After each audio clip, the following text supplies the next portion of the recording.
Hello, apparently we are live, so that's good news. Hopefully everyone can hear me. Hopefully the audio is a little bit better than last time.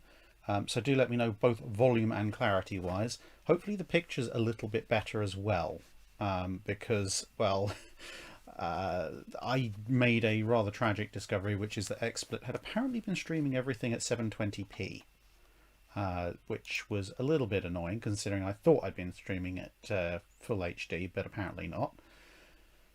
But now, in theory, we should be at full HD for what that's worth. Right, everyone's saying audio is 5x5. Yeah. Okay, right, so everyone hopefully knows the drill. We have Patreon alternate history questions to go with. This time we have 22 of them, which is a slightly shorter number than normal. We normally have about 35. And then we will be, I'll just open a notepad document, and then after that we'll be on to the questions from chat, super chats, etc., for as long as we can, with as long as the Iron Brew holds out. We started at 7 o'clock UK time. We'll probably run 8, 9, 10. We'll probably run to about 10:30, 11. Mostly because I do actually need to get up early tomorrow because I'm still working to get ahead of schedule for making sure there's content while I'm in the States in a couple of weeks' time. So yeah.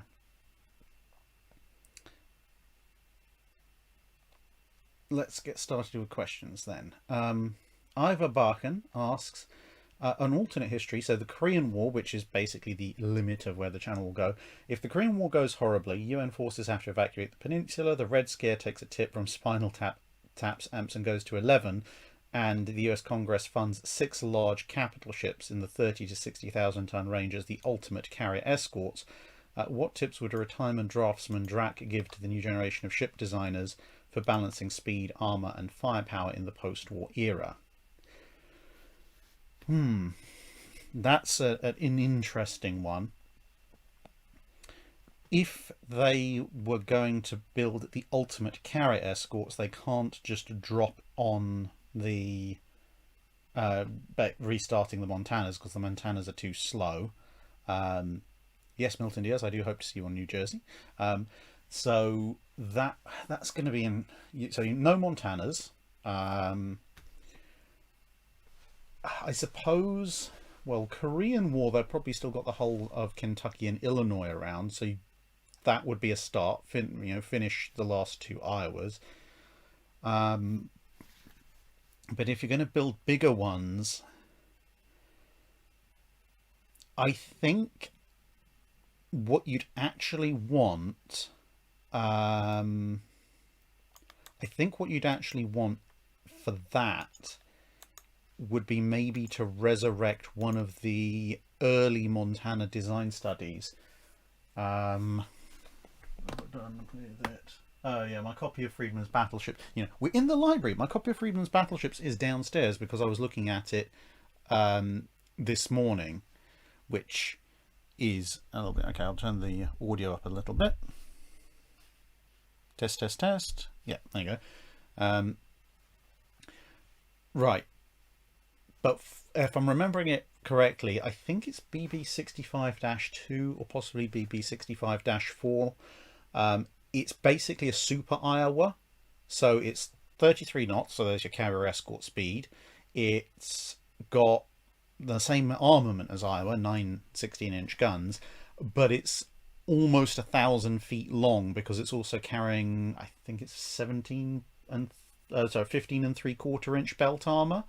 So it's fractionally on the lighter side of things for a Montana scale protective scheme, but it's still in the ballpark of Montana scale protective scheme, and they've put all the displacement into retaining the speed with that protection. And so essentially it's an Iowa with proportional battleship scale armor, at which point I think that would probably, if you're going to quickly draft something up, that's probably the best option to go for, because if they're capital ships, you're going to need guns. So you might as well retain those 16-inch guns. That gives you commonality with the Iowas and so forth. The speed gives you the capital ship escorting capability. The armor would grant you protection against basically anything the Soviets can throw at you, short of a very, very large anti-shipping missile, and maybe even then, at least partially. And because it's so long, you would have so much deck space, both fore, aft, and down the sides, to put loads of anti-aircraft weaponry, which would probably be a mixture of 5-inch 54 and twin 3-inch, I would imagine, for the Korean War era at least. So yeah, I think that would be my tips for them to start with and run from there. Augment Failure saying the AA design for the Kentucky would also have been good at dealing with fails. Yeah, the ones with a quadruple 8-inch, that also would be workable. My only caveat with those would be that you would actually have to invent the quadruple 8-inch 55 turret before building the ships, which would delay them coming into service. Whereas if you dust off this sort of early look at a Montana design, you can not start production immediately because they don't have detailed draft plans and everything, but you could probably advance it to a stage where keel was ready to be laid down in under a year, whereas otherwise yeah, you'd be there a lot longer if you were having to actually, invent, build, test, and then potentially fix any issues with quadruple 8-inch 55, as hilarious as that might otherwise be. And obviously, just a quick note, again, obviously, if you ask questions now, that's fine. However, while I'm going through the alternate history questions, there is a very good chance, although I'm taking note of the super chats, there is a very good chance that a regular question asked now will probably be miles and miles up the chat thread by the time I actually get around to asking it. So if you do have questions, I would advise maybe holding on to them until I mention that we're near the end of these. So 3 Papa asks, if Tirpitz sinks Iowa sometime between the 27th of August 1942 and the 12th of November 1944, describe the most likely weather conditions, sea state, time of day, month, year, range, and how many low probability events are required, etc., etc. After listening to your ship versus ship video, I had to accept the challenge of asking a good ship-to-ship question within the parameters you laid out. And if successful, please answer. Right, okay, well, I mean, it's not a bad question, actually, for alternate history ship versus ship, because you're giving a scenario and saying, this has happened, now could you tell us how it has happened? And, okay, let's explore that. Let me think. Okay, so we're going to go... Let's start with the ranges open. If the range is long, German fire control's not bad. It's going to be closer to US fire control in 42 as compared to 44, but let's say for the sake of argument we're talking about an approximate parity of fire, so chances of hit are relatively similar on both sides. A long-range engagement, I think, is not going to favour Tirpitz, because she has high velocity guns. The 15-inch is quite moving quite rapidly, which means that in a long-range engagement, the angle of incidence between the shell and the deck armor of Iowa is going to be, relatively speaking, quite small compared to Super Heavy from Iowa, especially if they're using the modified charges to allow them to drop it with the same ballistic arc as a 16-inch 45 gun firing a Super Heavy shell. So a long-range engagement I don't think is going to favour Tirpitz, and belt hits, again, the angle is going to maximise the effectiveness of Iowa's belt armour. A medium-range engagement... A medium-range engagement is going to be an interesting one, but Iowa is probably still going to have the advantage because its guns will have better penetration, and although the flat shooting of Tirpitz, relatively speaking, flat shooting of Tirpitz's guns is going to help, at that range, it's, I mean, there's a possibility of penetration, but for the kind of scenario that I'm thinking about where Iowa could end up actually being sunk, it's a marginal situation at that range. So let's advance it one step closer. So close range engagement, i.e. probably 15,000 yards or less, that is probably where you're going to, it's probably going to be most towards Tirpitz's favour, if anything. Now, the main reason I mention that is because the Iowas have their 5-inch magazines relatively high in the ship. If Tirpitz can get to a range where the angling of the 12-inch armour belt is going to be minimally effective, the inclination of it, which means close range, then Tirpitz's guns could get a penetrating hit on the armour belt. If they do that, there is a potential that they could set fires in one or more of the 5-inch magazines.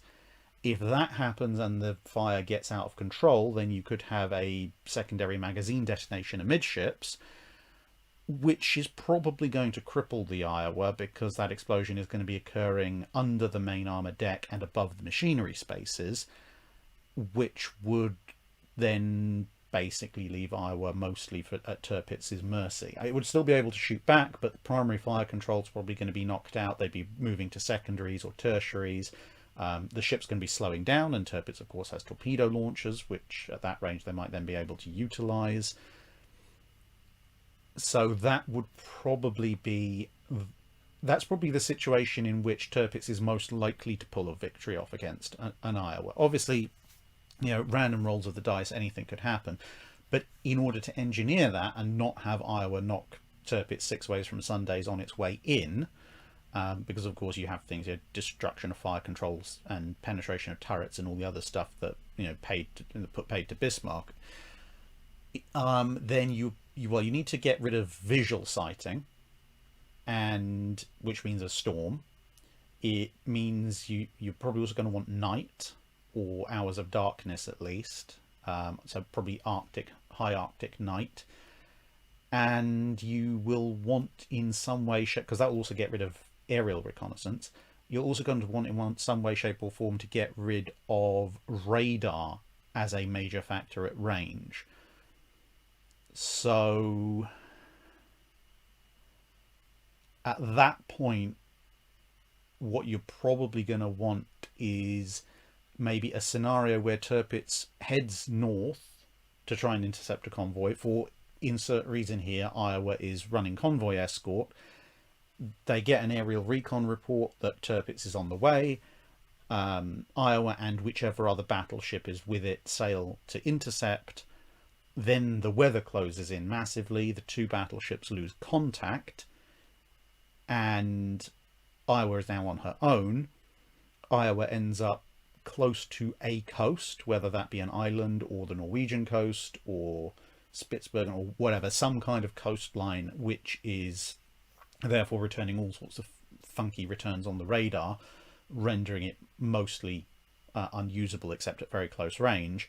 And Tirpitz, as it so happens, is sitting between Iowa and the coastline, at which point obviously Tirpitz's radar is looking out to sea, and although the weather conditions aren't helping, is going to have a slightly better operational range, which would allow Tirpitz, kind of like an inversion of Duke of York and Scharnhorst at the Battle of North Cape, that would allow Tirpitz to close in until they get within visual range of each other, which would be, 10-15,000 yards based on something like North Cape. And then Tirpitz can open a close range fire that has the potential to do something really devastating, like set off the 5-inch magazines, or just generally get the first hits in, kind of like Washington did to Hiroshima. So if you were going to try and engineer a hypothetical scenario in which Tirpitz could sink Iowa, that would be the one where you would be most plausibly stacking the dice very much in favour of Tirpitz. It could happen. It's very unlikely, But if it did, there would be nothing particularly out of the ordinary about it happening.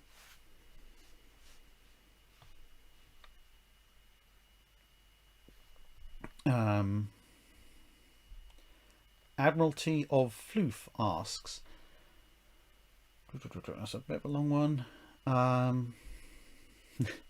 Okay, so this is an elaboration on ship names. If I'm in charge of a hypothetical European country in 1939, everything is average. They're afraid of sticking out as either strong or weak. At the naval treaties, they get a tonnage allocation that's they have a thorough distaste of flamboyant naming, and this is present in the names of famous ships. They are called things like the modest, the appropriate, the humble, the practical, and the convenient. The names also represent the ships quite well. You are tasked with designing, rough outlines only, or picking from existing ships where a final design was available, a suitable fleet which will have to be built or acquired by the 1st of August 1939. Please also pick or suggest names if possible for battleships, carriers, heavy cruisers, light cruisers, and destroyers. Okay, so basically you want me to quickly build a hypothetical fleet that sits in this kind of just okay-ish realm. So they're not awful, but they're not the best either.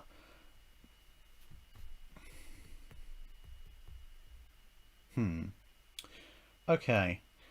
If I'm gonna go with battleships,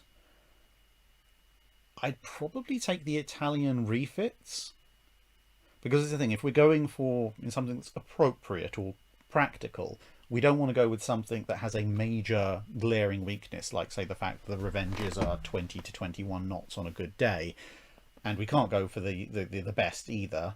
So I would go for the Italian refits of the Cavors for the battleships, because they're fast they're fast battleships, so they've got that going for them, and they can clobber anything that's not a battleship and some of the smaller battleships and battle cruisers, but they are limited to their reboard gun, sort of previously 12, now 12.3 or 12.6 inch guns, and relatively minimal for World War II armouring.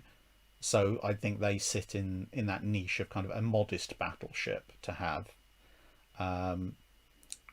For a carrier, well, there's a few different ones you could take, but for a carrier, I would probably go with a Courageous class, because they've got the speed to be true fleet carriers. They've not got the world's greatest carrier capacity in terms of aircraft, though, and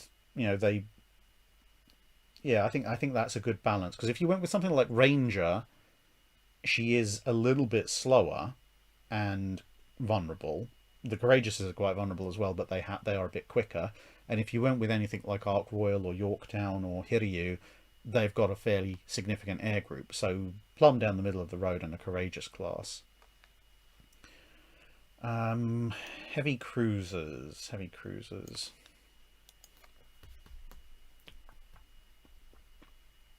That's a good one, actually. What's a modest middle-of-the-road heavy cruiser?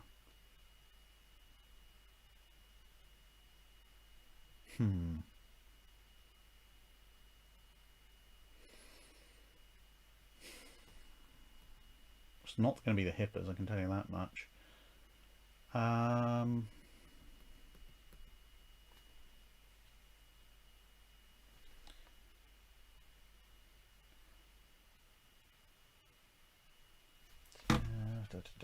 The Japanese have too many guns.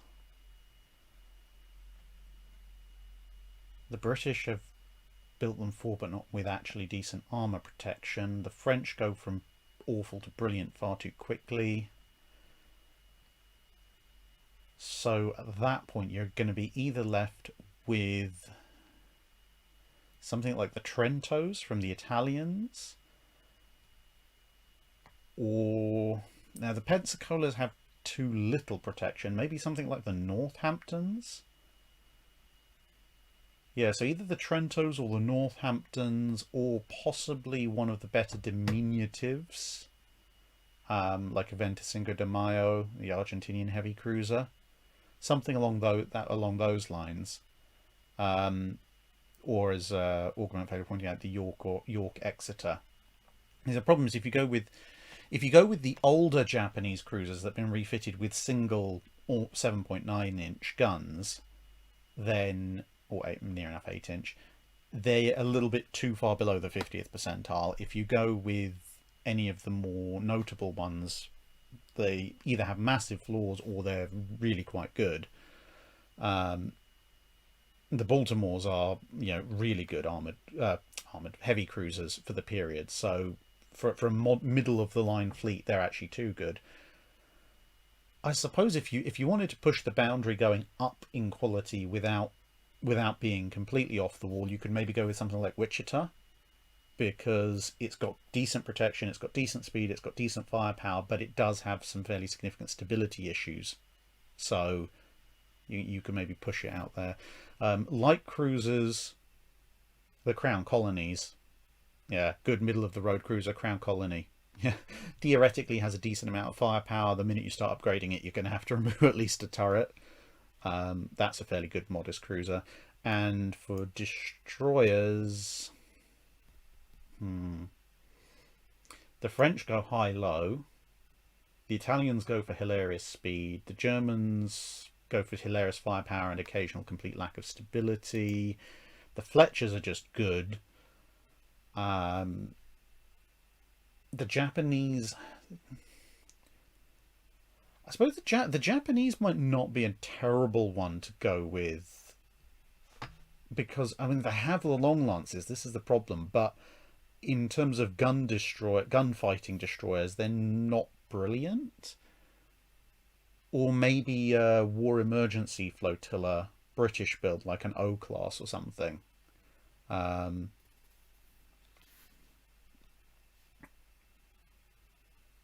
So yeah, Nagato 2044. It depends. This is the December alt history ones. So if your question was in the December alternate history category for the Patreon questions, then it will be here.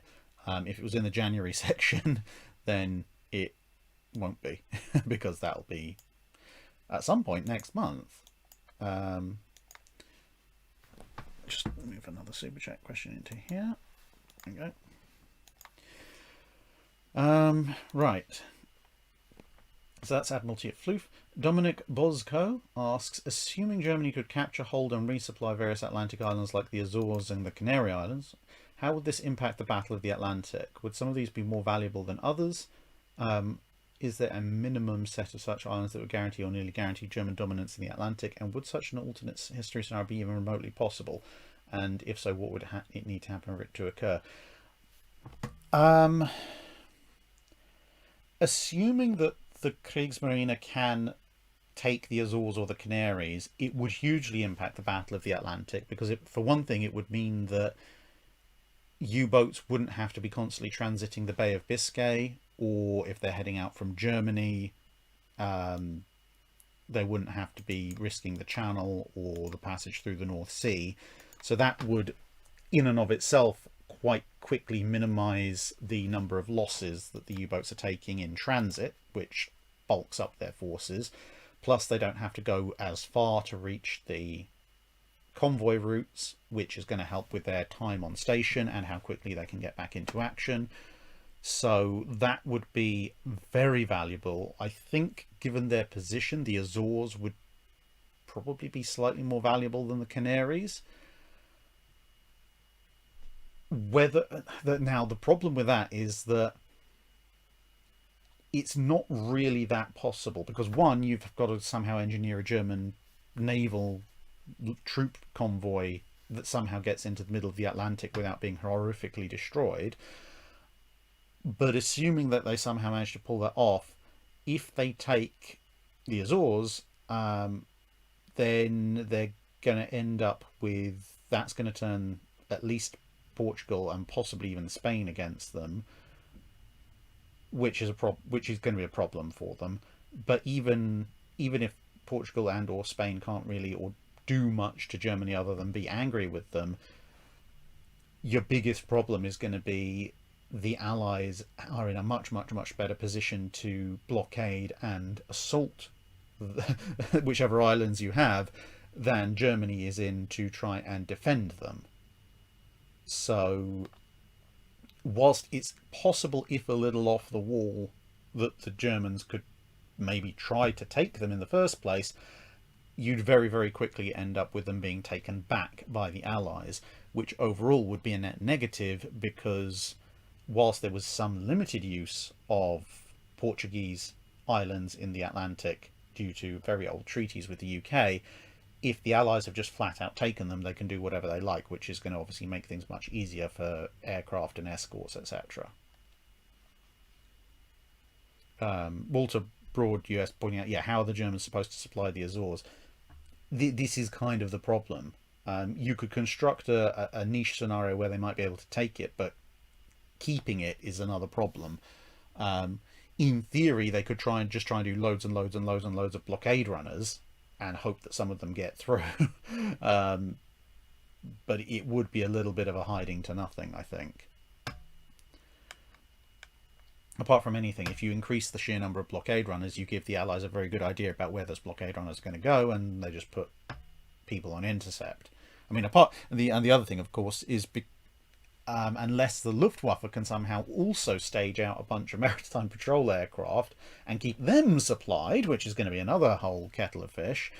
If they don't do that, there's nothing to stop British and American submarines just sitting off of whichever islands you happen to have taken, waiting for German submarines to come in, or German supply ships to come in.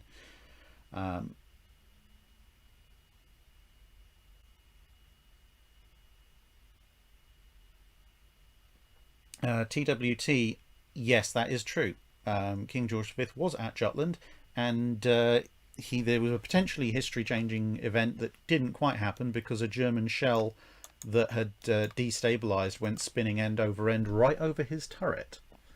So if it had actually, not been tumbling like a lunatic and remained vaguely on course, who knows what could have happened.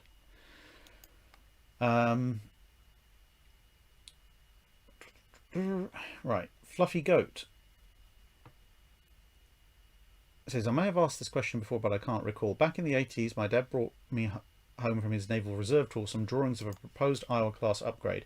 It included replacing all the 5-inch guns with VLS cells for something like 150 Tomahawks, except for the two either side of the bridge, which had Sea Sparrow launchers. The biggest upgrade, though, was replacing the aft 16-inch turret with an angled flight deck and hangars for Harriers. Are you aware of this configuration, and from an architectural point of view, how insane is this upgrade? Okay, I do remember something like that being posited in a previous Drydock question, but the short form is, I am very definitely aware of a proposed quote-unquote upgrade to the Iowas or in that time period, which did involve turning them into hybrid Harrier carriers. So that's very definitely a thing, removing 16.3 and putting in a pair of angled flight decks, basically one either side, and then some Harriers aboard. It's possible. It's entirely possible to do. To be perfectly honest, one of the main things would be you'd probably actually have to put additional weight into the aft end of the ship, because I have a feeling that if you remove the entirety of the turret and all the shell hoisting equipment and probably a good chunk of the barbette, even adding flight decks and hangar spaces, you will probably end up with a much lighter aft of the ship than it was historically the case. So you need to trim the ship quite considerably.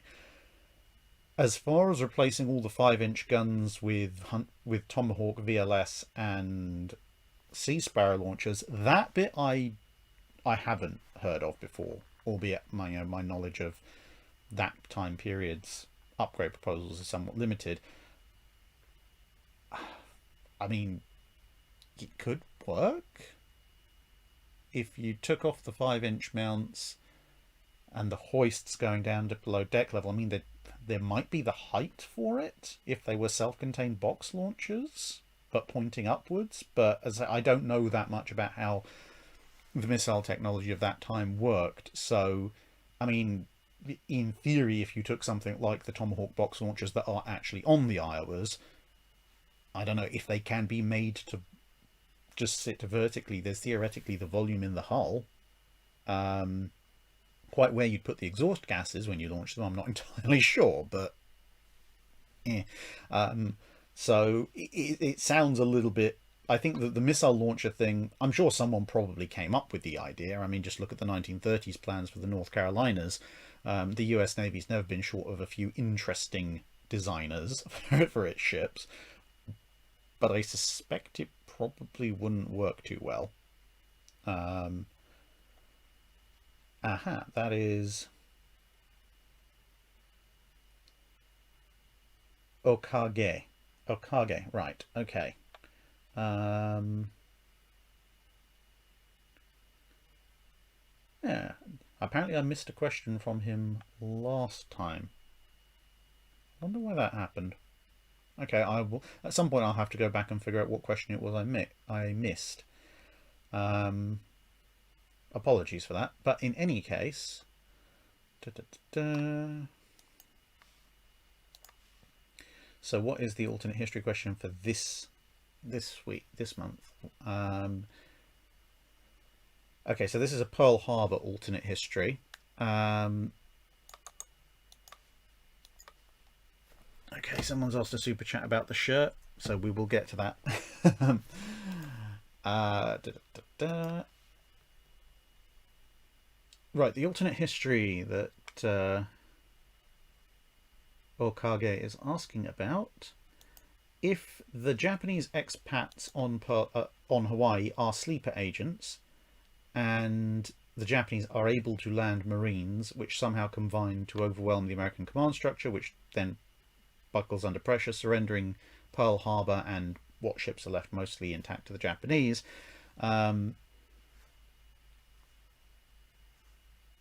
And then previously I've mentioned that if I was a perfect hindsight 2020 hindsight Japanese admiral planning the opening attacks, I'd send ships under neutral flags loaded with ammunition and do a bunch of Halifax explosions on the West Coast naval facilities. Yeah.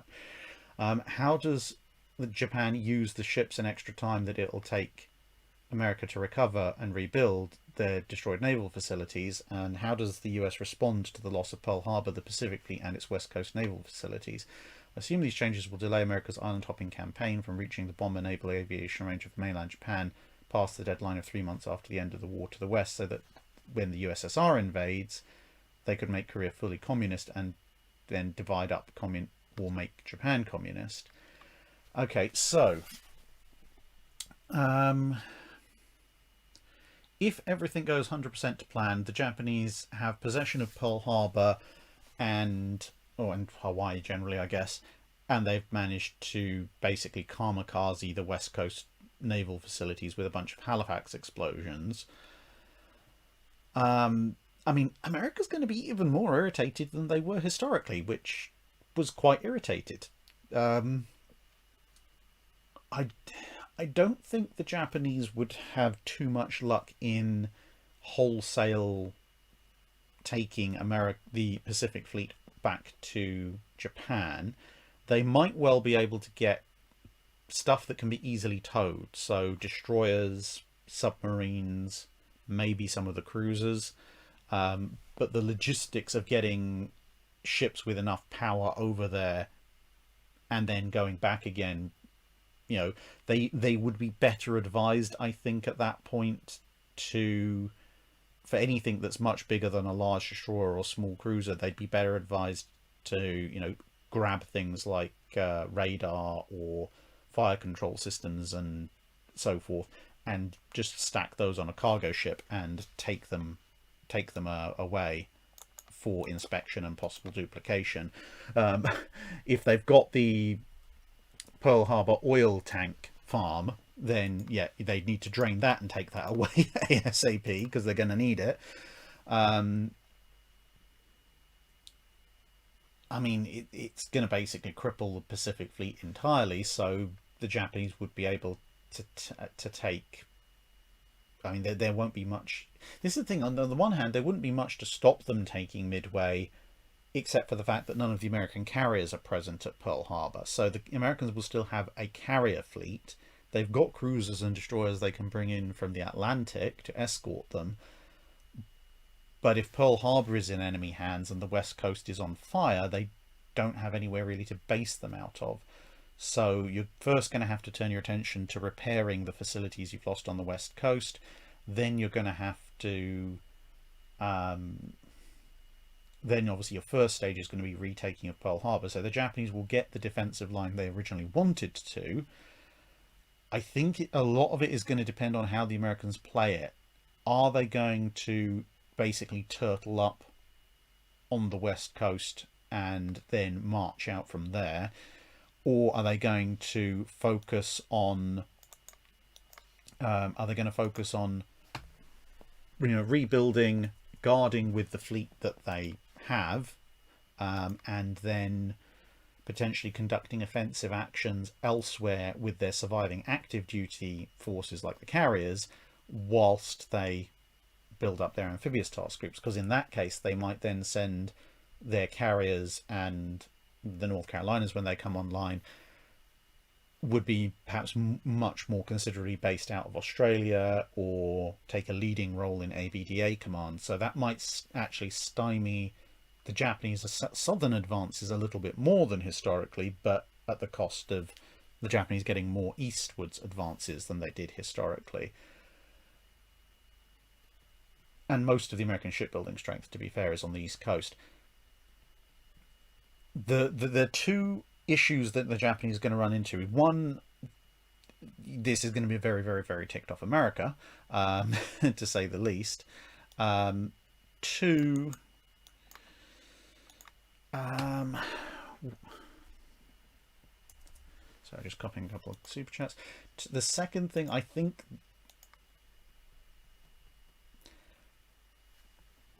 the US would rebuild, and they put a lot of effort into rebuilding, but they can also build new pretty quickly. So when you look at, I think it's the Kaiser shipyards that they built for the Casablanca class escort carriers, on December 7th, 1941, they flat out don't exist.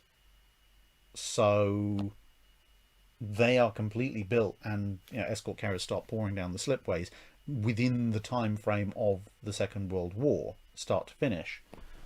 And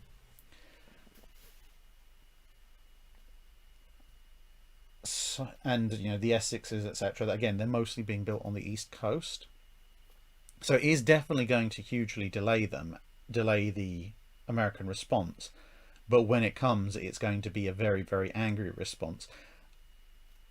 I don't think, however, that although the USSR might manage to get all of Korea, I don't think they're going to be able to make Japan communist or divided up, purely because whilst, yes, the Americans won't be offshore planning Operation Downfall or Operation Olympic, Operation Coronet, etc., etc., nothing of this much, much more successful Japanese initial strike is going to stop the Americans developing the atomic bomb or the B-29.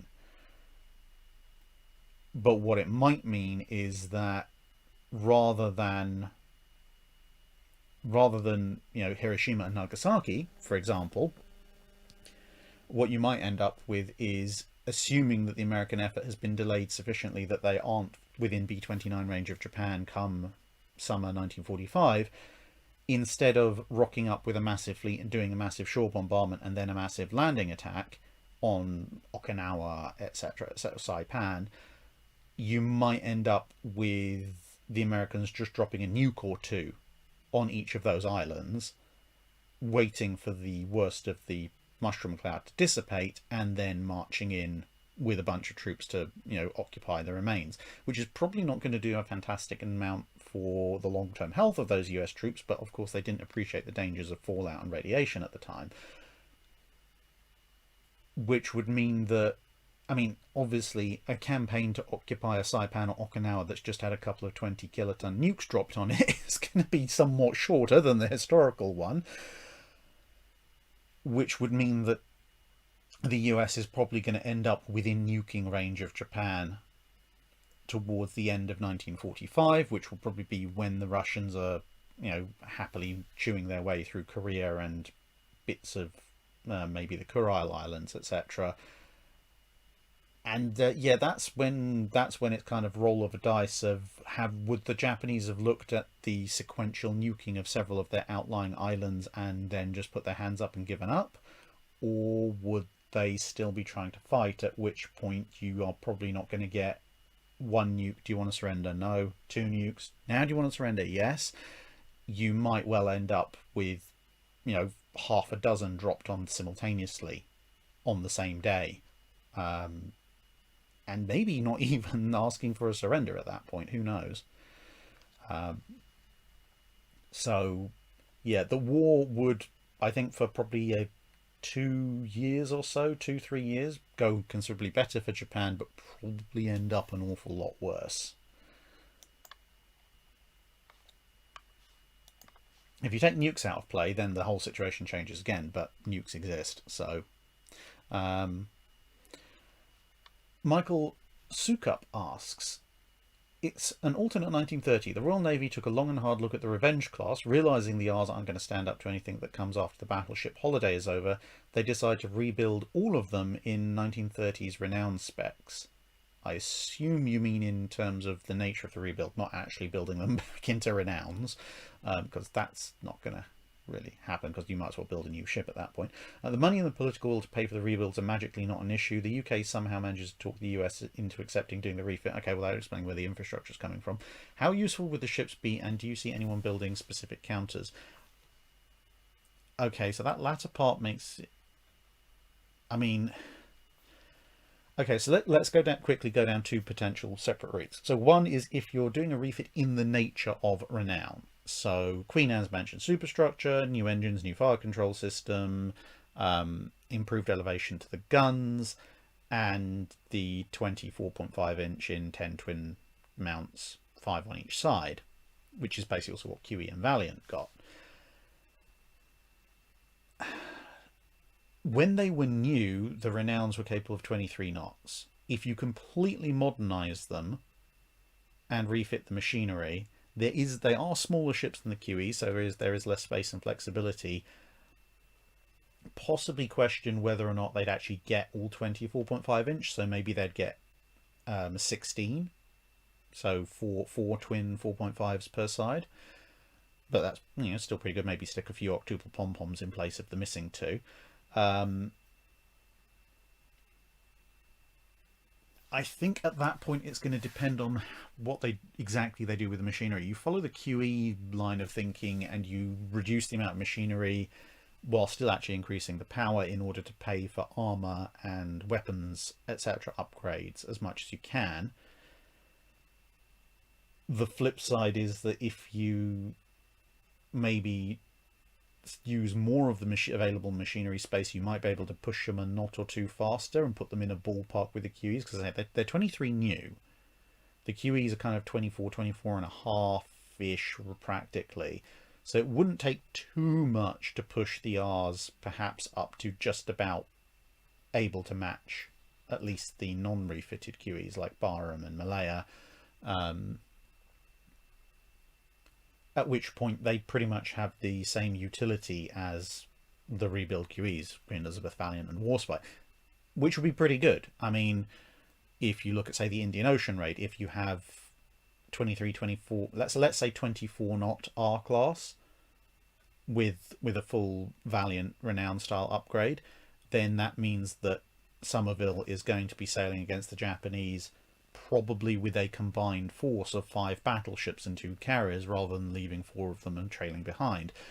Similarly, for a number of engagements in the Mediterranean, where you have R-class tootling along out of range and far behind, now they would be able to keep up and would have the range to engage the Italian ships, which might push some of the slightly less decisive engagements like Spartavento or Calabria more in favour of the Royal Navy. You'll probably also see Malaya and Barham being the ones who are relegated to mostly convoy escort duty.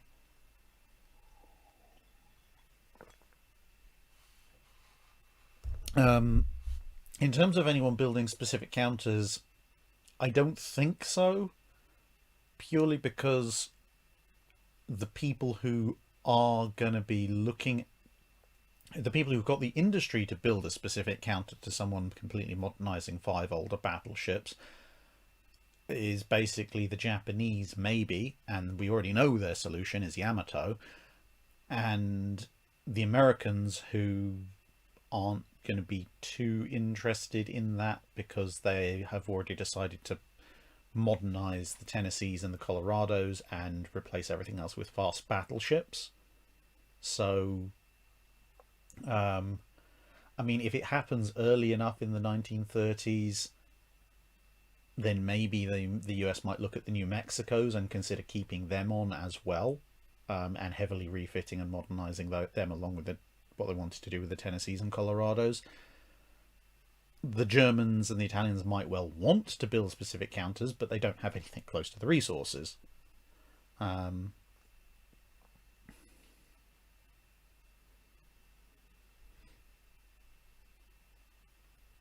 Calvin Green 90 and a few other people talking about the previous scenario. The Americans might throw a large army into China and get within B-29 range of Japan that way. Possible, given that China had both nationalist and communist forces fighting the Japanese, and the Americans were very up in the air over which of, who they were supporting and how. I mean, if they really, really, really, really wanted to hit Japan hard with B-29s early, they might go for it. But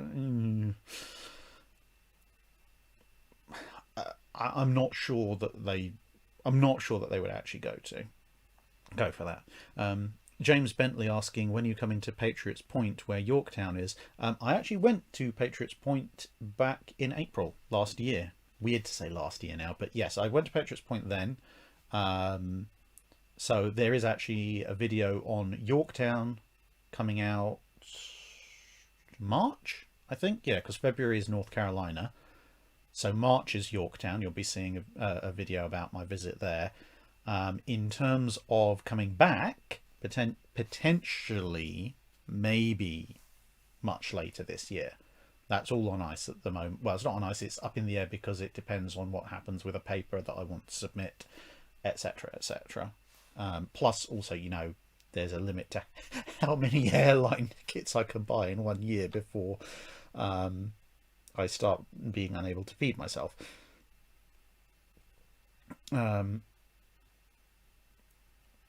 Anyway, going back to alternate history questions. So that's Michael Sukup's question. Rob Smith, what would Hood have been like if she'd survived her encounter with Bismarck, and how would she have compared to G3N3? So for that one, I would refer you to my video on what would have happened if Hood had survived. There are a lot of different interpretations of what could have happened to Hood. The refit plans for Hood, such as they are, were never, as far as I know, they were never fully nailed down.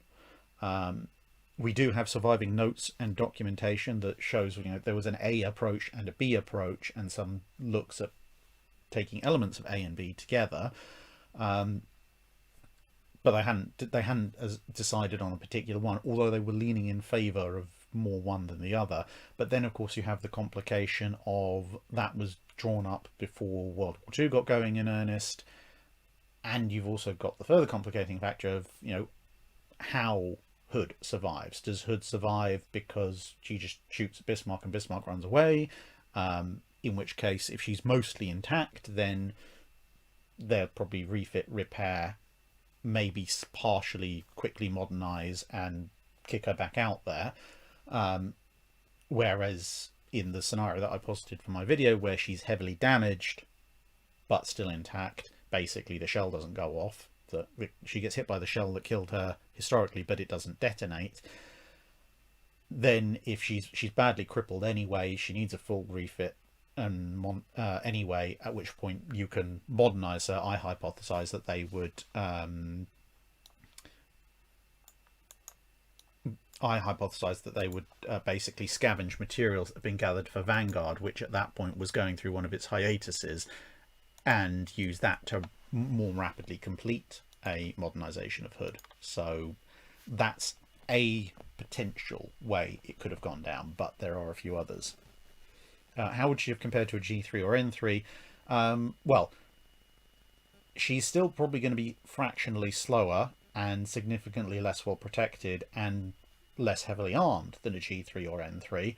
But of course, if she had been refitted post Bismarck encounter, then she would have had all the modern fire control systems, etc., and radar, which would have made her a better gunnery vessel than G3 or N3 in their original 1920s flavour fashion. But of course, if the Royal Navy did have a G3 or N3, they would have modernised it as well. So, you know, 6 1/2 dozen of the other. Nagato 2044 said he asked his question on December the 23rd. Well, then hopefully it's somewhere in here. If I didn't ask, let's have a quick scroll. Anyway, it hopefully should be in here. Although I don't know when did I switch things over. I'll find out one way or the other. We're not in general chat questions just yet, Ramal. I'm just occasionally picking a relevant chat question. That sounded a bit like irrelevant. If it directly pertains to the question I'm answering right at this instant. But we are about halfway through already, which is not bad. Christopher Villenfort, if you could do a mix and match on aircraft carriers, i.e. any carrier from any country matched with any planes from any country, as long as the plane is in production, never mind if there's enough for a carrier group, what would be your dream matching for the interwar, early World War II and late World War II periods?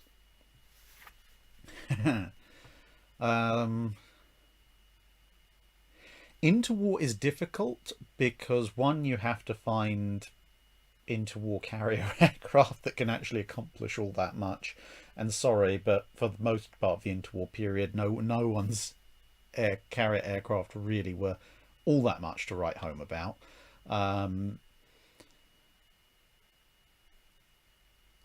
And also the other thing is, things change very rapidly during the interwar period. You have, fighters, bombers, dive bombers, torpedo bombers that are either only in service for a year, between a year and 3 years before they're superseded, or even if they stay in service longer than that, they are in service alongside their replacements.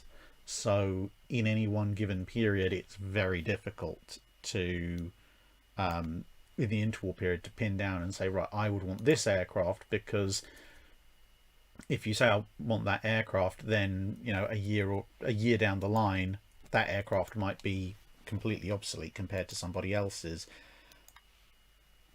or even 6 months later. So who knows? Yeah, I think the interwar matching anyone's aircraft with anyone's carrier, I don't think it can really be done satisfactorily, to be perfectly honest.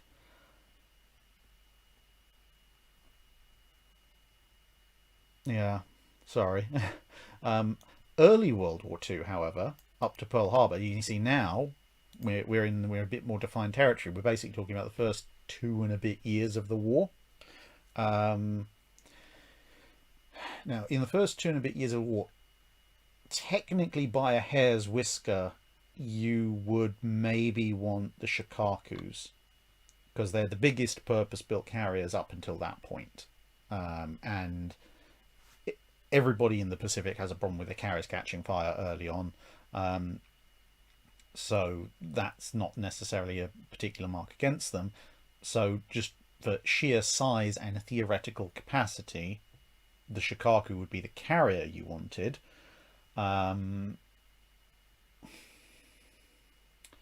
As far as the aircraft that you'd want,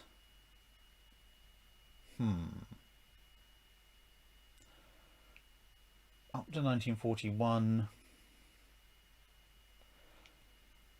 I mean, you might as well go with the Kate for torpedo bombing. mostly on the grounds that its torpedoes actually work, and it's a little bit quicker than a swordfish. Much as I love the swordfish, if you're going to put it up against serious fighter opposition, the Kate at least will take slightly longer to intercept. Dive bombers, dauntless, easy. Fighters,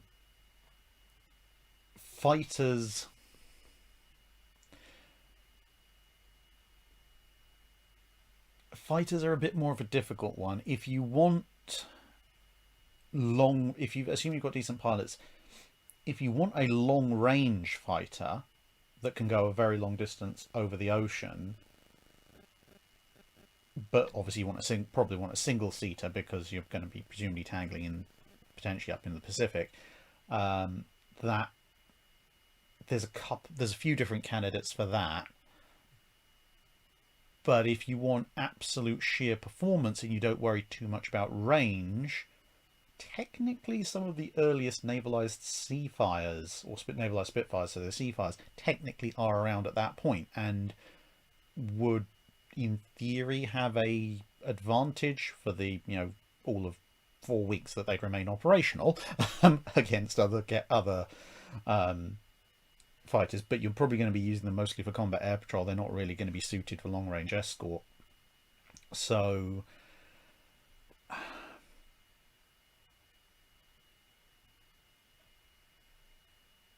yeah, at that point, if you're wanting an all-round aircraft that's actually going to last for a fighter, you might as well go with the Wildcat.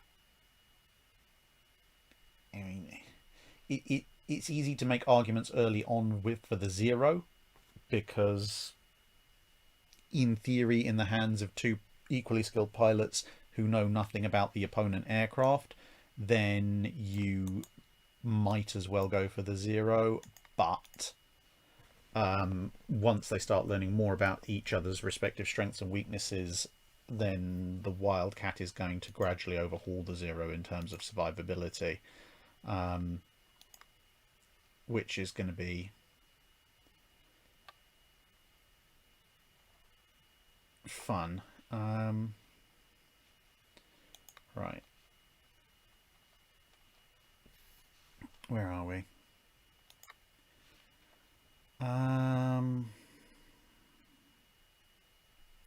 Yeah, versus Arch saying Zero is the king due to range.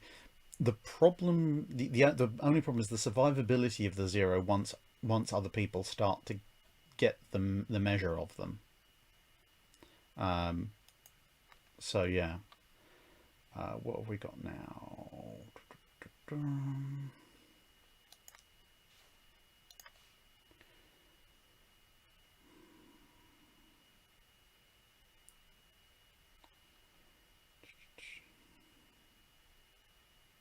Right, the next question, Paislitz asks, how would a 4 twin turret 15-inch extended Scharnhorst class compare to a King George V, Richelieu and Roma?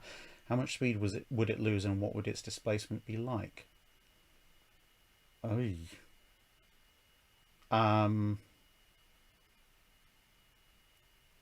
That's a good one. I genuinely don't know, because they were extending Gneisenau's bow anyway to, apart from anything, to, when they were going to refit her with 3 twin 15s. If you're going to extend aft as well, I mean, if you've significantly extended the bow, you significantly extend the stern, the original hydrodynamics of that ship are going to be completely gone. So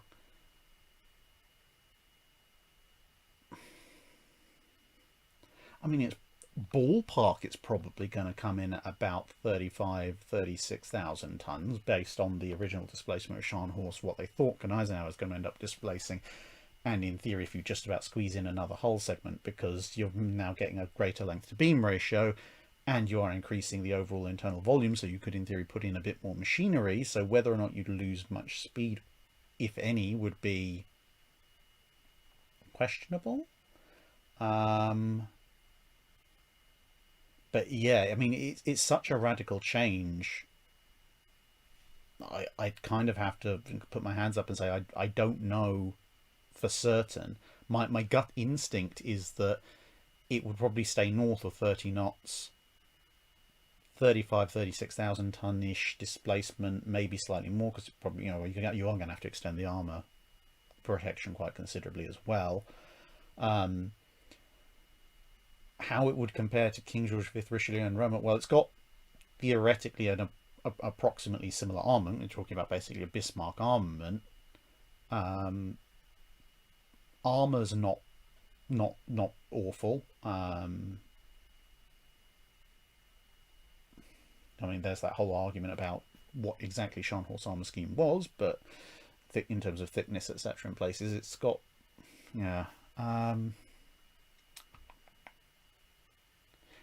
The biggest issue I can see is that if you've made it that much longer by basically inserting a segment aft and extending the bow out forward, that thing's gonna roll like a pig. It's gonna have such a long length to beam ratio compared to what it originally had. It's gonna be fast, but it's probably going to be wildly unstable. So yeah, I don't know. That's one I genuinely don't know really what in any specifics it could be. Shazix asks, what if the US battleship-sized mobile dry docks from World War II ended up in... What if a battleship-sized mobile dry dock from World War II ended up in front of Titanic at the time the Titanic was launching its first lifeboats? Could it save the Titanic? Ooh. Well, in theory, an Iowa class outmasses the Titanic, so you could fit Titanic onto it. The main question dash problem would be how down by the bow is Titanic at the time she's launching the first lifeboats. I don't know offhand. I'm sure there's probably a reference somewhere that would tell me, but offhand I don't know. And that would be my main hesitation. If it was, say, right after Titanic hit the iceberg, then and came to a dead halt, then, yeah, fine.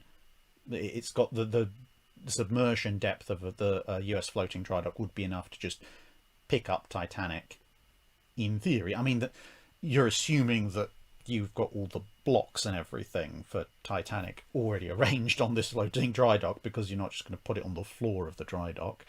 But that could work. But the longer it goes on, the more and more the bow goes down. Eventually you're going to reach a point where the ship's draft is too deep for it to physically get into the dry dock, even once it's been flooded and lowered. Then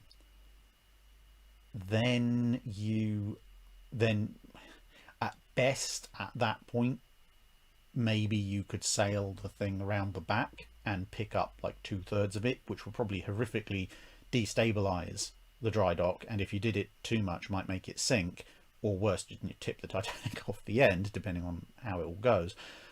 But if you could give it a degree of support, even for a little while, keep it afloat a little bit longer before you had to let it go, that might save more people. Because, I mean, apart from anything, they could just start a little ferry service with lifeboats to the structure of the floating dry dock, etc. And of course it gives Carpathia more time to get there. HMS King George V said the first lifeboat was launched an hour after the Titanic hit the iceberg. Yeah, I mean, whatever happens, it's going to help. It's going to save a lot of lives. It's just whether or not they can save the ship. It depends entirely on, is the bow down far enough for it to not be viable. Sorry, it's just getting a bit cold in here. I'm just going to pop the heating on.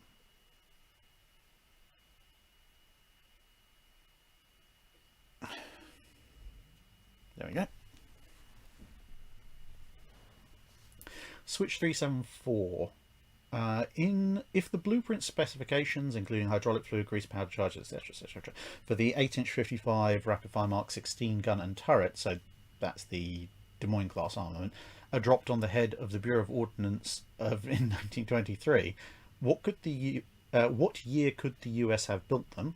Could they have designed and built a 2-gun rapid fire turret? And considering 1 and 2, when and on what classes would they have been installed, and which classes would have been redesigned to make them work?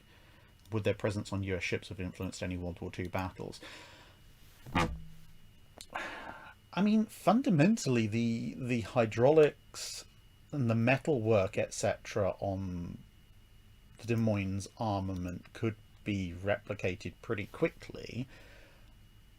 Some of the finer engineering, I mean, there's nothing that's as far as I recall, there's nothing that strictly prevents that from happening. Maybe some of the electronics might not be quite so advanced, but it's not technologically removed enough that that it'll be impossible. They might have to do some backward engineering, but if it's 1923, then I would say they could comfortably probably start producing their own by end of the 1920s, turning into 1930.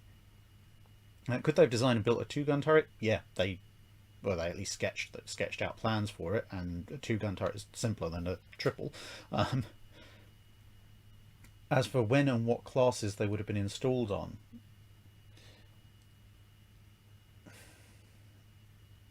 now that's an interesting one, because you look at a Baltimore, you look at a Des Moines, you look at the additional weight and size they had to do to keep the 9-gun armament. If you took it down to a twin, could you fit those in place of the triples they were historically putting on things like the Northamptons and then later the New Orleans? Maybe.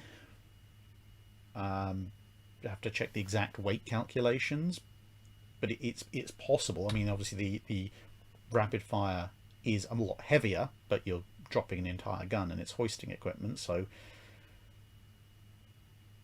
I think if they had that technology, given that they are going to need a very different turret design to the kind of long boxes they were using on the 1920s US heavy cruisers, I'd say the earliest you're probably going to get 2-gun rapid fire turrets on is probably going to be the New Orleans class, or the Astoria class as they were at the time. And would this have influenced any World War II battles? I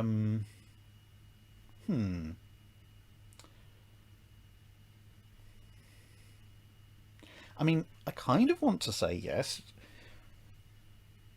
but on the other hand, unfortunately, an awful lot of the battles that US cruisers got involved in, you either have a cruiser that wouldn't be affected by these changes, like Salt Lake City, or you have, First Battle of Savo Island, where they're all caught out of position and unexpectedly, at which point it doesn't really matter what guns they've got because they're not going to get to use them, apart from like one hit, I think, towards the end of Savo Island.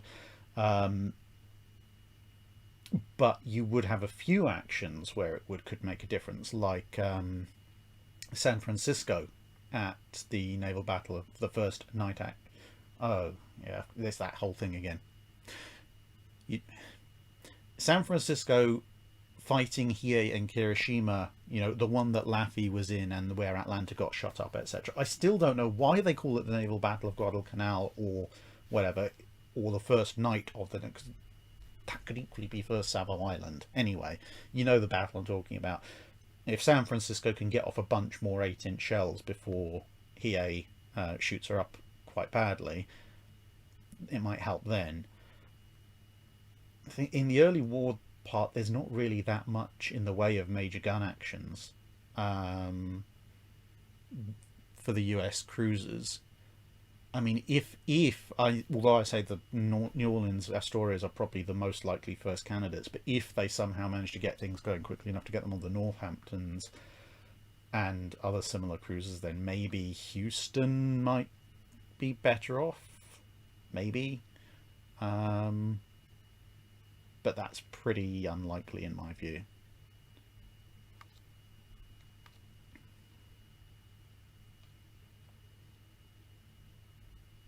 Although given that theoretically the 8-inch has a anti-aircraft capability, that might actually help a lot more. Because if they're able to replicate the anti-aircraft capability, then suddenly the US heavy cruisers doing carrier escort for most of the war have another very big bit of equipment to add to their anti-aircraft arsenal. Yeah. Um,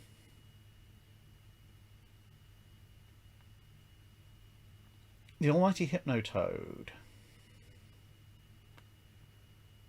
asks, it's a bit out of the area you normally cover, but what do you think happened to Lieutenant Commander Lionel Crabb during his intelligence dive of the Soviet cruiser? I'm not even going to try and pronounce that. And what about the cruiser warranted sending him out in the first place? Honestly, I do not know.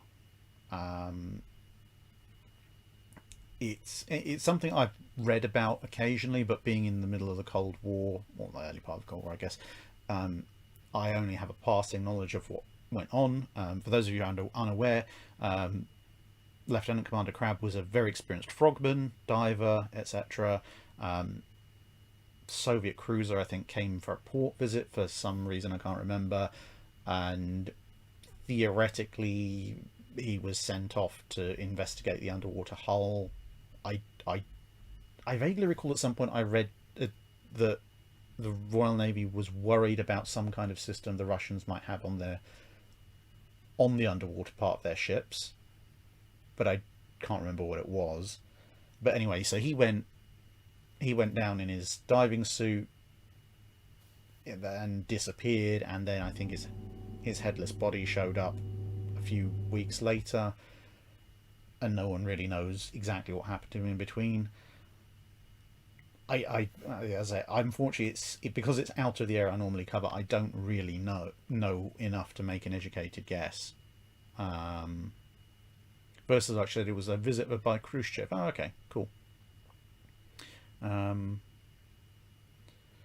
Alternate historian Turtle Duck asks, the French after World War I allow the Germans, as a form of payment for their war debt, to improve their dry docks and build them warships. This allows the French fleet to be comparable to the US, Japanese and British. How would this larger French navy and better French naval infrastructure affect the Washington and London naval treaties and naval battles in World War II? Well, there is quite a considerable difference between the American, Japanese and British fleets. Given the state of the French economy and manpower, I think it's probably more realistic to say that the French, with this hypothetical, that maybe the French Navy has a similar kind of production capability and fleet size to the Japanese. Now, as for, I mean, the thing is, the French economy goes into freefall in the 1920s, as does the Italians, and this is even before the Great Depression kicks everyone in the teeth. The French are forced to downsize their navy even less than what the Washington Treaty said they could have. So in the immediate term, overall, I don't think it's going to affect the size of the French Navy that much, because even if they've theoretically got the Germans on the hook for building warships for them, they can't afford them. They can't afford them in terms of they can't afford to crew them. So why build something you can't actually use? And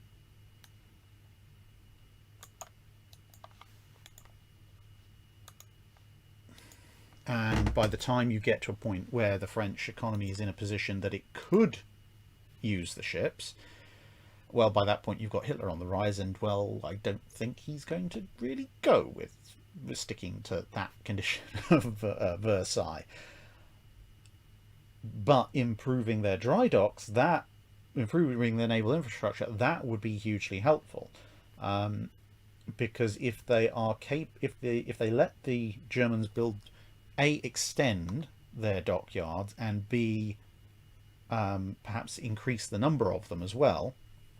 They historically had to expand their yards in order to accommodate the Dunkirks. Then they had to expand them again to accommodate the Richelieus, and when they were building the Joffres, their planned aircraft carriers, yeah, it was all a little bit tight, shall we say. As I've mentioned before, Richelieu had to be built with bits of her missing until she was floated out, and then they were attached.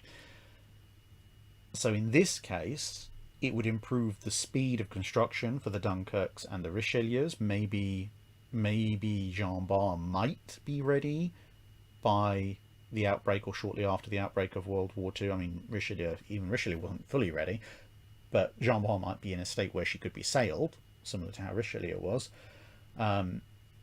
If they've got more large yards around, then they may also have, started with the Joffres at the same time if they have the yard space. So maybe there'd be partially complete or fully complete modern French carriers running around as well. And, cruisers and destroyers, etc. That might well have also been somewhat expanded. In terms of how it affects the naval battles of World War II, well, assuming that everything goes down as it did historically, i.e. the majority of the French fleet sits around in Toulon, and other French holdings under the control of Vichy France, not a lot changes, obviously, because they didn't do a tremendous amount then. And most of the key things that are really going to matter, like the Richelieus and the Joffres, wouldn't be operational, most likely during the part where France was actively being involved, so it's not going to change a huge amount there either. Unless, of course, having a significantly larger number of men in the French Navy means that statistically there are more who might join the Free French, which means the Free French might end up with a capital ship of some description, which would be quite fun. But as for how it would affect the Washington and London naval treaties, as I say, it's not going to affect Washington all that much because economically speaking, the French couldn't even afford the fleet they were allocated at Washington. By the time you get to the London naval treaties, France might be in a position where they could argue for a greater tonnage allocation. The flip side, of course, is that Italy will then argue for the same increased tonnage allocation, which actually might work out long term, possibly, because then if the French are building up to that level before the Germans lay down the Scharnhorsts, the Italians might not be quite as spooked, but then they might be as well. So yeah, it's a very difficult one. It's a very difficult one to actually plot out, mostly just because of the state of the French finances in the 1920s.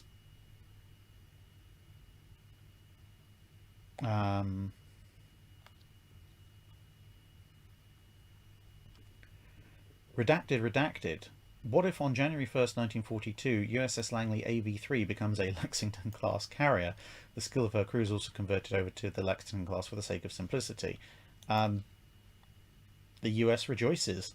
I think it depends greatly on what then happens to Langley during 1942, because if she's a Lexington class with all of the issues with fire hazards, etc., that Lexington displays at Coral Sea, it's possible that this new version of Langley would probably be present at Coral Sea and may go down in the same way that Lexington went down, or she might survive. The longer she survives through 1942, the greater the overall chances of survival are, because obviously the more lessons about damage control are being learned. Assuming that she's not knocked out at Coral Sea or Midway or various actions in Guadalcanal, weirdly enough, it may have a slight overall negative effect on the US Navy. Very slight, because obviously there is a massive advantage to having an additional Lexington class flight deck, especially if it's managed to survive the whole of 42.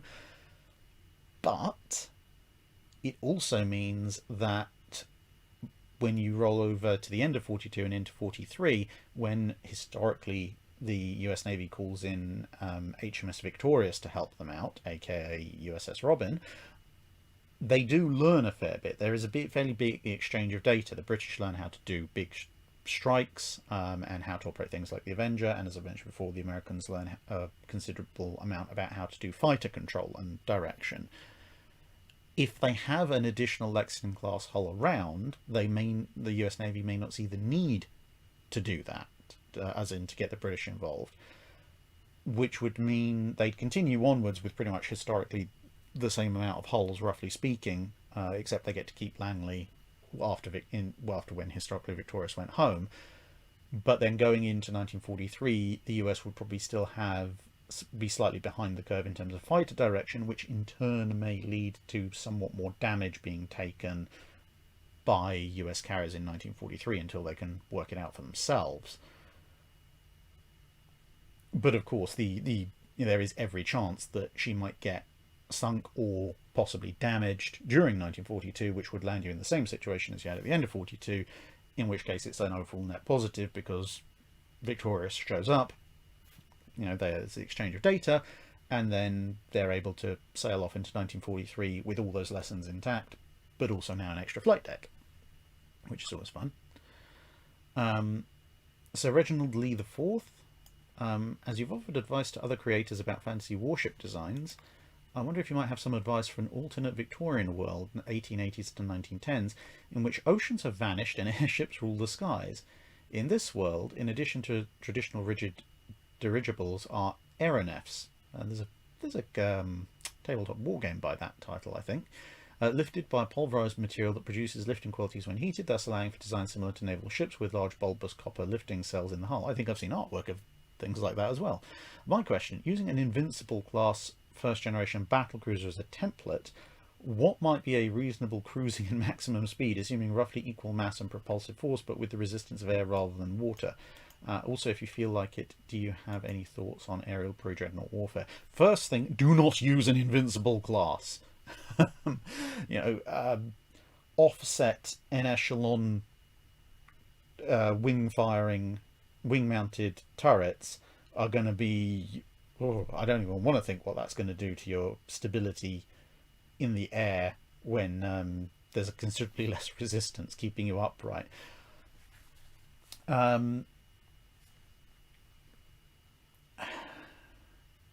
mean, in terms of, if assuming you're converting the screws into gigantic propellers,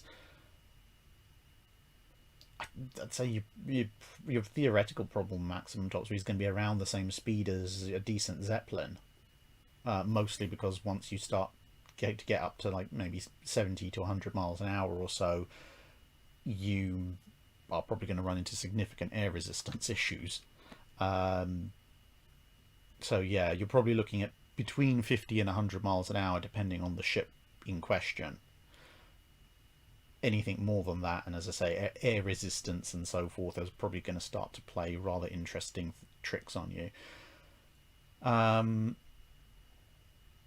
As far as aerial pre-dreadnought warfare, that's... See, the biggest problem you're going to have with any kind of aerial combat in that time period with this kind of setup is that historically a lot of what you would otherwise need to protect, magazines, machinery spaces, etc., are well below the waterline, and they, you armor the waterline, the belt armor, you have some deck armor, but you don't, at this point, because they're not thinking about torpedoes and mines, you don't really need to provide all that much protection to significant portions of the underwater hull.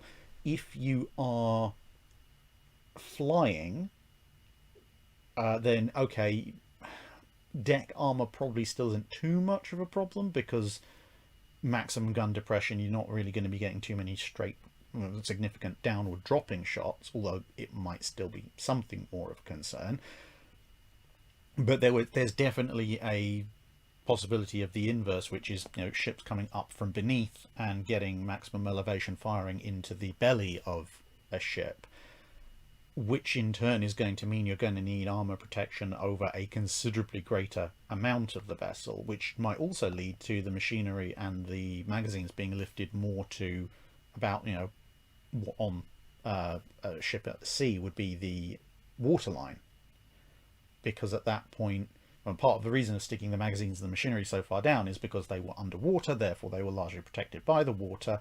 If you've now got the possibility of people coming underneath and raking fire your undersides, you no longer want to have your magazines and machinery right down there. You might still want the machinery somewhere down there for stability purposes, but definitely not the magazines. And if you've got a much greater surface area in order of the ship to cover in armor, that means that either the ship's mass is going to go up absolutely colossally, which is going to slow you right down, or you're going to have considerably thinner armor all over the place, which in turn isn't going to resist the heavy guns. But when you've got to manage fire control, which for most of this period is going to be very crude, in now a fully operational 3D environment, that may not be too much of a problem, because you might see them going more and more for the quick firing guns, just to, throw out enough firepower to actually make something stick. So you might actually see the demise of the big gun for a while.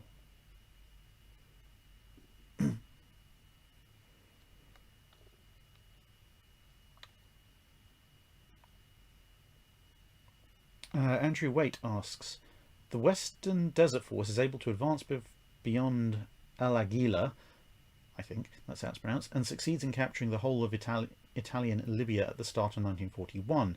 This is before both the Battle of Greece and any German reinforcements such as the Afrika Korps can be transported to Italian North Africa.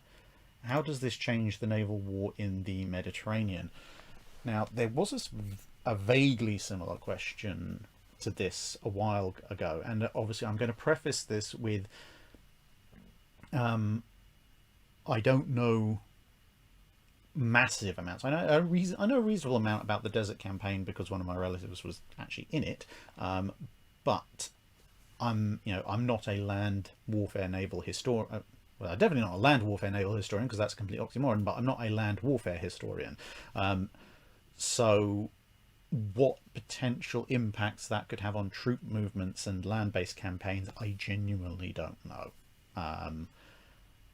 Speaking purely in naval terms, if the whole of Italian Libya is captured at the start of 1941, excuse me, that's going to make supply runs to Malta a lot easier, because you could run them along the bulk of the North African coast with continuous air cover from the RAF for a fairly considerable distance, and possibly even with some longer range RAF escort on most of the run into Malta.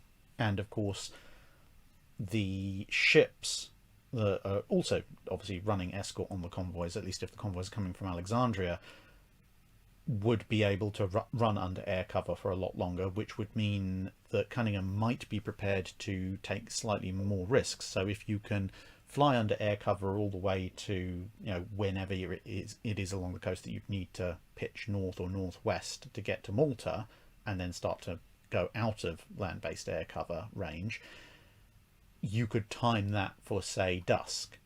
And so you could run the full escort force considerably closer to Malta, which would help the survivability of the convoys, and then they could potentially turn back and be under range of shore-based air cover again by the morning, which would remove a lot of the threat of first the Regia Aeronautica and then later Fliegerkorps 10.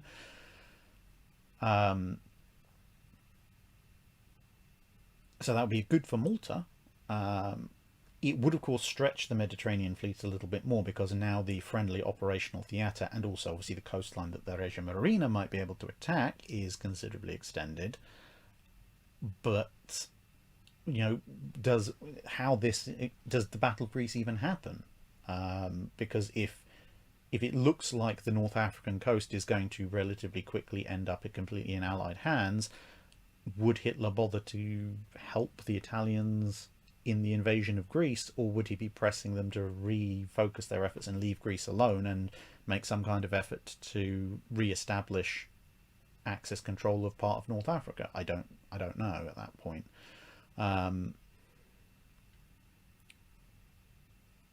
So yeah, that would be an interesting one. The main thing that I can see is that if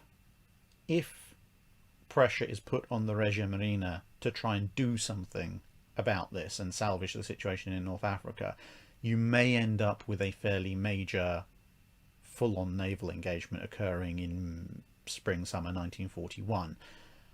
Depending on the outcome of that, that could have significant effects come the end of 1941 once Japan gets involved, because if it's a significant engagement that the Italians lose quite badly, let's say it's a fleet scale Matapan, then with the threat, the naval threat in the Mediterranean reduced, that would allow significantly more assets to be sent east when initially war looks like it's threatening. So Force Z might actually have an aircraft carrier or two, plus a bunch of other ships, because they would have come from the Mediterranean fleet.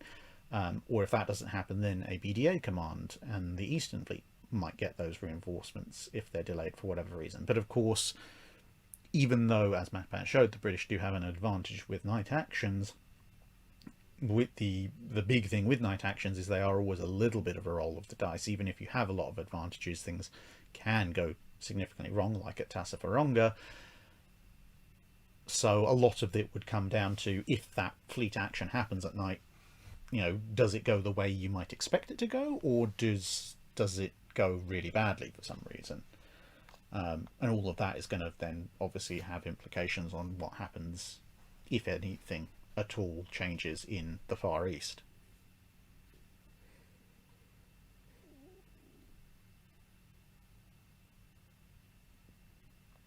Dr. D.M. Platt asks, what effect might a time-warped Admiral Lee, with or without the Washington, have had he replaced Beatty with the battle cruisers 3 months before Dogger Bank and 3 months before Jutland, especially if you had full knowledge of the events that actually transpired in the original or actual timeline?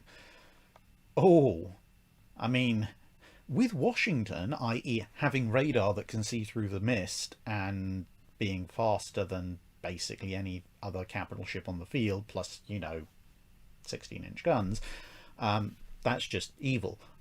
But even if we assume for the sake of some degree of fairness that Washington isn't there, it's just Admiral Lee, it would make a huge difference, because if he replaces Beatty, well, he doesn't have any personal ties to Seymour, so he is probably going to, the minute he realises that Seymour's not doing his signalsman job properly, he's probably going to get a replacement. And given that he knows practically everything there is to know about ship's gunnery, he's probably going to take one look at the battlecruiser fleet's idea of what constitutes acceptable gunnery and start working them to the bone to make sure they can actually shoot straight. Which yeah. Also, if obviously being from the 1930s, 1940s, he's going to have knowledge of what roughly has occurred. So he's probably going to get to dress up their ammunition handling. Probably knowing him and knowing his expertise, probably going to do a full personal investigation of exactly what the vulnerabilities of the ammunition handling system is. So it's probably not going to save Indefatigable, but the Queen Mary, etc. There's going to be a lot less explosions on the British side at Jutland. Let's just say that. And yeah, if he's got the Royal Navy battlecruiser fleet in a position where they can shoot well and accurately and are less likely to explode, and he's not got a signal officer who's going to confuse everybody into going after Blucher, Dogger Bank, he might get another kill or two.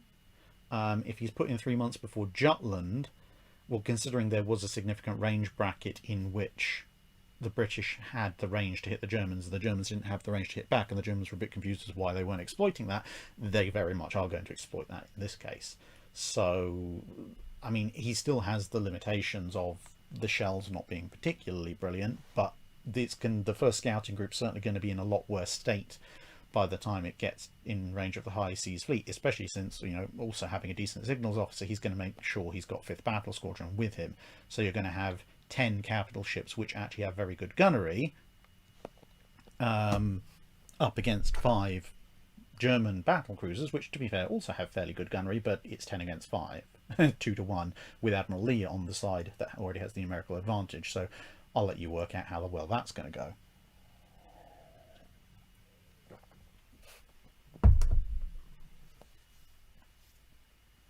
Um, if the gods wanted us to be happy, they would have given us a honey-based alcoholic beverage, Oh Look Mead, which remains one of my favourite user titles on Patreon. And out of interest, we have 5 questions left on this bit. He asks, or possibly she, I guess, asks, as part of the Anglo-German Naval Treaty, the Royal Navy sends its best engineer, you, to Germany to help rebuild the German Navy. Before you leave, you're given secret orders. You must make it look like the Germans that they're getting the best ships they could possibly get for their money and tonnage.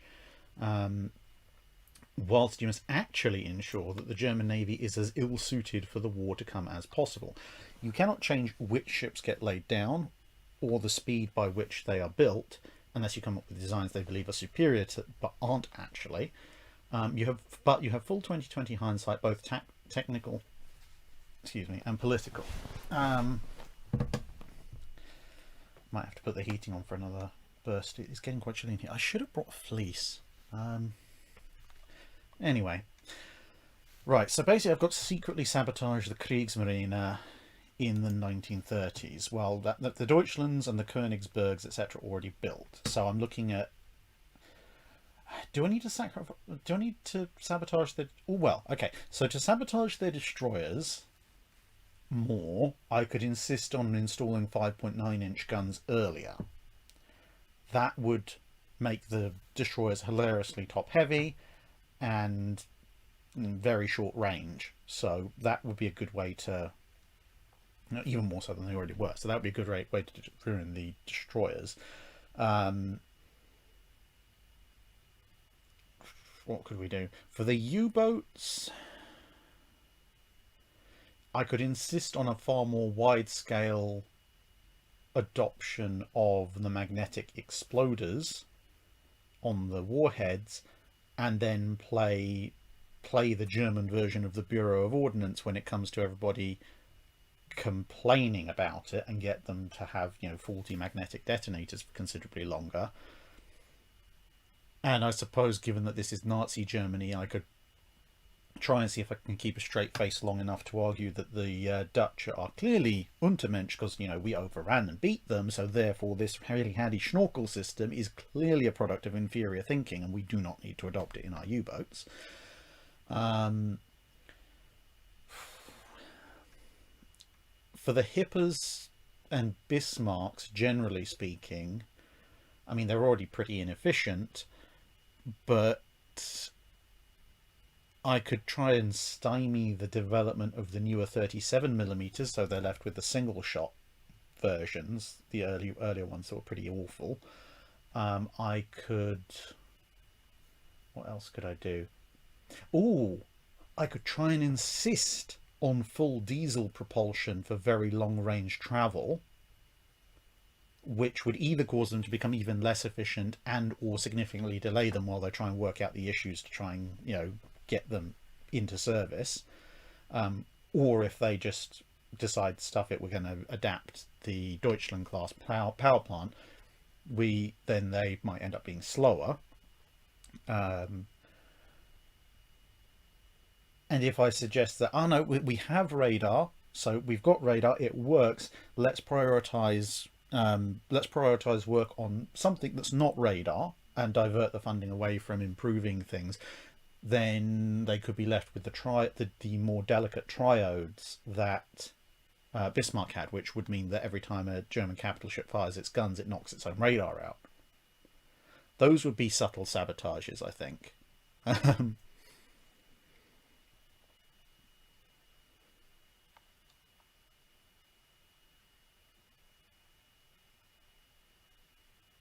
Salty Viking 10,022. If you're in charge of designing a ship to take on Yamato, but you're limited to the displacement of the Iowa class, what would you design? Limited to American or British technology, but assuming that technology sharing is included, you can intermix. Okay. If I'm designing a ship specifically to take on Yamato, I don't need the speed. So if I'm taking Iowa as a basis, I don't need the speed, because that uses a huge amount of internal volume, it uses a huge amount of displacement, and and Yamato is probably going to accept the engagement. Now, I don't want to be at disadvantage versus Yamato, so I still want to be able to go at 28 knots. But considering that 10,000 ton increase from the South Dakotas to the Iowas mostly was paying for the speed, that leaves me with an awful lot of other displacement to play around with. Now, on an Iowa class displacement, probably stick with the same number of guns, because I don't think there's enough in there to... I mean, it'd be nice to squeeze a fourth turret in if you could, but yeah, not convinced necessarily. I could maybe expand the beam of the hull, see if somebody could be really, really nice and invent a quadruple 16-inch 50. That would be a way of getting more guns on board without having to lengthen the ship too much, so have 4 quads for 12 guns rather than 3 triples. And in theory, you could dust off the work that had been done for the quads on the North Carolinas as a basis. They're quad 14s, but scale and all that. Given that the Montanas accepted they weren't going to get through the Panama Canal anyway, so let's take the beam beyond Panamax, which also means I can play around a little bit, make the bow a little less wet. Because you can do a lot with 10,000 tons if we're dropping us back down to 28 knots. Keep the belt armor inclination, but then just start pouring on thickness. So 16-inch armor or something like Montana grade armor, 16 inches angled at 19 degrees. So I now have a ship that's got a reasonable immune zone against the Yamatos. It's got the same it's got the same speed as the Yamatos, and I either have 9 or 12 16-inch guns, and then I can rely on my radar and so forth to give me a fire control advantage. So I've got the durability to slug it out. I've got guns which are reasonable enough to use against them, and if I've got 12 guns, then I actually technically have a superior gun battery, because 12 guns versus 9, even if the 9 are individually slightly higher in performance. Yeah, I think that's what I would do, if I'm given the limitation of Iowa as a displacement. Thank you very much, Bardley Richard, both for the sentiment and for the $2.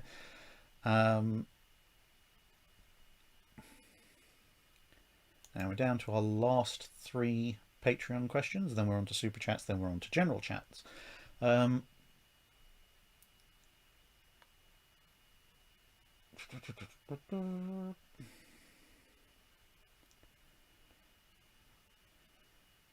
Okay, so that's Gregory Albert. How would weapon, ship and plane development have changed if World War II had started in the mid to late 1940s? Mid to late 40s.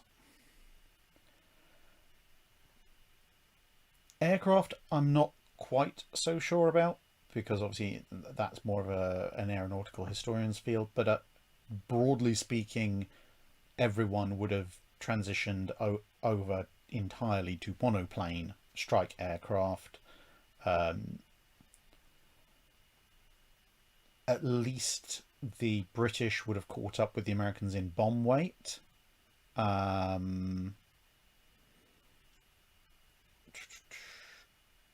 mean, the Barracudas, when they did their big raid on Tirpitz, were carrying 1,600-pound bombs as opposed to the 500-pounders that the skewers, etc., were carrying at the beginning of the war. Fighter-wise, I mean, it's very difficult to predict for the Royal Navy, because they'd just gotten hold of the Fleet Air Arm again, and well, they might have got their fully properly navalised Spitfire in 1940 and then developed it on from there. The thing is, there's going to be less resources being poured in. There's going to be significant resources because everyone's rearming, but not as many resources, not as much priority as during wartime. So exactly what developments that's going to lead to is a bit difficult in the plane department. And with the US, something approximating a Hellcat, maybe pushing towards a Bearcat, depending on if it's mid to late.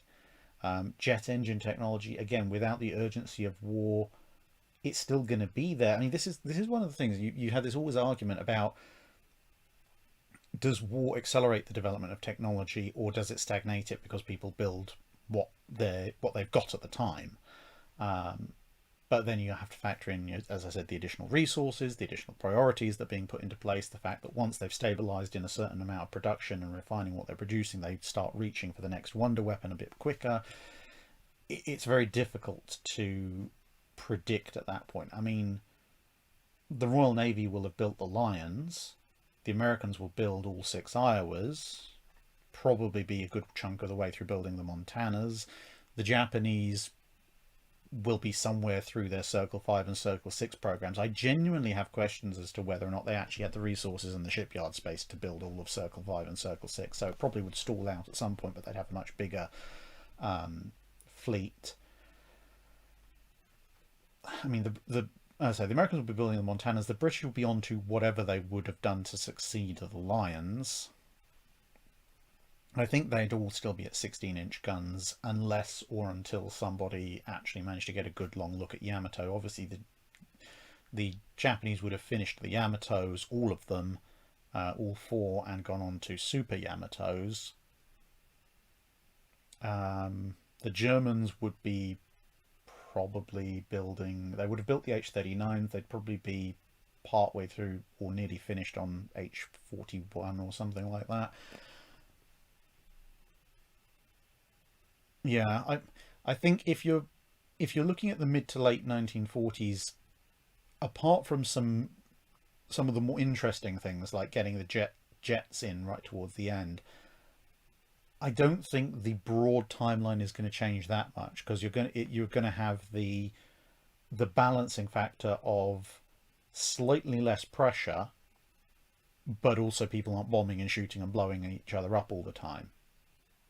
And you're still going to have significant rearmament resources being thrown at people.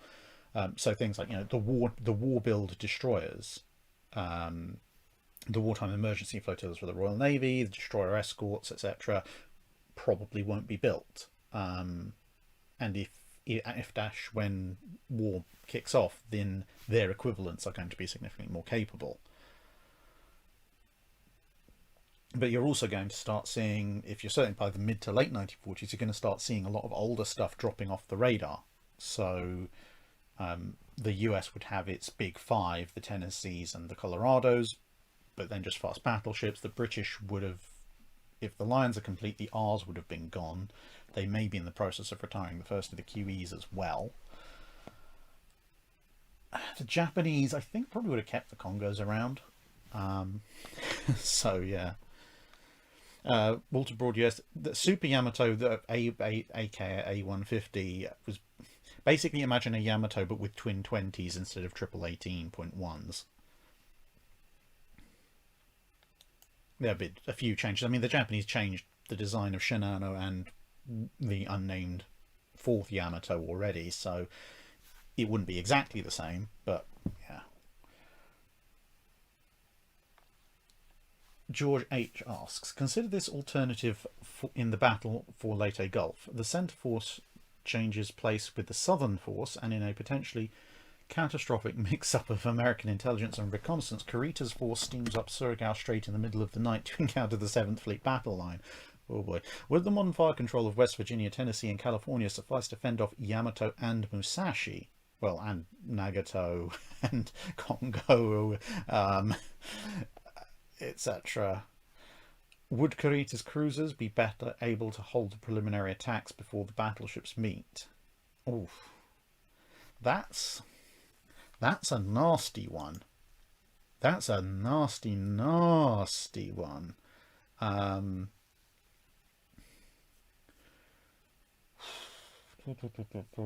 Yeah, because, I mean, you've got the torpedo boat attacks, the destroyer attacks, and the cruiser attacks that go in historically at Southern Force. Kurita's force is larger, so there's more targets to shoot at, but as you mentioned, they can also shoot back, which is going to be a bit of a bloodbath. In theory, 1v1, the American ships should have the advantage because they have radar. Certainly on a lot of their smaller ships, they have full radar fire control. And even if they don't have full radar fire control, they at least have radar for spotting. the fight's definitely going to carry past just the West Virginia, Tennessee, and California. So all the American battle line will be engaged because the range is going to close and close and close and close.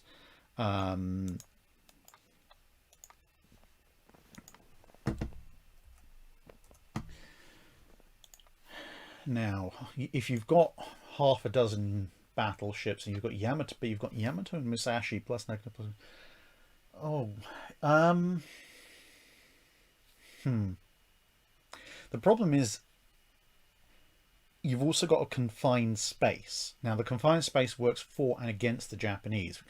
It works in their favour because it means the Americans don't have quite the same level of open maneuverability, and they definitely don't have a speed advantage. So even if the Japanese initially find themselves outranged by long range radar directed gunfire, they have the speed and the numbers to close the range to get up close and personal, and you really don't want to be in a standard class battleship up close and personal with a Yamato.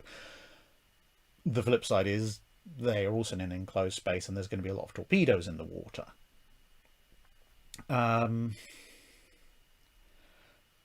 Honestly, I think it's going to be a bloodbath, but I think it could go either way. Yeah, I genuinely don't know, because if you want to take reasonable extremes, well, that which is a bit of an oxymoron, but let's say you want to take 20th and 80th percentile answers, as opposed to the 50-50 down the middle average. So, reasonable worst case, reasonable best case scenarios.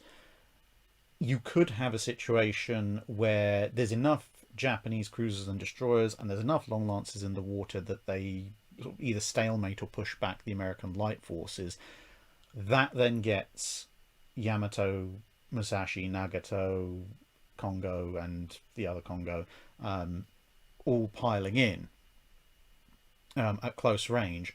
At close range, I don't think the US standards would last long enough. They will absolutely murder the lighter Japanese ships, but I think in the time it takes them to do that, Yamato and Musashi will have made relatively short work of them all. The Japanese ships will take a huge amount of damage, but then they would be in a position with whatever's left and survived to push through very close into the landing zones. So that's kind of a reasonable Japanese best case. On the other hand, with so many targets in the water and the fact that the American torpedoes, mostly obviously Mark 15s on the surface mount launchers, now actually work somewhat, it's also entirely possible that they sail blind into a trap. The US destroyers and cruisers basically do an inverse of first Savo Island on Kurita's escort forces and then start merrily spamming torpedoes at the Japanese battleships, who then might take multiple hits. They start taking on water, they're a bit confused, they're trying to engage the lighter forces, at which point you then get 7th Fleet dropping out of the darkness ambush on them, kind of Washington versus Hiroshima style. That would probably be enough, if they're good enough at targeting everybody, to knock out the Congos pretty quickly, probably cripple Nagato pretty fast, which would then allow them to double up on Yamato and Musashi. It's still probably going to result in a couple of badly damaged or sunk 7th Fleet battleships, because Yamato and Musashi will take a lot of killing, but it will happen. So it could end up with total defeat with, you might call it mild losses on the American side. It could end up with, heavy losses on both sides, but the Japanese push through. It's a very, very difficult one to calculate, I think.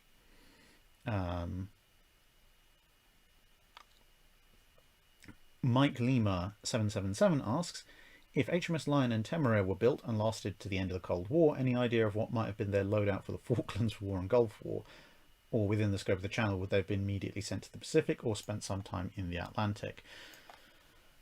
So if Lion and Temeraire were built, so they were predicting they'd be ready by 43 because of the issues they were having with the 16-inch guns. So let's say they work out some issue with the 16-inch guns, or some of them at least, and they get them in service by late 42, early 43. So their first deployments are probably going to be, they will probably have one with the home fleet, keeping an eye on Tirpitz and Scharnhorst. You might even have, let's say, Lion facing off against Scharnhorst at the Battle of North Cape instead of Duke of York. And at which point Temeraire probably will become flagship in the Mediterranean, helping out with the various landings in Italy. And then, once Italy's done, Scharnhorst is sunk, Lion and Temeraire would probably both end up in the home fleet, keeping an eye on Tirpitz until they start to form the Eastern Fleet, which would later turn into the British Pacific Fleet, at which stage probably one of them will be sent through as flagship. Then the other will be, again, kept around to keep an eye on Tirpitz until 617 and 9 Squadron deal with it, at which point probably that second ship will go out to relieve the first ship as flagship, but the other ship will come back for refit, and then might just about get out there for the last stages of the Pacific War. So yeah, they would, their initial probably year and a half in service would be in the Atlantic and the Mediterranean. There's no real point to sending them out into the Pacific in mid to late 43, or really even at the beginning of 44.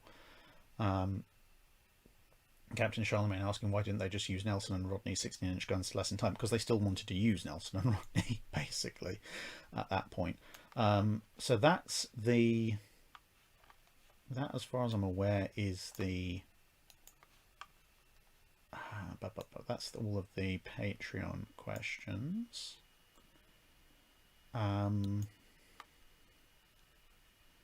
Right, so we now got the super chats, but before we do that, I am going to first make sure I don't lose my expensive headphones, and I'm also going to go and find a fleece or a jumper because temperature is dropping very quickly.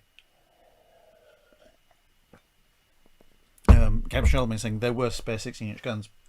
Yeah, not so much the turrets though. And also, again, they need the spares in case something happens to Nelson or Rodney's guns.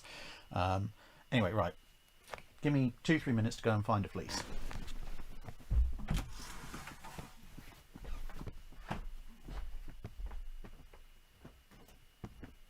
Computer, all light on. Okay.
Right, that's better.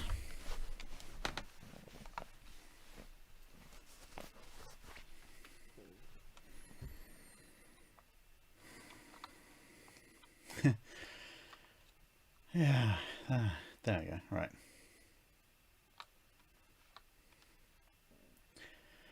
Right, super chats. The crazy one says, last time in the States you snuck over to Hawaii. Any chance of sneaking down to Texas? I will be in Texas for one day at the end of my trip this February. But I won't be in a position during the day where I can just say, oh yeah, come and meet me, because I won't be in a public area, if you like. So I'm gonna see if possibly there's a potential for an evening meetup, maybe at a restaurant or something. But that's still work in progress.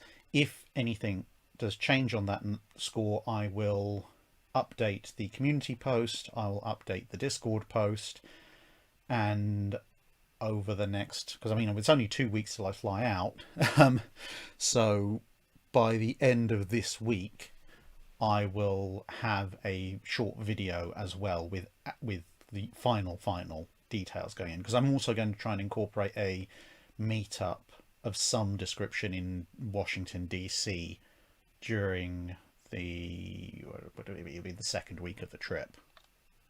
And I'm going to also nail down exactly where I'm going to be on the Thursday of the trip, for a meetup in San Diego. And incidentally, I mean, let's face it, you guys are watching live streams, so you're probably interested in live streams. Someone's asked in the community post, with the Western Naval Historical Association conference that I'm going to be speaking at, there are a limited amount of spaces, I think, that you can register for if you can physically attend, but they are also arranging streaming for the conference. Now, obviously, it is 2 days of naval conferences with some very, very well-known naval historians and me. So obviously you may not want to tune in for all of it. You might, but it is, I think there is a fairly reasonable entry price going to be sorted out for streaming the conference, which I would recommend. I mean, obviously I won't have to because I'll be physically there, but there you go.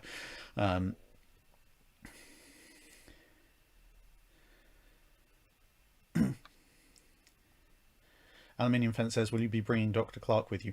Not this time. Another trip later in the year, then will be, yes, with me, Dr. Clark, and a couple of others. Basically, the Canadian trip crew will be heading out, hopefully. But no, this trip is just me. Yeah. So there you go. Lost Muffin Man says, I spotted you in Arrows vs. Armour 2 on Todd's workshop. How did that come about? Yes, you did. My backer's plaque is up there. The breastplate that got shot up is downstairs. So how did that come about? Well, a combination of things. One, I happen to know Todd in real life, if you like. Basically because, I'm interested in medieval reenactment. He builds a ton of stuff. He makes a ton of stuff that a lot of reenactors use. So I had run into him off and on for years at various Torms, which is the original reenactors market, basically the single biggest reenactors market in the UK. And that means my phone has lost its... my phone has lost its silent mode, so I will put it back in. Right. Anyway, where was I? Yeah. And then, and obviously, being a medieval reenactor and interested in the mechanics of armor piercing, and specifically a longbow archer reenactor, as well as portraying a knight, because one of my ancestors was an archer who was actually at Agincourt. They appear on the Agincourt roll. When the first Arrows vs. Armour 2 video came up, I was very interested. And then when the Kickstarter went up for Arrows vs. Armour 2, I was like, oh, I've got to get in on this. So I backed it. And yeah, that's why I appear in the credits as a backer. And that's also why I briefly appear putting a target up in Arrows vs. Armour 2, because I spent most of the time just out of shot, observing everything that was going on and doing my best to try and be helpful. So there is actually a website that Todd's put together with more information and pictures and stuff from Arrows vs. Armour 2. So if you go on there, A, really good source of information, and B, there are a few photos that I took as well. And for those of you, if you backed it and you received broken arrow tips and so forth, there's a reasonable chance that at some point I handled them, because I kind of sort of appointed myself as chief tracker down of broken arrowheads, mostly by just sitting relatively close to the armor and watching them when they spun off in an area that it was possible to actually find them in. But there you go. That's the short version of how I got into Arrows vs Armor 2. And in case you're wondering, at some point further down the line later this year, I will probably actually do a video partly based on Arrows vs Armor 2, which will explain some of the basic mechanics of armor penetration. Now, obviously, you know, if you're talking about a World War II era battleship shell versus, you know, Krupp steel armor that's been face hardened in World War II, there are significantly more mechanics involved than just longbow arrow versus plate armor, but the mechanics involved actually apply very well to the earlier, so late 19th century shells versus armor or shot versus armor situation, and also serves as a good foundation to explain the basic mechanisms of armor penetration before you get onto the really complex stuff. So yeah, look out for that at some point in the future. It just means I have to actually get out again my engineering materials notes from university and really start getting into the weeds of metal and steel hardening and relative hardness and Young's modulus and tensile strength and all of this kind of stuff. I didn't see that Todd made a shooting range into an ice rink. Presumably that's with the recent weather. I shall have to go and have a look. Captain Charlemagne asks, a New Mexico style battle cruiser, 10 14-inch guns with the same layout as Nevada, okay, so twin turrets up top, all or nothing 11-inch belt, 29.5 knots. If modernized sufficiently, how would it stack up compared to a refit Congo? Okay, if it's modernized sufficiently, if you've got all or nothing 11-inch belt, then that's superior to Congo's, because even after the upgrades that they did in the 30s, she still only got an 8-inch belt. So, you know, it's going to have a greater immune zone against 14-inch fire than Congo does. 10 14-inch guns, well, it's got 2 more guns, so that's good. 29.5 knots is gonna be near enough as makes no difference. About, you know, it's about as fast for all battle purposes. It's near enough the same speed as a Congo. So yeah, if it's modernized sufficiently, that's going to be a superior vessel. It's going to hit 20% harder, and there is going to be an immune zone, relatively speaking, at least for the Citadel, which it can comfortably sit in, which I suspect is going to actually exist in a reasonable battle range as well.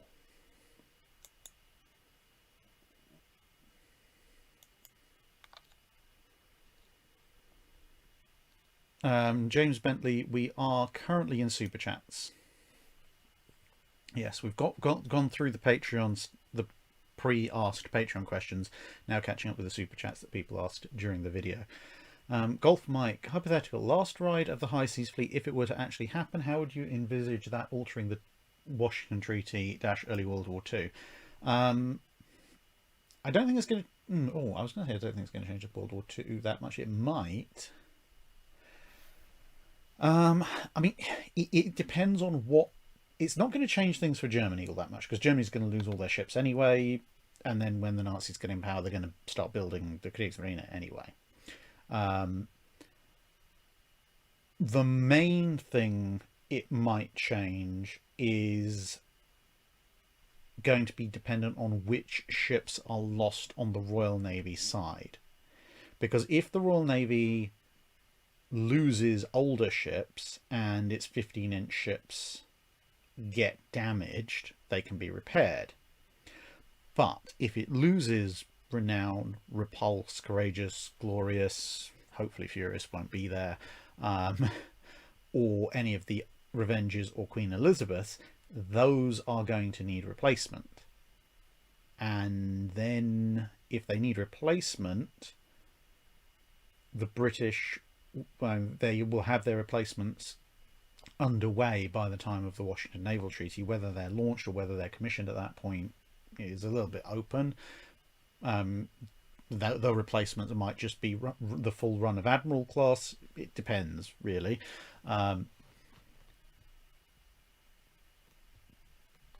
that could lead to some differences. I mean, if they go for battleship replacement, so let's say some Revenges or QEs are lost, and they do, some follow-on design thereof, probably not going to change all that much.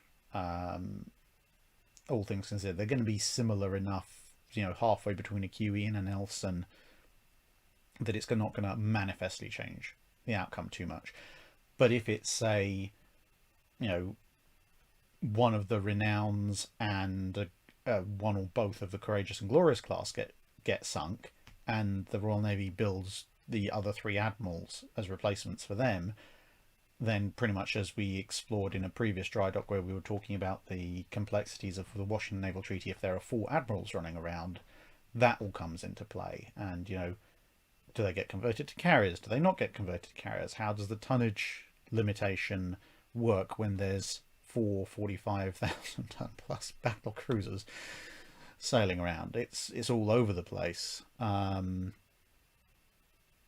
So yeah, for there to be a significant change in the Washington Treaty and in the effects of World War II, it's going to depend on who the High Seas Fleet shoots at. But because the British are going to have to be replacing older and theoretically less capable ships with newer ships, overall it's obviously better for the Royal Navy because they have better ships going into World War II. Michael McLeod: after World War II, if the Iowa battle carrier plans had gone ahead, would the rear main turrets of BBs 61 to 64 have been modular enough to be removed and reused in the forward barbettes of hulls BB 65 and 66 to create 6 vessels? That's a really good point. The only slight downside that I can see is that most, I stress most, not all necessarily all, but most of the battle carrier plans I've seen for the Iowas are the 1980s plans, by which stage Illinois and Kentucky are long gone. But if we assume a hypothetical, aft hull battle carrier conversion for the Iowas in, let's say, the early 50s,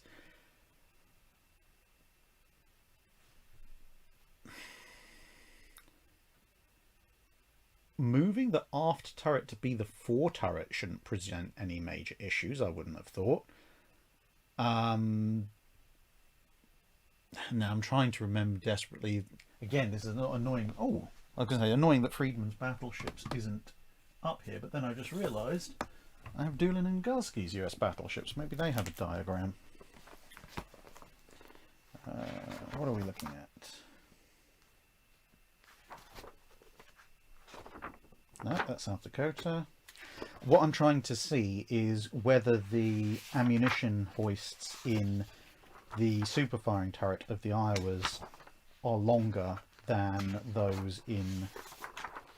Because on some battleships they used the same height all the time, and that resulted in the shell rooms, etc., being one deck higher. But in other ships,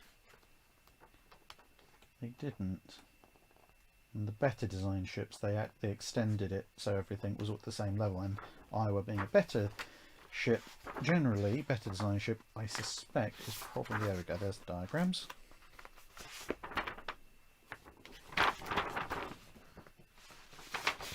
Yes, that's, oh, actually, ooh, you say that. You say that. No, I had the, okay, that's, right, so, let's see if we can, hopefully you can see that there. At least if this diagram is accurate, the Iowa's shell handling facilities, etc., on the super firing turret are actually just one level higher with an additional space below. So the spindle's a bit taller. So that you'd need to make an additional spindle, okay, that's a bit of additional engineering, but not impossible. But theoretically, everything else could just be lifted up and dropped in. So, yeah, weirdly, if you wanted to make 6 battle carriers, you take off 4 aft turrets, it wouldn't be too much of an ask to drop them in and do that. Huh. Okay. Yeah, it's entirely possible, I guess. I mean, not that I'm a particularly great fan of battle carriers, but I quite like the idea of bringing the other 2 hulls in just by grabbing the turrets from the others. Oh well. Sapper Ninja. In 1935, a somewhat eccentric but likeable man steps out of a blue box in London with a lot of iron brew. He convinces the Royal Navy to build a non-treaty capital ship, the HMS Clark. What does it look like? You're having fun with that. Well, clearly it has to be made of girders.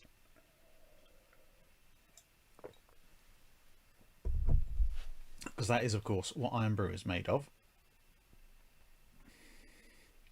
1935.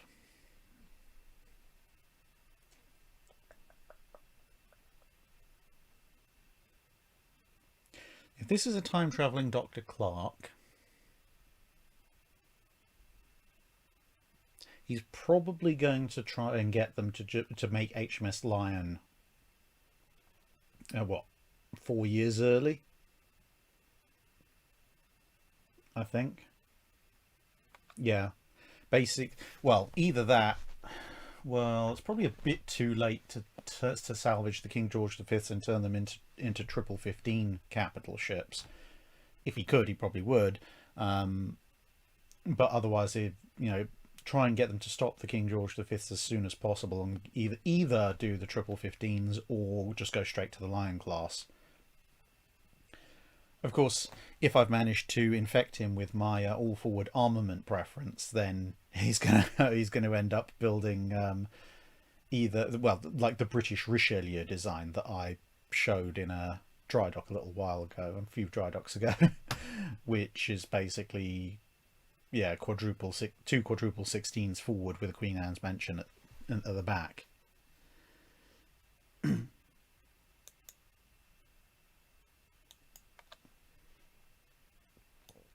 Maxwell Looney, if you brought shipbuilding knowledge from the future back in time, how advanced could you make a ship using older building techniques, i.e. using the all-or-nothing scheme or making fire control computers in World War I ships?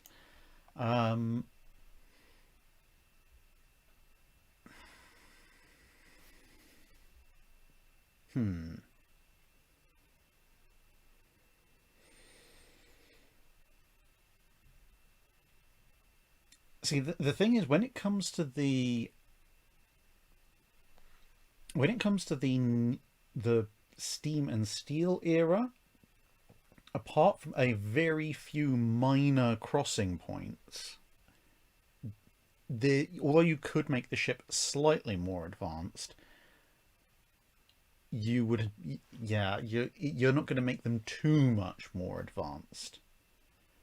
Unless by bringing shipbuilding knowledge from the future, you literally just bring back the instruction manuals for fire control computers. Because yeah, if you bring back the complete diagram manual for the Admiralty fire control table to 1910, they can probably knock up a decent working version pretty quickly. It's not that much more advanced in terms of the basic building blocks, but hugely more advanced overall.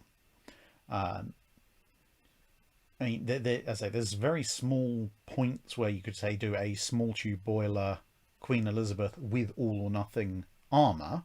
So you get a 28 knot all or nothing 15-inch armed battleship, although at that point they'd be probably calling her a battle cruiser, which would stand the Queen Elizabeth class in very, very good stead for World War II. But that's kind of a very specific point. Similarly, if you brought back the formula and preparation techniques for Krupp steel, you could probably get somebody manufacturing that in the 1880s and there's nothing that particularly prevents that if you already know all these things. I think where you could make the greater advances, however, would be either in the very earliest Steam period, i.e. when they're still doing steam-powered wooden warships, because it's not that difficult to explain a relatively easy set of improvements you could make on the early steam engines to improve their power output and reduce their footprint, which would considerably advance the cause of steam-powered warships generally, and their speed, their firepower, because you don't need as much space, etc., etc. But when you go even further back to, if you went back to say the 1750s or the 1760s, and at that point you brought knowledge of even really basic stuff like iron strapping, the diagonal cross members, aka Simmons and Seppings designs, all the things that would eventually combine to bring you the really big sort of 6,000 to 7,000 ton plus displacement 130, 140 gun capital ships of the 1840s, but bring that all of that back to the 1750s, 1760s. You basically would be skipping everybody forward a century with methods that they would be able to replicate after you show them the diagrams and explain how it works. So that would, I think, would be, without going too far back, that would be where you could make the biggest single advancements, because in a lot of ways, once you get into the iron and steel era, you're back to kind of you need to make the tools that make the machines that make the thing that you actually want, that you have to advance before you can actually make the technological advance, if you want to advance the technology more than, say, 5 or 10 years. Whereas in the age of sail, as I just said, you could advance things about a century quite easily.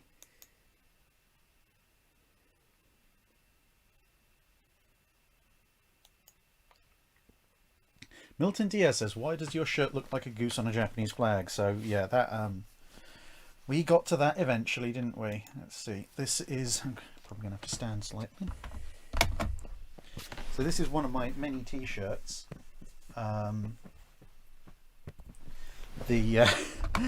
But basically I have almost no t-shirts that are just plain.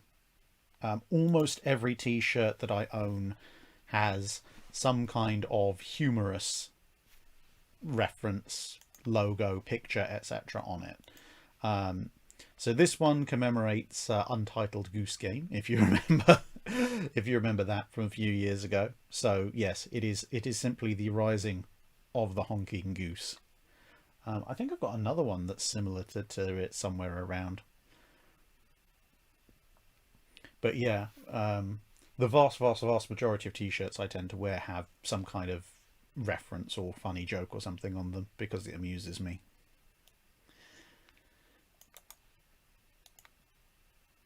Chad asks, Chad says, you're literally the reason I'm joining the Royal Navy. I hope you survived the damage control course. I hope they let me in at some point.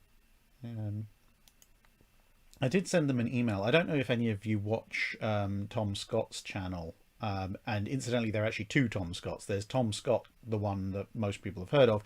There's also Tom Scott, the older one, who, if you're interested in naval history, the latter one, Tom Scott, the older one, is it the older one or the original one? I can't remember exactly what the channel's called offhand. But definitely go and give him a look, because he does a huge amount of work in and around USS Texas. So amongst other things.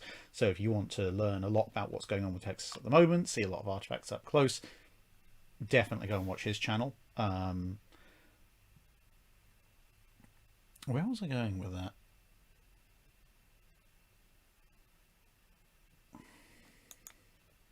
My brain's gone blank. Oh, that's it, the damage control thing.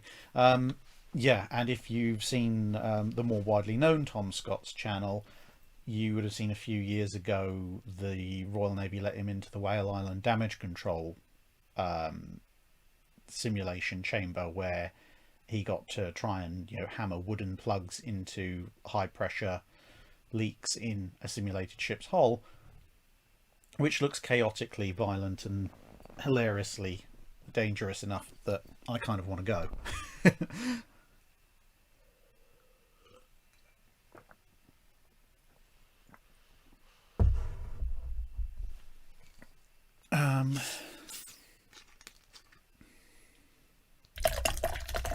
Sorry, I just realised how loud that's going to be with the microphone. That's me just topping up the iron brew. Deep Blue Dreams. I heard a rumour of issues with the 12-inch 50 caliber Mark 11 gun that put the Admiralty off 50 caliber and above capital ship guns for decades. Is there any truth to this matter? I don't know if it put them off of 50 cal guns for decades, but it definitely put them off of going for high velocity versions of existing calibers for a good while afterwards. Yeah, there were a bunch of issues with the UK 12-inch 50, which caused them to go back to, on average, 45 calibers weapons. Obviously, the 15-inch was a 42, but when they had a look at the Baden class, and they saw the Germans were using high velocity shells, they kind of went back a little bit on that decision with the Nelsons, albeit they didn't go with 50 caliber guns for the 16-inch. They just went with the high velocity component. But yeah, the Admiralty was also generally of the opinion that the balance of things was better served by the standard length, i.e. the 45 caliber length weapon, but in bigger gun rather than slightly faster shell.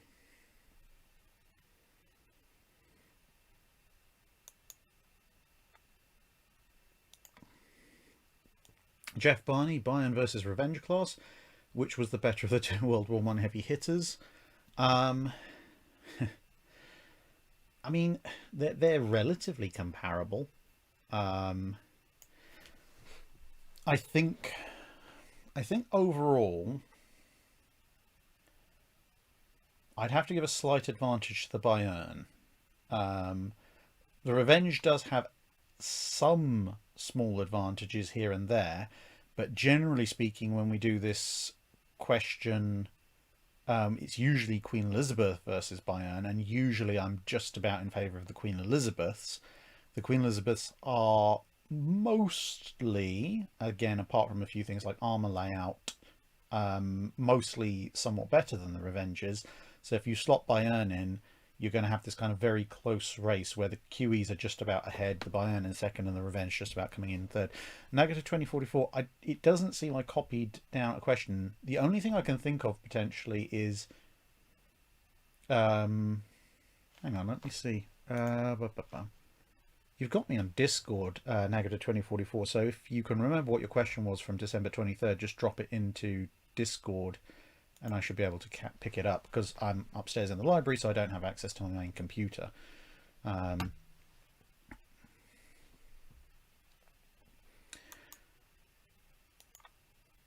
Tavildo asks, another channel I follow recently gave a rave review for Sea Beast. Have you seen it? And do you share their opinion? I'm going to go with no, because I don't have any idea what it is. The Sea Beast, 2022 adventure comedy, starring Carl Urban. It can't be too awful. A young girl stows away on a ship of a legendary sea monster hunter, turning his life upside down as they venture into uncharted waters. Released 24th of June 2022. Oh, it looks like it's an animated thing. I haven't seen it, so I don't know. Tavildo saying an animated fantasy which was praised for its historical accuracy. Well, that's good. At which point, yeah, I will. Hang on. Computer, set a reminder for Thursday at.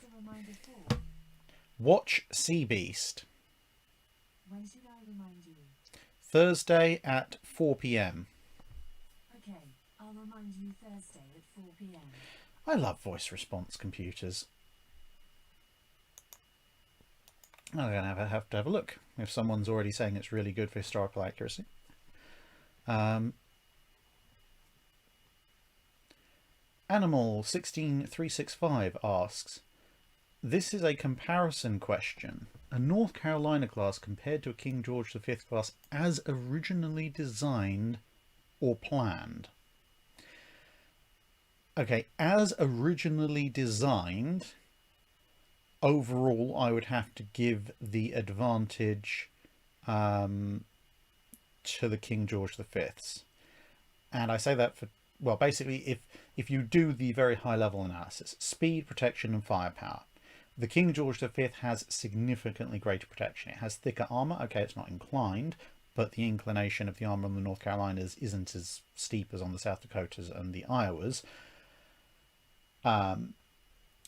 And the King George V's torpedo protection system, torpedo defence system, is rated for considerably heavier torpedoes than the one that the North Carolina class had, albeit that North Carolina's torpedo defence system herself actually stood up pretty well to a long lance. You know, baseline, the King George V's overall protection is better. Speed is on paper a wash, but remember the North Carolina class for a good chunk of their early career have issues with actually reaching that high speed and, you know, not vibrating back and forth like a washing machine with a brick in it. So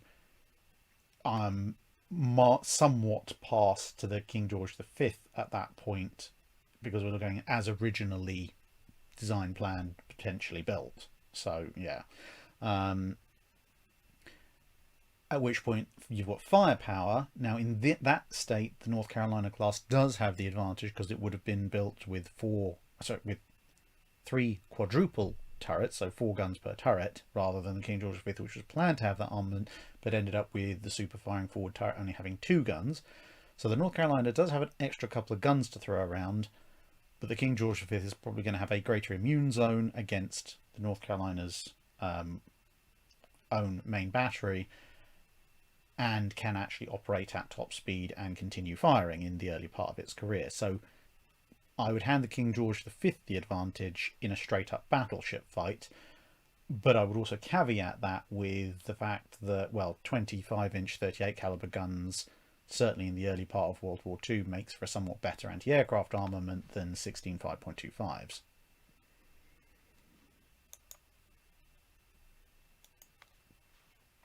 Alex Lamb asks, you are the British Admiralty. Oh, okay. And for some reason you are not allowed to scrap HMS Tiger. What would you scrap instead, and how would you modernise her, and how would you use her when World War II breaks out? Okay, I guess the easiest thing to do is that is in reverse order. How would you use her when World War II breaks out? Convoy escort and raider hunter. She's the perfect counter to something like the Deutschlands.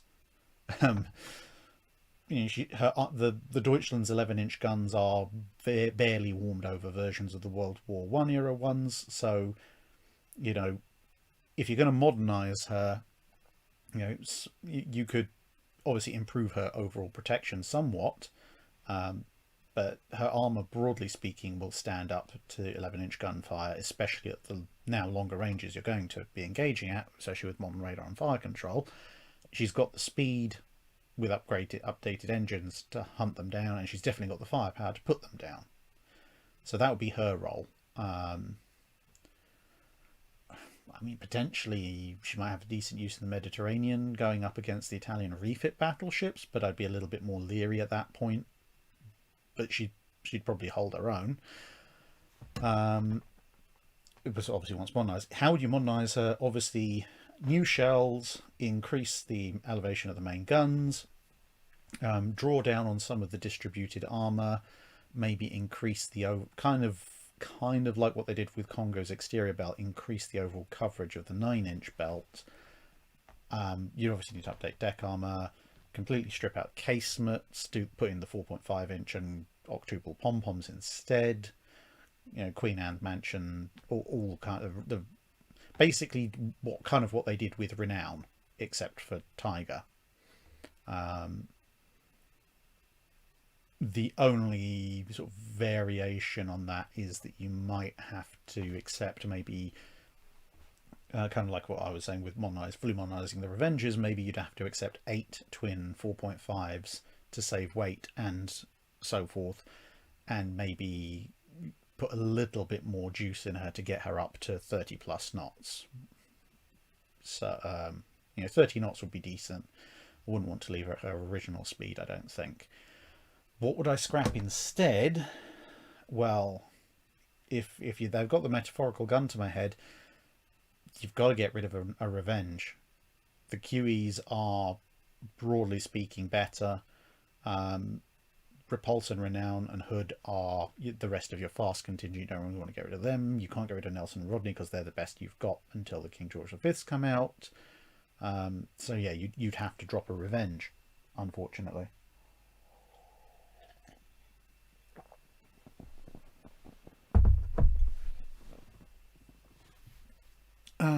Prince of Tonga. 1922, Australia and New Zealand each decide they want a Lion-class battleship or battle cruiser as a flagship for their navy, and they get them through the treaty. So presumably they're being treated as independent parties for the purposes of the Washington Treaty. How would a 1934-36 rebuild make them effective in World War II versus Deutschlands or Congo? So pretty much what I just described for the Tiger, except with they have a Q turret instead of 2 turrets somewhat spaced aft. And would it make them effective against the Deutschlands or Congos? If they went through the similar rebuild process, they would be incredibly effective against the Deutschlands because they'd be faster than them, they've got more firepower than them, and they've got the armour to stand up to them at medium to long distances. A modernised Lion against a Congo, that's going to be a fun one because they're not that far apart historically speaking. If they went with my idea in terms of anti-aircraft armament, they would have superior anti-aircraft batteries. They would have marginally thicker armour by an inch. The firepower of a 13.5 inch with increased elevation and modernised shells, it's within shouting distance of a Congo's 14 inch. I mean, theoretically the Congo's 14 inch is just a little bit larger, but near enough as makes no difference. So yeah, fighting obviously the modernised upgraded Congos, it would be a coin toss, but they would be pretty darn effective against Deutschlands. Wayland Chow, who will be accompanying you on your February 2023 US trip, and what are their favourite fizzy drinks? So for February 2023, it's just me. So yeah, basically, as I said earlier, the 2023 trip originally grew out of, I was originally looking at just going to San Diego for the conference, but then I realised, if I take the time off to go there, considering it'd be a very long flight, I would end up spending about half the total time I was away either in an airport, on my way to or from an airport, or on a plane, which I'm not that great a fan of international flying, to spend half my time away involved in the airport system. And so I expanded it, but I expanded it to catch up and meet up and follow up on various things I'd done in April 2022, and it's, as a result, it's a fairly high speed, high pressure trip, and obviously somewhat shorter than April. And also, given the lessons of last time doing the RV trip down the East Coast, I was just like, no, I'm getting a hire car and staying in a hotel this time, thank you very much. Especially considering that it's February. So yeah, it's just me. Mrs. Track is staying back, and it'll just be myself. So, well, you know what my fizzy drink preferences are. Just obviously please bear in mind that considering the last major meetup will be on New Jersey, I should have enough time to drink a lot of Iron Brew between there and when I need to take off. Um, but yeah, that it will be fun, I think. Um, Although, of course, as I mentioned with the I don't want to call them press releases, in the community post and on the Discord as well, the ships that are hosting me are being very kind, because obviously normally, certainly Salem and possibly Massachusetts, I think, are normally closed this time of year. So I know definitely that Salem is making a specific thing of reopening for one day, assuming that we're not stuck in the middle of a massive snowstorm, to let me and Dr. Scholes aboard, and obviously you guys if you want to come and say hi. And I'm relatively sure Massachusetts is doing the same thing, but I don't know if Battleship Cove is open normally around this time. But in any case, either way, they're being very generous by letting me on board, as of course is Ryan from Battleship New Jersey. So obviously please express your thanks in appropriate ways to them. I'm sure they will definitely appreciate it. Lightning Wing Dragon, I will be aboard New Jersey and happy to meet people on Saturday the 11th of February. So there's basically two opportunities to meet me. There'll be, roughly speaking, 1400 on the aft fantail, assuming the weather is nice. If it's not, probably the wardroom, or the mess, or some other appropriate sheltered area indoors, but ideally the fantail. That'll be during the day. And then in the evening, if you want to see me, Ryan, Dr. Scholes and Trent Hone giving a special lecture series and Q&A, then that's a separately ticketed event. Trent Hone will be talking more about his recent book on Admiral Nimitz.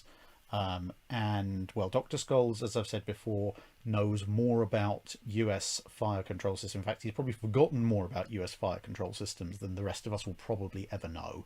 So, yeah, he's an absolutely wonderful gentleman generally, but also a colossal source of knowledge when it comes to this stuff.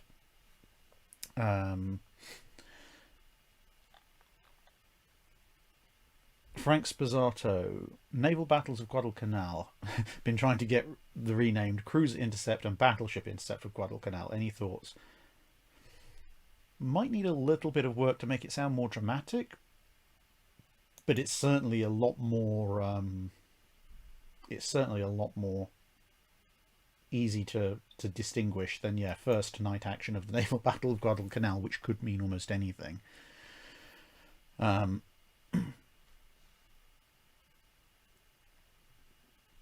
As far as and with Lightning Wing Dragons also saying, if you come to New York, maybe visit the Intrepid. Maybe. It depends very much on what else I'm doing, because, as I mentioned slightly earlier, I'm hoping, stress, I might not make it, but I'm hoping to visit the USS Nautilus on my way down from Quincy, eventually over 2 days, working my way to New Jersey. On the second day of travel, I'm actually, in theory, starting around about the New York-New Jersey state border, which means I should be passing just west of New York. I've been to Manhattan before. I'm not the biggest fan of Manhattan, and so I think it's going to depend a lot on timing. If I wake up early, get decent breakfast and start heading down fairly soon, I might be tempted to maybe park up and take the ferry across and then take maybe a taxi or something up to Intrepid. But it depends how much time that leaves me to get down to New Jersey. And yeah, I mean, I do want to come and see Intrepid, but I'd want to be able to give it a full day, and it would also mean I'd have to go back onto Manhattan, which I've done things once before. I've done that once before, and I wasn't too impressed.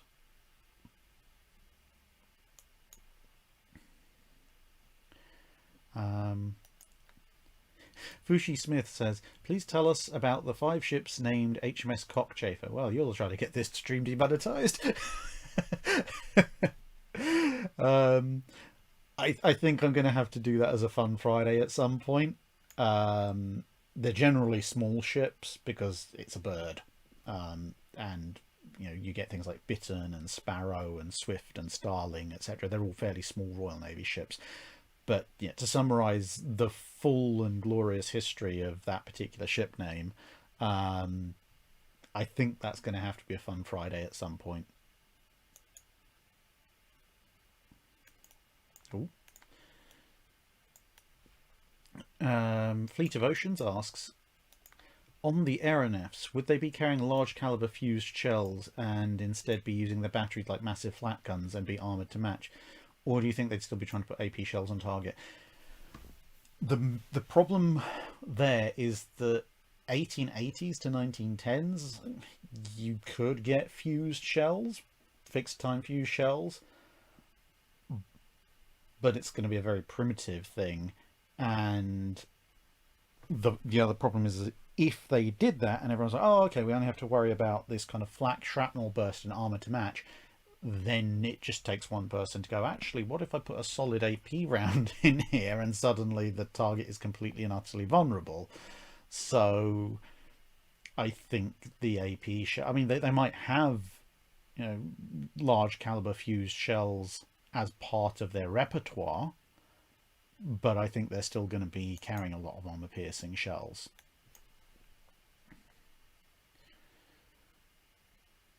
Stretch pointing out that technically speaking, that's also Beetle's name. I'm sure I've seen a bird called that as well.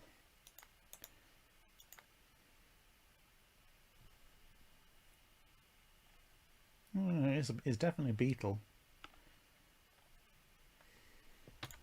Why do I think there's a bird?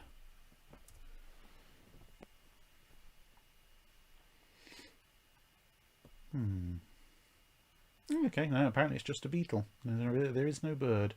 Oh well. You learn something new every day. But yeah, anyway, insects, birds, etc., etc. They tend to, the Royal Navy, the general point is that the Royal Navy tends to name their small ships after them.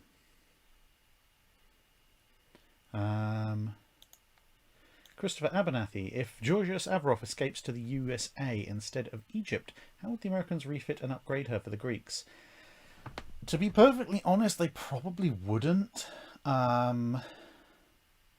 They might put a basic radar set and some new fire control systems on, but that's probably about it.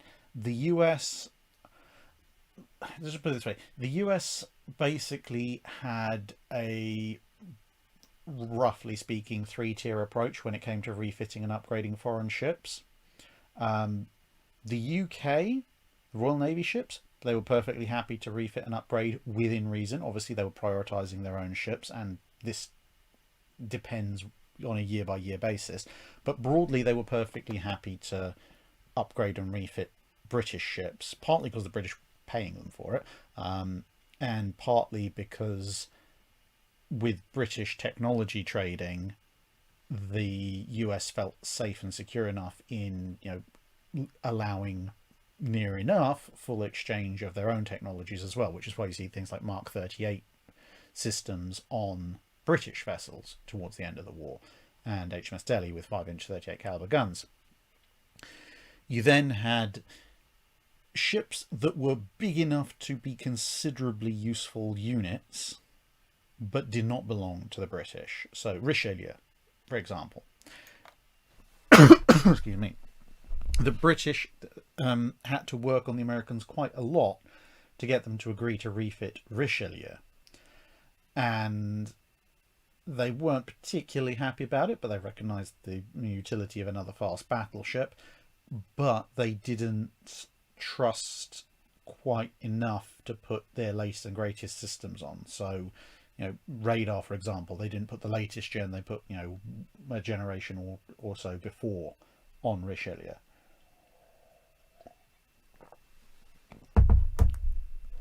And with the best one in the world, although Georgios Averov is a fantastic armoured cruiser, she is still an armoured cruiser. She's relatively limited in speed, and again, not belonging to the Royal Navy. the Americans are probably going to take one look at her and go, what utility does she bring if we modernize her in any way, shape, or form? And it's going to have to be a custom modernization because there's only one of her, and probably not do it. As they might put like a short range surface search radar and a bit of a tune up, and maybe stick some anti-aircraft guns on her, but that's probably all that they'd be willing to do if we're talking about a situation where, you know, Avarov is escaping Greece and then heading over to the US. It might be a different thing if Greece asks the US to overhaul and upgrade her a year before Greece falls. That might be a different thing. Gregor's asking, well, if what if she got turbines? Well, at that point she's probably not going to be back in action during the war, because you'd have to cut the whole ship open, completely redo the entire power plant, and then rebuild the ship back up again. So, you know, she'd be faster and, you know, more fuel efficient, and completely miss World War II. A Barrel asks, oh, we're talking Barrel, is there a timeline where battleships aren't needed? Most engagements seem to be rock, paper, scissors. They have one, so I need one too, type of thing. I mean, it depends how far back you define battleships. Because technically speaking, a first rate is a line of battle ship. So I think the thing is, size always matters. Even if you go back to the very first, you know, primarily gun-equipped vessels, initially size not only allows you to mount a reasonable number of heavy caliber guns, but also allows you to carry enough crew that the more traditional one broadside and board technique is less effective against you, because you have enough men to defend. Once you get onto full just gun decks of, and, you know, boarding as is a secondary rather than a primary offensive technique, again, size allows you to carry bigger guns, it allows you to carry more guns, and that pretty much holds true all the way through up until the invention of the torpedo boat. You know, even as far as the latter part of the 19th century, cruisers are there for scouting, cruisers are there for show the flag, general patrol duties. Some armoured cruisers maybe are approaching the level of firepower that might allow them to stand as a secondary unit in the battle line. But the battleship is still the ultimate arbiter of power, because it's the biggest, most heavily protected, most heavily armed thing on the seas.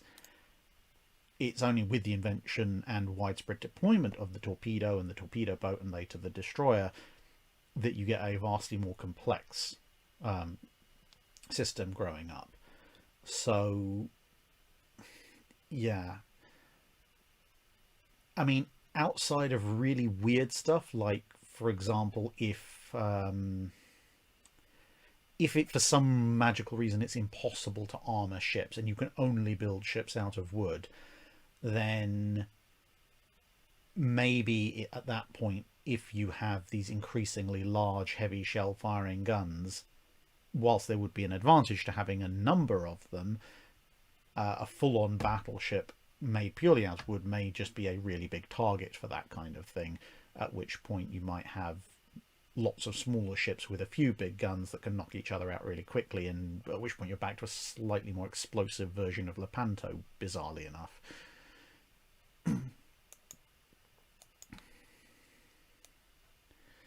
Lightning Wing Dragon asks, could you do a video or 5-minute guide on the Bouncing Beavers, the US Navy's adorable littlest tugboats? Also, Day Whatever of asking for a vid on all the North Carolina variants. A video on all the North Carolina variants, I think, would probably have to be, unless it got nominated on Patreon and voted up, it'll probably be towards the end of this year, beginning of next, because I've got all of the Wednesday videos for this year penciled in. Obviously, there may be some changes to that. The ones obviously I don't have penciled in are the ones that Patreons vote on each month. So if they happen to vote for that at some point this year as one of their 2 voted on videos, then sure, at that point it'll get done, and I'm perfectly willing to do it. But as things stand, it will probably be toward the very end of this year or beginning of next if it's going by the ones that I can actually schedule in advance.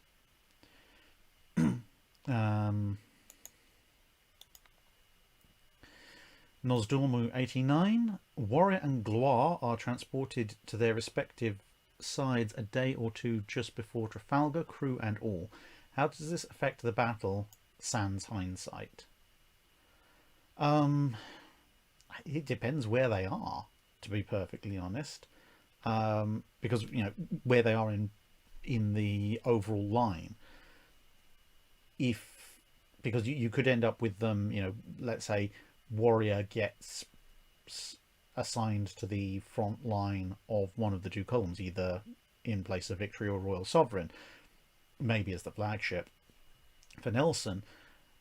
If Gloire is there instead of Bucentaur or Redoutable, then you get a straight up 1v1 pretty early, and they would probably cancel each other out until such time as Warrior, being on paper the better ship, coming out on top, especially if they've got similar skills of crew on both sides. But you could also have the sort of, I guess, the other extreme end, which would be as a new untested ship, Warrior could be assigned to sit at the back, at which point maybe it's riding along with Prince and doesn't get into the battle until very late in the day, but Gloire is right in the middle of it all for the whole time. Or Warrior leads the fleet in, but Gloire is right at the head of the Franco-Spanish line and under orders from, I think it was Dumanoir at the front, at which point she doesn't enter the action for most of the day, and Warrior has free reign to rampage through the French fleet. So yeah, it's like, who are they operating under? Are they independent actors? Where are they in relation to each other? And so on and so forth.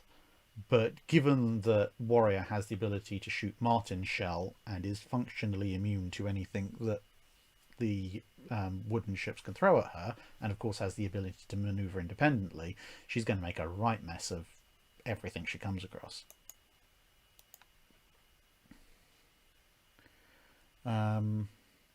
Jacob Moss, so this is the final super chat, I think. Let me just double check.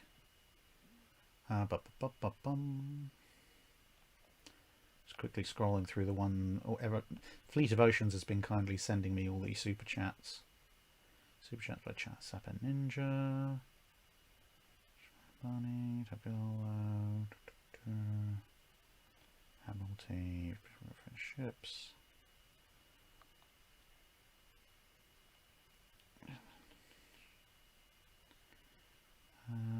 Avroff, Tom battleships needed, Matsbios. Right, okay, so this is the last super chat question, and apart from Nagato's.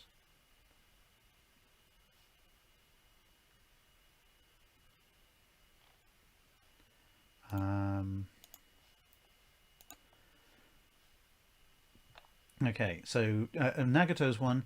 In Etajima, Japan, at the Imperial Japanese Naval Academy, one of Mutsu's original 41cm number 4 turrets is still there as an existing example. So what would the flight trajectory be if the turret opens fire? Okay, so this is where would the turret land?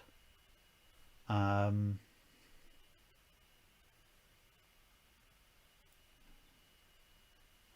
think I've answered that. So I recall, did I?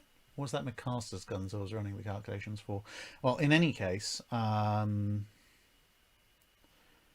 I will incorporate that into, what are we on? We just released the Drydock day. So I'll incorporate that into next week's Drydock, because obviously I have to go and measure angles and check ranges, etc. Which I mean, I could do on the live stream if you want to watch me just mentally do a bunch of mathematics for the next 5 minutes, but I will make sure to include that in next week's Drydock, which will be a bit better for the answer.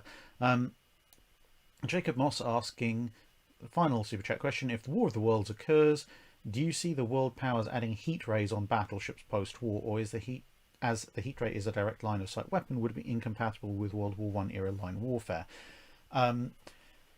So given that War of the Worlds as originally written occurs within Britain and the Martians die before they escape, it would, it would definitely be maintained as a British secret weapon.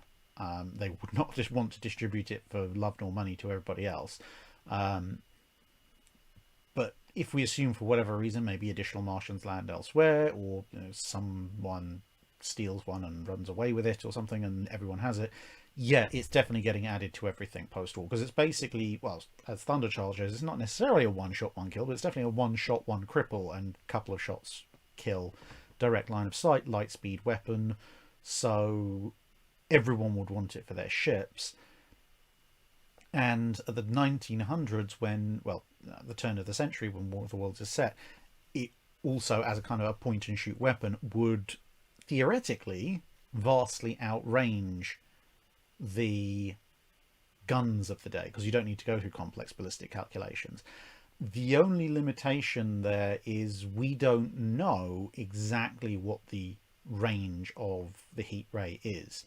In theory, it should be line of sight all the way to the horizon, in which case it's perfectly competitive even with World War One era 15 to 20,000 yard engagements. But it could also be subject to a lot of diffusion, which might limit its range to a few miles, at which point it might not be a primary weapon. If it can, let's say, if it can reach out 3 miles, but the guns can reach out 12, then the guns will probably be still the main armament. But what you might very well see is, if they can fit it, and if they can work out how to power it, heat rays mounted on things like torpedo boats and destroyers, and they might actually replace the torpedo, because you get in range to launch a torpedo, you might hit, you might miss. It's going to take a while to get some results. If your destroyer can get within that range with a heat ray, they can just blow a massive hole in the side of a battleship instantaneously. The flip side is, at that point, heat rays will probably become the secondary battery of battleships as well. Well, there you go.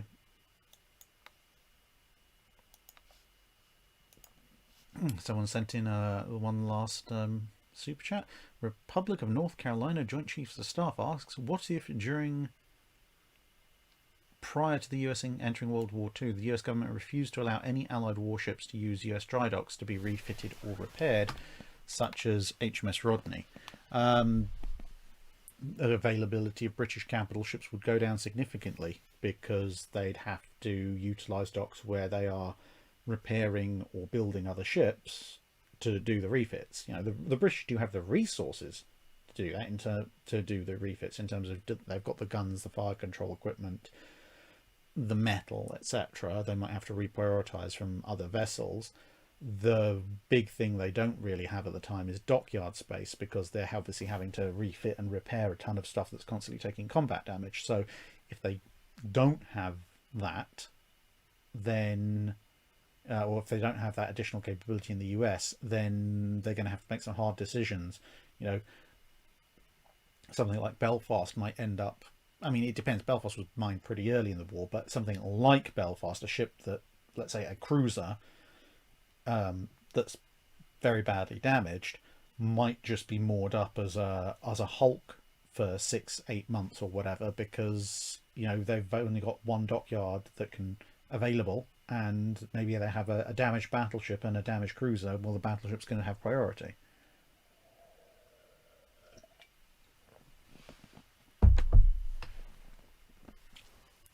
Jorish Amalan says, I've seen the Martian heat ray described as a laser weapon. Well, in theory, yeah, possibly, but even lasers suffer from diffusion over distance, and the fact that from what limited information you get in War of the Worlds, the fact that they don't immediately use the heat ray to evaporate things the minute the tripods come over the horizon, and you do horizon to horizon shots, would tend to indicate that either that diffusion is limiting its range, or put the iron brew bottle the right way up, or maybe it's just a manually aimed weapon and they can't quite point it accurately enough at very long range, at which point having it on a somewhat stabilized mount on a battleship might increase its effective range.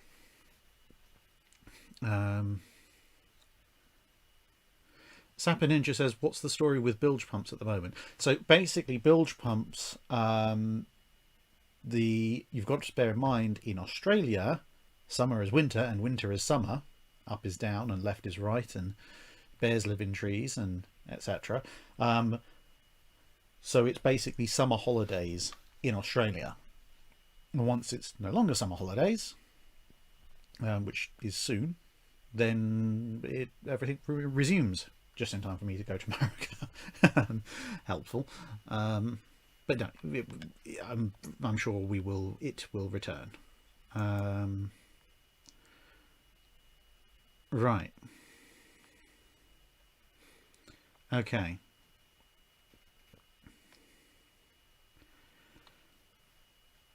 So I'm going to start off with questions from chat. It's 10 past 10.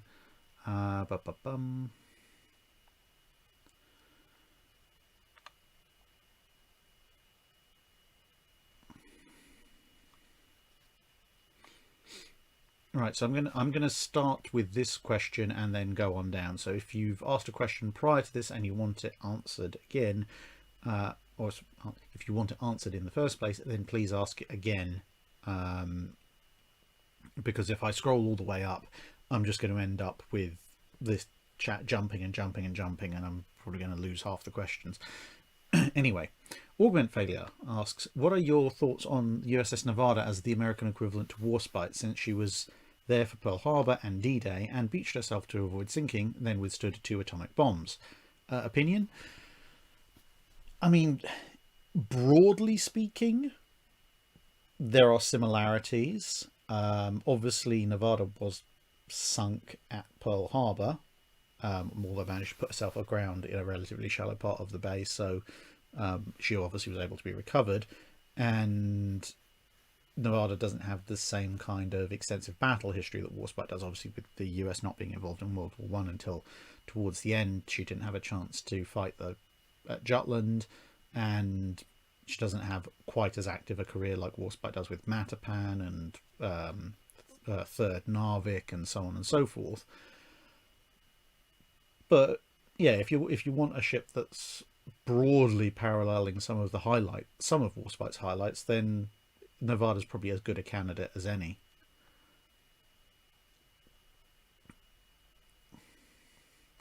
Ramal asks, what would happen if Teddy Roosevelt was president in World War One and the US entered the war in 1914 alongside the Allies? Would US Navy ships be present at Jutland with the Royal Navy, and how would they fare? If the US enters the war in 1914, then there's no particular reason why they wouldn't be at Jutland, a 6th battle squadron of some description. How they would fare, I think, would depend very much on when they arrive. Excuse me. Because, as we know historically, when 6th Battle Squadron, aka 9th Battleship Division, when they actually showed up, their gunnery was not up to Royal Navy standards. Bearing in mind the Grand Fleet had significantly better gunnery than the Battle Cruiser fleet. And it took a while to get them, into the same habits the Royal Navy had in terms of rate of fire and accuracy. But so let's say war breaks out mid to late 1914. Let's say 6th Battle Squadron arrives, whatever form it takes, in spring 1915. They've got a year to get in shape. That's more than enough time. So how they'd fare, probably, they'd fare relatively well. I mean, a battle at that point, the Grand Fleet would outnumber the Germans by an even more silly factor. So it would largely depend where they are positioned, because some parts of the Grand Fleet battle line didn't really get to do all that much, and other parts were involved quite a lot. If they're placed where 6th Battle Squadron historically was placed,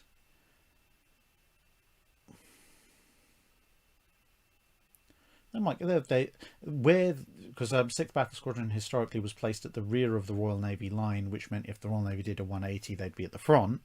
The rear elements didn't get to do a huge amount during Jutland. So yeah, they would have done perfectly fine, but I suspect not seen a huge amount of action. Although, I suppose the flip side is if the British are able to add another entire battle squadron of capital ships, Jellicoe might feel bold enough to go with something like Sturdy's pincer movement because the balance of forces will be even more in his favour.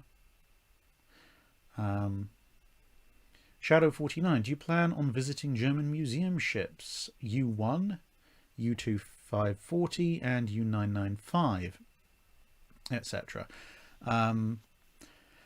At some point, yes. The two things are, one is, as I mentioned before, money is not unlimited, neither is time. So probably next year. It depends on what happens with the Australia trip, and how funding for that works out. But also, I believe, and I could be wrong, so feel free to correct me on this, but I believe that getting filming permissions, etc., on German museum ships is significantly more difficult than it is in the UK. I do recall at one point U2540 had a notice up on its website now. Bearing in mind this was pre-COVID when I was thinking of popping over there, so maybe they have changed their policies, but at the time they actually had a policy of no photographs on board, because I looked up their website to see if I should write to them and say, can I come and do some photography and filming on board, and there was actually an answer up on their website already that basically said no. So I didn't even bother asking, but who knows. I think if German museum ships as a whole are willing to cooperate and allow me to film aboard and use that footage, then I'd definitely be over there at some point in the in the next year or two. But if they've still got some of those more restrictive policies in place, whilst it'd be nice to go there as an intellectual exercise for myself, it wouldn't obviously be able to generate much, if any, content on the channel, at which point, if I was going to do it at all, I'd have to integrate it into a much wider, perhaps Northern European or whole European museum ship to visit, which would be a whole other thing, which would definitely be next year.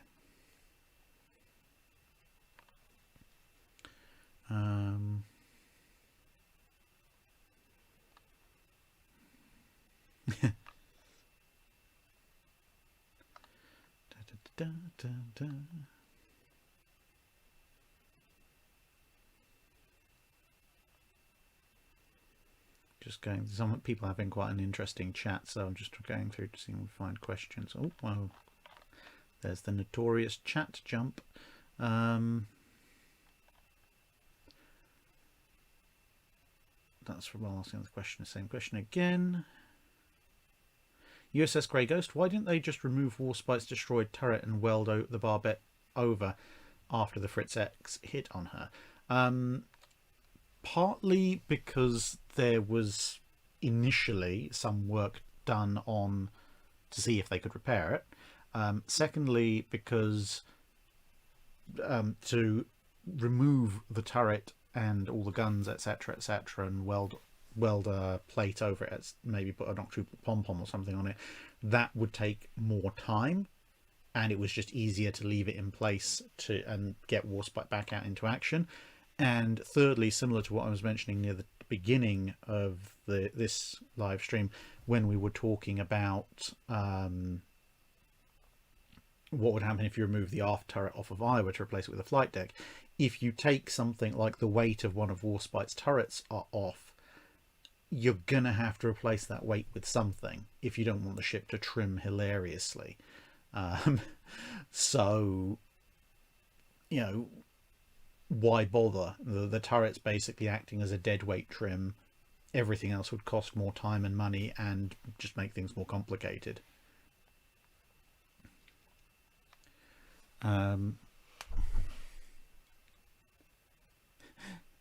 Sapper Ninja says, Drac forgetting I'm a Kiwi for a second. Sorry.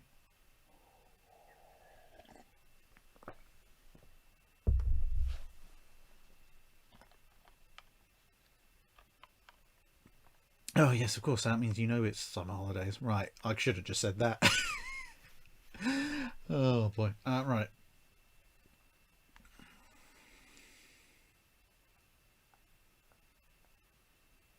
Michael Spargenberg asks, how would the fight between Taffy 3 and the Southern Force go in the scenario where the Centre Force and Southern Force swap places? So this is development on what we mentioned earlier. Probably fairly well for Taffy 3,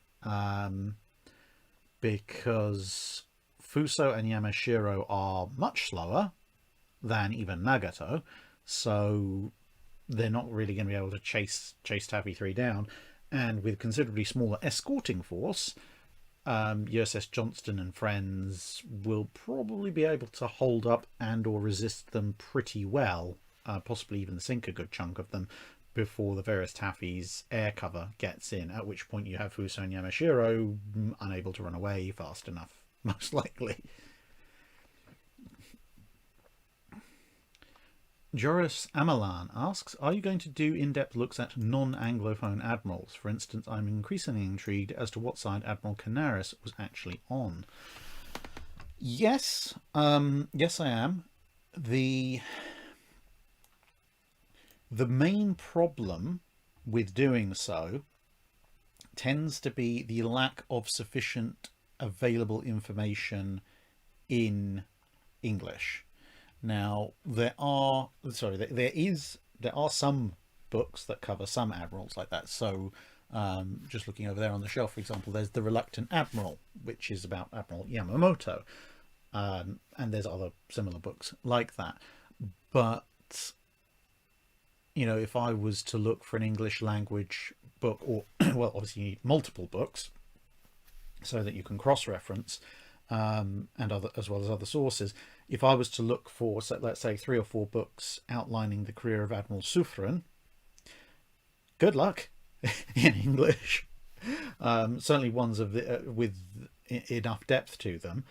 And then, as I mentioned before, when people have said, will you do something on Admiral Yi? I'd absolutely love to do something on Admiral Yi. But you run across the same problem in terms of sufficient numbers of reliable English language sources to work on.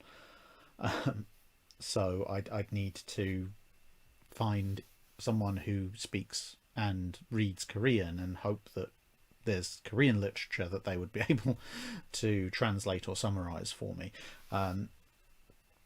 Because, like Admiral Gravina, for example, the Spanish admiral at Trafalgar, or Blas de Liezo, another Spanish admiral with a good degree of competence, or even Rear Admiral Magon, again a French admiral at Trafalgar who probably would have fought it a lot better than Villeneuve did. All of these admirals, and I mean, okay, there's probably a reasonable amount on some people like Tromp and de Ruyter in English, but what a lot of the time it comes down to, if there's full bibliographies of these admirals, if any have been translated into English at all, there may be only 1 or 2.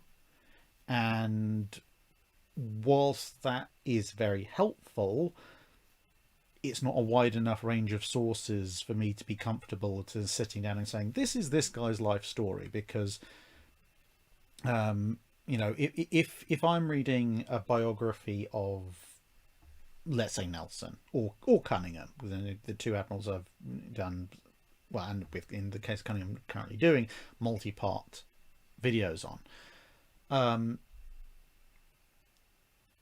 One, obviously I'm fairly familiar with the processes of the Royal Navy, so if I read something in a book that's talking about them and it says, oh yes, well they did this, I go, hang on a minute, that doesn't sound like the Royal Navy. Well, that doesn't sound like something that the British culture of the time would accept. Something is up. And then I can cross-check and go, well, that book says it. This book, and this book don't say anything of the sort, or might even say something contradictory. And so I can rule that out. Whereas if I'm reading about, let's say, Admiral Suffren, I don't know anything like near enough about French imperial court politics and mid 18th century French culture to, if I've only got 1 book on him and it says, oh yes, well he did this and this while he was ashore, I'm just going to go, I guess, okay, I have no way of personally proving or disproving this immediately, but if it turns out that that's just either something anecdotal or something that the author has made up or misconstrued, and then I put that on a video, then French-speaking viewers who actually, have access to more material about Admiral Suffren will turn around, hang on a minute, Drac, that's complete nonsense. And then, it kind of ruins the whole video on the basis similar to what I've mentioned before of, if once someone makes a mistake that could very easily have been rectified by just cross-checking sources, it does make it a little bit more difficult to think that they've done the rest properly. Obviously everyone makes mistakes, but usually you can judge somebody by how many mistakes they make compared to how much they get right.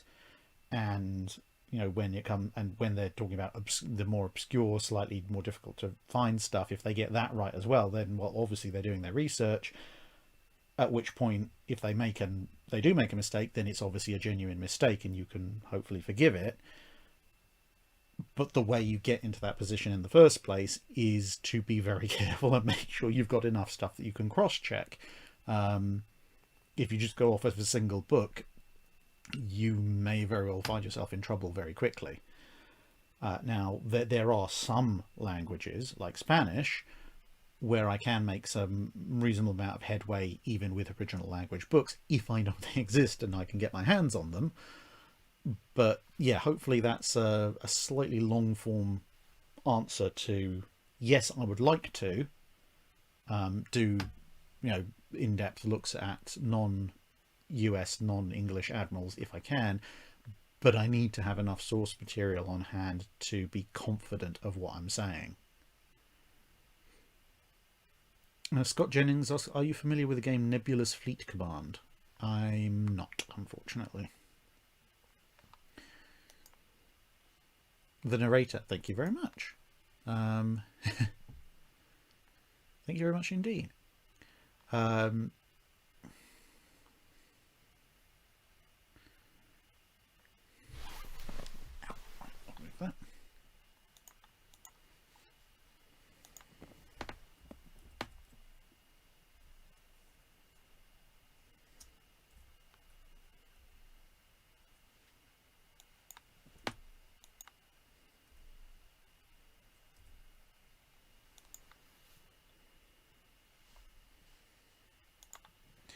Vicky McDonough, I think I'm Vicky McDonough, right, there you go, asks, how useful would a 35 knot 30,000 ton cruiser with a 6 to 8 inch belt and lots of guns, I've springs sharped out a heavy cruiser with 5 quad 8 inch 65s and a light cruiser with 8 quad 6 inch 55s be for the US Navy in World War II?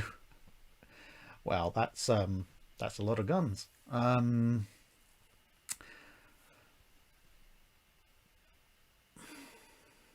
think the 8 quad 6 inch is probably going to be less useful because that's what 32 6 inch guns on a 30,000 ton cruiser. So we're talking Alaska size here. But it has to, it's a huge amount of fire, but anything, if you use it for cruiser hunting, there's other stuff that can do that more efficiently. And if you use it as a, basically an anti-destroyer machine gun with 6 inch guns, broadly speaking, it's got to get close enough that it might be torpedoed. And the 6 inches aren't anti-aircraft capable just yet. I mean, overall, a 30,000 ton ship covered in ridiculous numbers of cruiser grade guns, even at 35 knots, is not going to be particularly useful for the US overall. But of the two, the 5 quad 8 inch might be considerably more useful because at that point it's going to be able to engage a huge amount of enemy heavy cruisers. So it's basically a heavy cruiser flagship 5 quads is what, 20 guns. Yes. So with that much firepower, I wouldn't take it against a Yamato, but against something like a Congo, you could probably just smother the thing in fire. And, well, if it's got an 8-inch maximum belt, it's about as well protected as a Congo anyway. And, well, yeah, so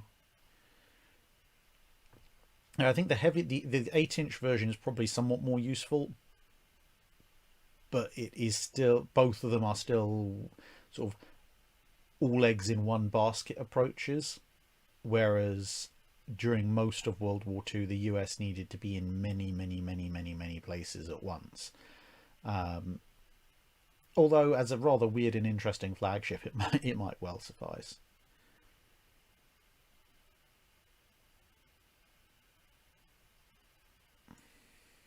Megascrow asks, for bilge pumps, what are the odds of you and Dr. Clark when you're in Australia doing a video podcast instead of an audio one?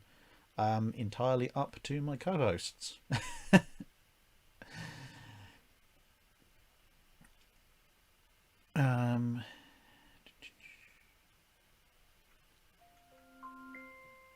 What the? Hello? Hello? Checking if you're alive. I am indeed alive. I'm doing a live stream. Okay. Hi there. Bye. Mrs. Drac checking if I'm alive.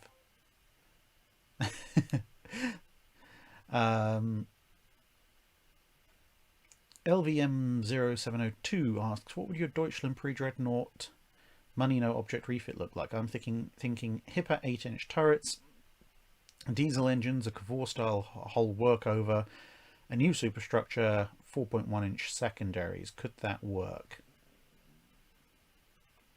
That's the 105mm anti-aircraft. I don't see why not. Have to check the relative weight of the Hipper Twin 8s versus the Twin 11s they're replacing, but it shouldn't be too much of a problem.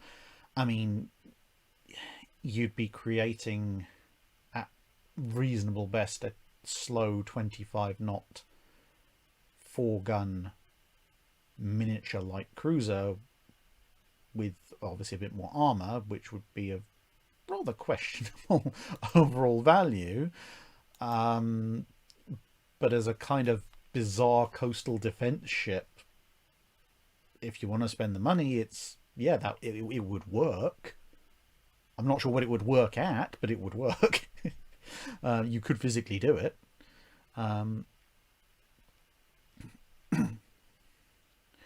HMS Belfast asks, what exactly was the reason for Royal Marines manning the guns on ships? Also, were Royal Navy forces often used on land in World War II, like the World War I Royal Navy Brigade? Not so much in World War II. The Navy was a lot smaller and it needed to be out at sea. There were occasional naval detachments on land, but nothing on the scale that you see in the 19th century or in World War One. As for what the Royal Marines were doing manning the guns on ships, at least if we're talking about World War One, World War Two, it basically comes down to the Royal Marines obviously being the security detachment and, you know, boarding, etc., etc., in age of sail vessels.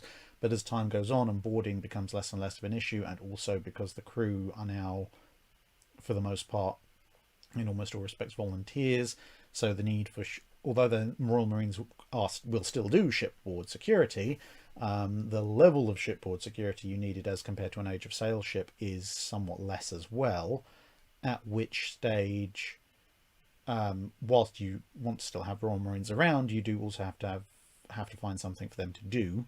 And since they're mostly concerned with firing admittedly smaller guns at first, then it makes sense, well, put them all in working one of the big guns, one of the big gun turrets, and then that's kind of their action station, if you like, and that allows them to still do security and patrols and so forth when they're not on duty in that turret, for some of them at least.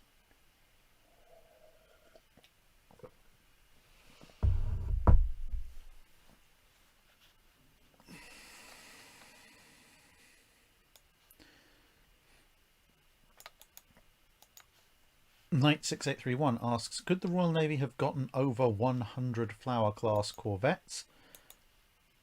And I think and how would a Flower class spam after the war? I think we mean what would happen to the Flower class spam after the war.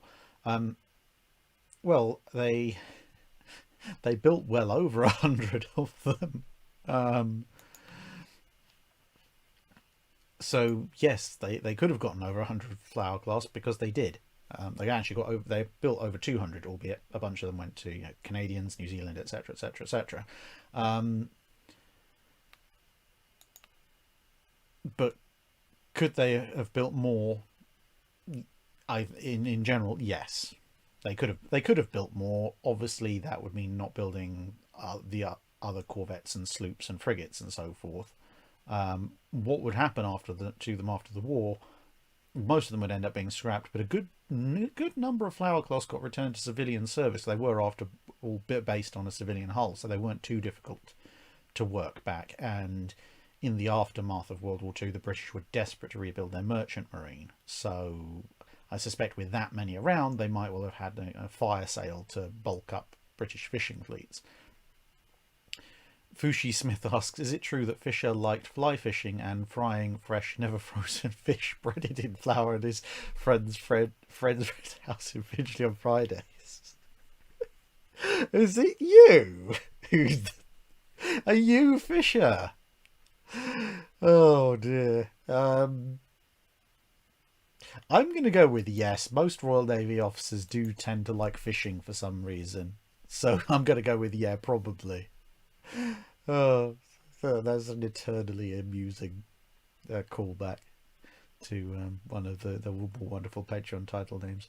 Ryan Ebarb, thank you very much for your support. Todd Webb asks, Gloire versus a late Civil War era monitor off the Mexican coast if the US and France go to war over French involvement in Mexico. So if we're talking about, and I'm probably going to horribly butcher this, but I've already butchered it. I haven't even got the first few syllables out.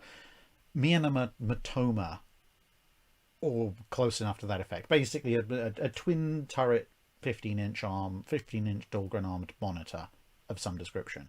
Let's go with that. Versus Gloire off of the Mexican coast. So Gloire's guns are somewhat less powerful than the main battery of Warrior. That's not the 110 pounders. So they're going to have more complications going after the armor.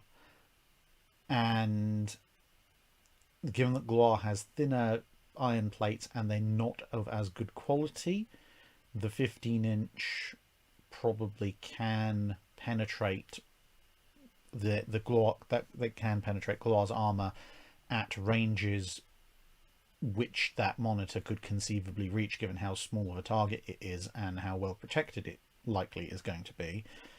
I mean, Gloire theoretically still has a significant speed advantage and a manpower and mass advantage. So if given that they're not exactly particularly agile on either side, if Gloire went in for a ram, for example, then sure, Gloire might very well succeed in running the monitor down and or boarding it, but the US monitor in theory can go into shallower waters. So yeah, an open seas engagement, Gloire could pull off a win, but the closer and closer it gets to the coast, the more and more it favours the monitor. And if the ram attempt fails or whatever, then I think Gloire would probably be in trouble, because if it tries to get the ram off, then that means it's going to come in close, which means that even a relatively slow firing, slow rotating Dahlgren turret's probably going to do some pretty hefty damage, because they will be able to drop point blank shots in on it as Gloire comes in. Frank Barnwell asks, just find good southern fried chicken when you're here. Yeah, as I said in my reflections on the April 2022 US tour, You can get a good steak in the UK, you can get a good steak in the US, you can get a good burger in the UK, you can get a good burger in the US. It's all swings and roundabouts a little bit there. But the US knows how to do chicken far better than practically anywhere I've come across in the UK.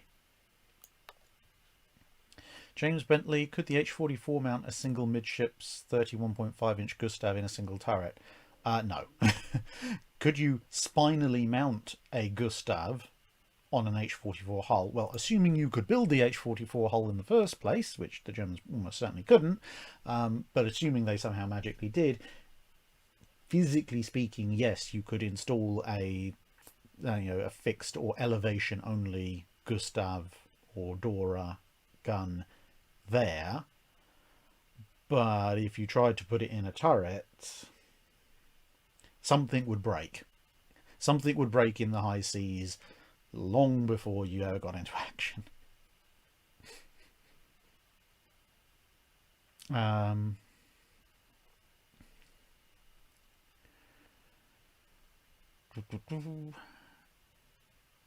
That's DM Carpenter. Yes, I did like the biscuits as well. I was able, courtesy of my good friend Frank, to acquire biscuits and gravy mix in over here. Basically, he came over for the Trafalgar night dinner last year, and he brought biscuit mix and gravy mix over, so I can now make biscuits and gravy at home, which is fun. Prince of Tonga saying congratulations on 400,000 subs. Thank you very much. I was watching the sub counter tick up very slowly towards the beginning of the month, and yeah, we're a couple of hundred over 400,000 now, which is great. Admiral 511, thoughts on Union ironclads from 1861 to 1865. I think when I get the time to bring back my history of ironclads videos, because I've done 2 or 3 development of ironclad in the Royal Navy videos, so when I get a chance to restart that series and wrap up the Royal Navy ironclads, then I'm going to work my way through French ironclads, American ironclads, etc., etc. Broadly speaking, most Union ironclads in the American Civil War period are monitors, so they are limited, and they are mostly using Dahlgren guns, which, whilst they have their advantages, mostly in terms of sheer size, they are also significantly disadvantaged in some ways for armor penetration relative to their overall gun caliber. But you also have USS New Ironsides, for example. Galena is just a mistake, or Galena, however you want to pronounce it. USS New Ironsides isn't bad. The main problem, if anything, that USS New Ironsides has is she's designed for coastal warfare. She's a considerably better sea boat than a monitor is, which, okay, that's not a particularly high bar to clear, but she definitely is. But she does roll a bit in the open seas because she is still somewhat optimized for coastal combat and not particularly deep draft, etc., etc. But the thing is, during the American Civil War, you have this slightly weird thing going on where America technically has the largest ironclad fleet in the world, but they're starting from a technological position where they're a little bit behind the curve of the more advanced navies, and that's why you get things like the Dahlgren guns, which rely just on sheer size and gunpowder to try and replicate the effects that some of the European navies were able to achieve with much smaller but more powerful weapons. But it's a very interesting thing because the flip side to that is Gloire took an awful lot of planning to do. Warrior was the culmination of years and years and years of study, and then pushed into action by the building of Gloire. Monitor was the Confederates are making an ironclad out of a wreck. We have 100 days. Who can come up with something?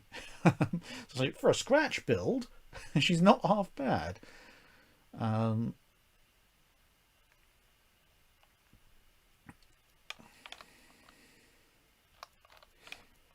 I just had another jump. Try and find my way back.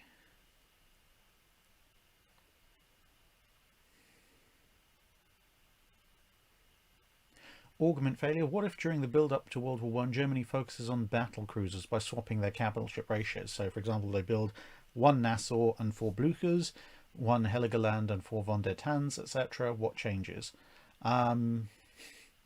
They run out of money and switch back over to building up the army a little bit faster, because that's historically part of the reason why German dreadnought production drops off considerably after 1912.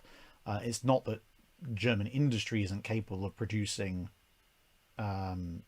lots of warships, it's that the German budget only goes so far when it comes to funding the military, and they decide, okay, we've spent enough money on the Navy, we need to go over and actually spend a lot more money on the Army now.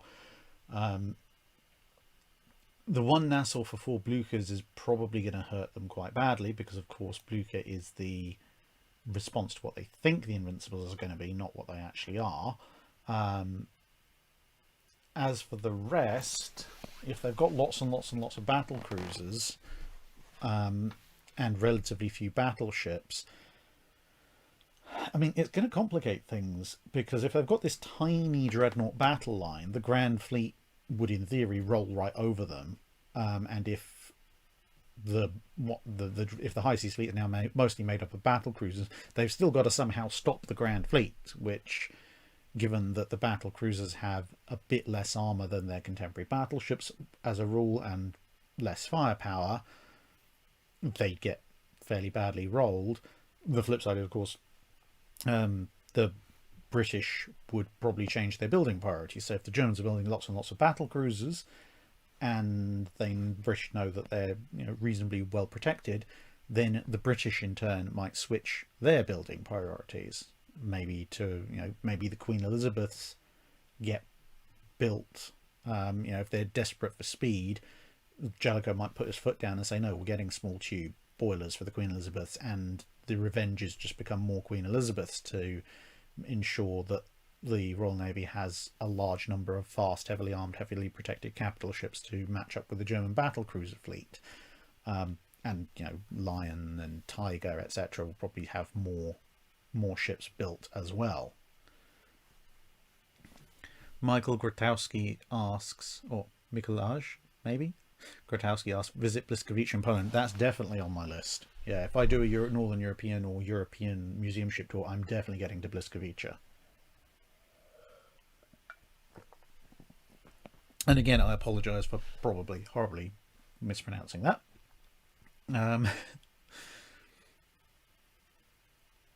Charles Wade, have you ever considered visiting USS Alabama, the museum ship? I also did that on the April trip. So there will be a video on my visit to Alabama coming up, I think, in the summer, because I'm basically doing one ship visit a month on the Wednesday videos. So next month is North Carolina, March is Yorktown, May is Iowa, June is Midway, so July would be Alabama, and then August would be Wisconsin. Yeah, I think that's how it goes. But yeah, I greatly enjoyed my visit to Alabama. I mean, I enjoyed my visits to all the museum ships, to be perfectly fair. But yeah, you'll see when you see the video on Alabama. Plus, it was a wonderful day weather-wise, and of course, a South Dakota class battleship is the perfect tool for making a B-52 bomber look small, which is something they also have parked up there on the lawn.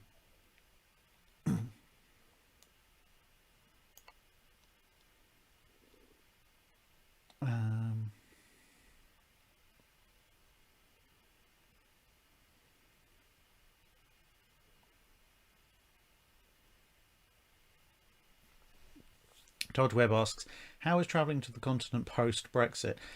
It's not hugely different, to be perfectly honest. I mean, For example, when I've gone to France a couple of times since Brexit, if you go via the Eurostar or the shuttle, um, you used to have your passport on, although you were travelling into the Schengen zone. I mean, that was part of the thing. I don't, we weren't part of the Schengen travel area, were we? I don't recall, to be honest. But you still had to have your passport for ID purposes.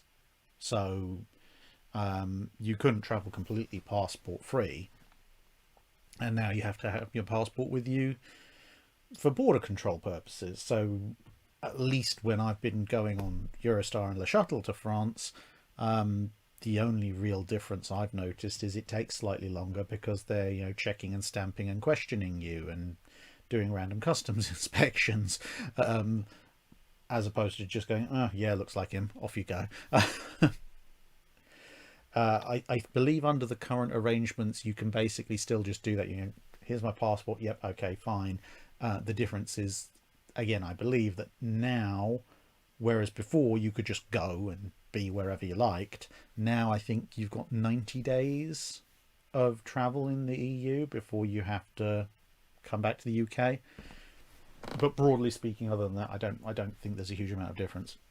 You should have seen actually, that's a funny story. So you may have noticed in the video I did on French ships, I had a fair number of French language books there, and I acquired a lot of those on a visit to Paris, where I acquired a huge number of historical books, including a lot in French.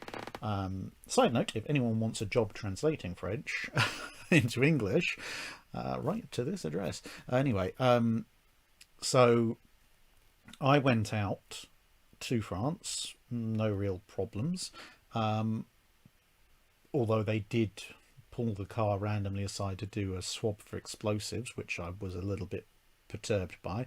But nonetheless, when I was coming back from France, I had loaded my boot full of books. And for those of you who don't know, I drive a black Volvo XC60, so aka a mid-sized SUV, and yeah, without trying to put too fine a point on it, I think the border control officers looked at me and went, bearded man of indeterminate ethnicity driving a black SUV that is visibly down at the back, I almost said aft, on its suspension with a closed boot. We are suspicious about what he may be bringing into the UK, and we are not profiling him in any way, shape or form, no sir, but could sir please drive his car over to the side where we will conduct a thorough inspection of your vehicle. And I was just like, yeah, go on then, I don't care, I've got nothing to hide. I think they suspected I was either tobacco or alcohol smuggling or something equally ridiculous, or maybe even people smuggling, who knows. And it was so funny because obviously I'd driven back from Paris, so all the carefully stacked books had got a little jostled around a little bit. So I was fairly certain that given how much I'd crammed into the boot, if you opened the boot, the stuff was going to fall out. So I got out the car, had the key with a little thing, and they was like, please open the boot, sir. And I was like, okay, but just to warn you, stuff will probably fall out, so if I make a sudden grab for something, I'm not, doing anything untoward. Please open the boot, sir. Stop delaying. Okay, fine. Open the boot, cascade of books falls out. I think I managed to grab all but one of them, propped the others up, and then there's me just, desperately pushing them back into place and everything. I have never seen a more disappointed man. That customs officer, I'm certain he thought that he had got the sting of the day or the month or the year, and he caught out the dangerous whatever I was supposed to be smuggling. And then he just looked at like 2 cubic meters of old books, and it was just like, oh, okay, carry on. So I crammed all the books back in, closed the boot and drove off. And laughing my way all the way onto the shuttle because I was just like, it was so blatantly profiled, but There's nothing better than someone who profile searches you and then has nothing to show for it afterwards, because as it turns out, you're not trying to, smuggle whatever it is they thought you were smuggling into Britain. Anyway, that's a little bit of an aside. Sorry. Um,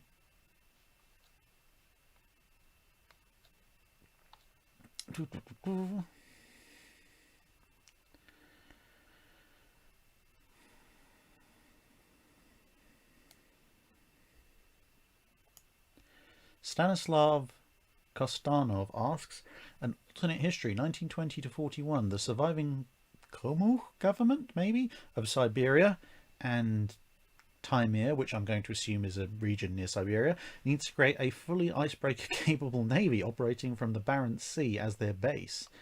Budget is twice that of Poland. Okay. So Poland, for its money, got some large minesweeper trainer, a few destroyers, and a bunch of smaller craft. Budget twice that. The idea of an ice-breaking destroyer is not one that fills me with a huge amount of glee. So you're probably looking at maybe a heavy cruiser and 2 light cruisers, or maybe 3 light cruisers. That's probably the minimum size of something I'd want actually capable of full ice breaking, because you're going to need at least a 6,000 or 7,000 tonner, I would think, especially if you're up in the Barents Sea. So with that kind of money, yeah, you're probably looking at a 3 to 4 ship class, either of a homogeneous light cruiser variant, or 2 or 3, York or Venta Cinco de Mayo style diminutive heavy cruisers, or maybe you buy a single ice-breaking full-size heavy cruiser as your flagship and 2 6,000 tonner light cruisers as your backups. Because, yeah, as I say, let's face it, if you're operating in the Barents Sea and you're fully ice-breaking all the time, if someone comes after you with destroyers, you just go into the ice fields and you're safe. Cold War Motors, thank you very much, from Canada. Admiral 511, at the end of the Civil War, was the Union Navy actually good, or was it only relative to the Confederate Navy? And even though they had ironclads, they wouldn't do anything. So obviously at the end of the Civil War, the Union Navy had considerable experience with blockade, considerable experience with catching blockade runners.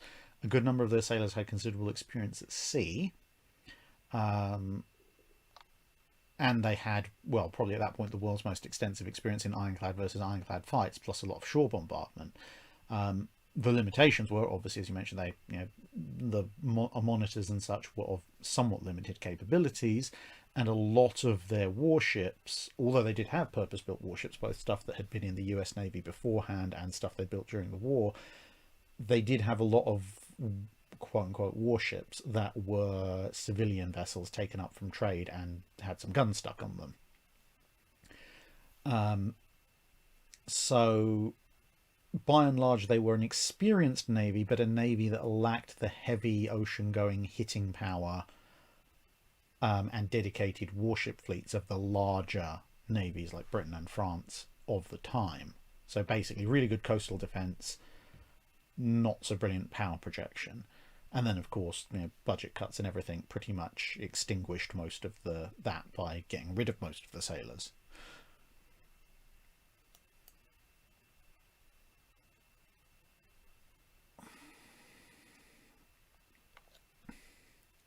USS Grey Ghost, could the Germans have upgraded Bayern with Bismarck's 15-inch guns? Yeah. On paper, maybe. Would have required a fair bit of work. I mean, you'd have to replace the shell. You would have to basically rip out and refit most of the turret systems, because you'd have different size charges, different size shells. So you need new shell hoist systems, new magazine storage systems, slightly different balance point, etc. Weight loadings for the guns. Overall change in weight wouldn't be too bad if you were fully modernizing it. So yeah, in theory it could be made to work. It'd be a bit of a mess though.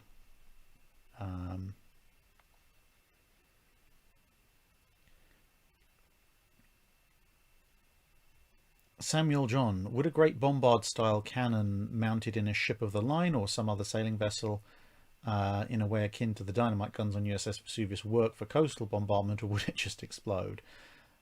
It's unlikely to explode, at least the later ones, once they'd worked out how not to make them explode.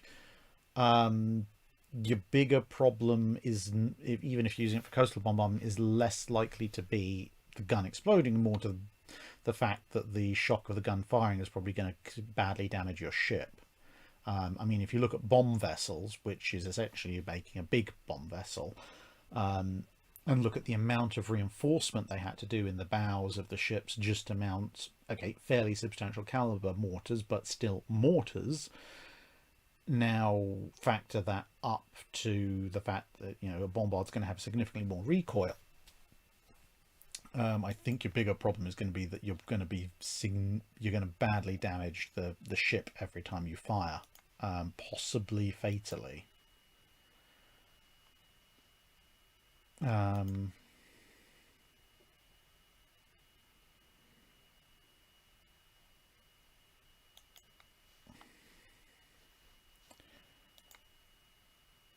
Miles McCaskill, I will answer that. By email, I think. Duolingo is waiting for your response. Duolingo. Who is Duolingo?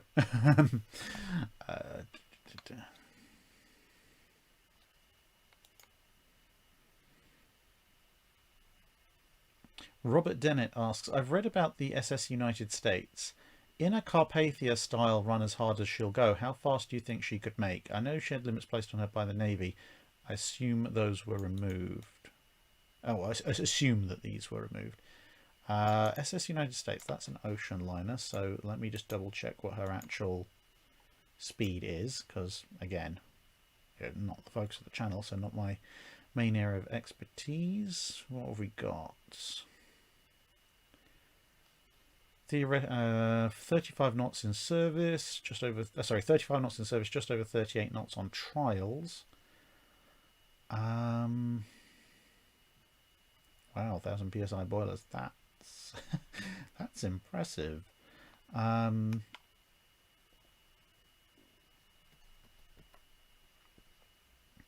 mean, part of the problem you're going to have is if you start going much faster, you're probably going to start having cavitation issues. The other thing you've got to bear in mind is that absolute power requirements start to scale almost exponentially at higher speeds. So Carpathia getting several additional knots out of her system, given that her initial top speed was not particularly brilliant,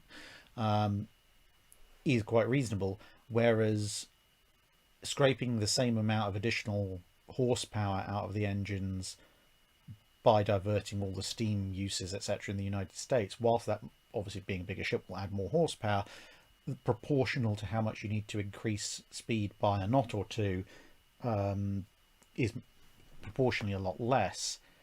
So, I mean, I don't know the full details of exactly how many ancillary systems the United States had that were powered by steam, but if she made just over 38 knots on trials, then assuming that she's lightly loaded, I would reckon you might clear 39, maybe approach 40 knots if you did a Carpathia style run as hard as she'll go. But with a ship that size, the amount of additional power you're going to need even to buy an extra knot or two is going to be massive.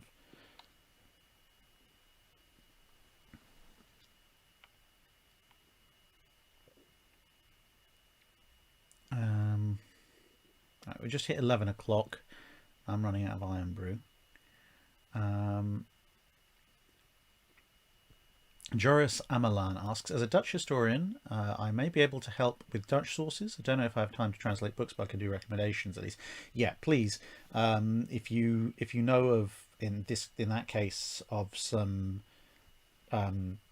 decent books, either in English or Dutch, on, you know, Tromp, De Ruyter, or the Anglo-Dutch Wars, then please do ping me across a list. Obviously, if they're in English, that's much easier for me to read. But, you know, European languages, generally speaking, I can have a reasonable crack at. I mean, I did do high school German and French, and I did speak Spanish bilingually until I was about 5 or 6, and I went to school. So I can make passable attempts at understanding them, and translator software can fill in the blanks. It's when you start to get beyond that, you start getting into Eastern European languages, or languages that no longer use the Roman alphabet, that it's just a case of, well, I guess someone is communicating something in some way.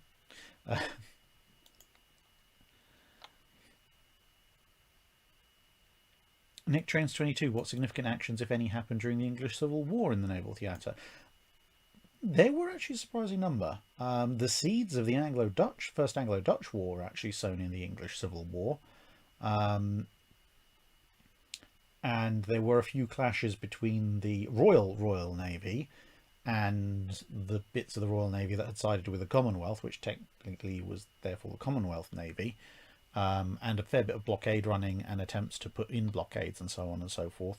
So, but not a lot of major full-on fleet actions. I mean, Sovereign of the Seas existed, but spent most of the time tootling around at anchor. That might be an idea for a Wednesday video at some point, actually. A summation of the naval side of the English Civil War.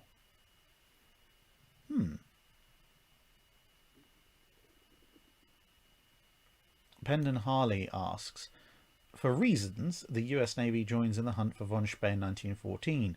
A force of 2 Tennessee-class and 2 Pennsylvania-class armoured cruisers is sent out. How do you rate their chances against von Spee? Okay, so it's basically for the 4 latest US armoured cruisers. I'd give them a decent fighting chance. I mean, you're outnumbering von Spee's armoured cruisers 2-1. There's only 2 Scharnhorst. Now, granted, von Spee has an overall numbers advantage when his smaller cruisers come into play, but the Tennessees and Pennsylvanias are pretty big. So if you say took the 2 Pennsylvanias, for just drawing 2, take the 2 Pennsylvanias and set them against the 2 Scharnhorsts, and put the 2 Tennessees up against the combined lighter forces, that'll be a pretty even fight, I think.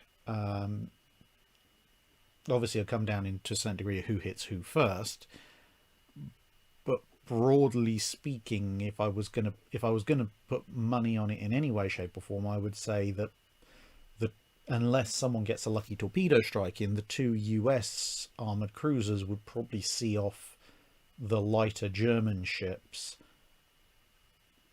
at which point they could help join forces with the other 2 if they're still around to finish off the Scharnhorst, or if somehow the Scharnhorst have won that gun battle, they will be probably damaged themselves, at which point the Tennessees can finish them off in turn. So it'll be a close fought battle based mainly on numbers, but I would rate their chances as 65-70%.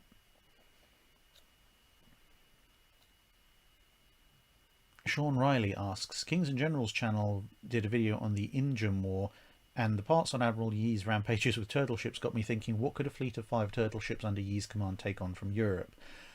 It depends entirely on the battlefield, because this was Admiral Yee's genius. It wasn't just in having the ships in the first place, it was also in how he used them, because the fleet that he built was then thrown away by his court-appointed successor when it turned out, when there was a whole bunch of political intrigue. So it wasn't that the fleet itself was completely invincible. If you used it wrong, in the wrong circumstances, in the wrong terrain, it could be wiped out pretty quickly. But Yi knew how to use his ships and where to use them. So I think it would just come down to that, and there's some, generally speaking, at least on the northern European coast, somewhat fewer opportunities for the kind of close waters, high speed current ambush fighting that Yi was really, really good at setting up. So yeah, swings and roundabouts. Also depends where because the Mediterranean warfare at the time is somewhat different from the Northern European warfare.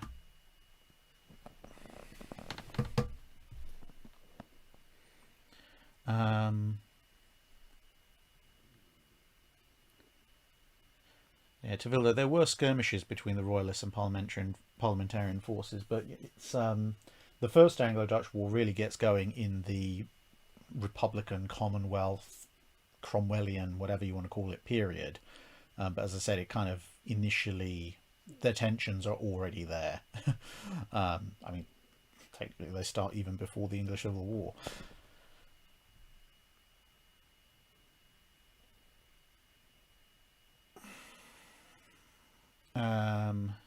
Vicky McDonough says, I was actually thinking about a shore bombardment cruise mostly. Ah, okay. 30,000 ton shore bombardment cruiser. That's a different matter.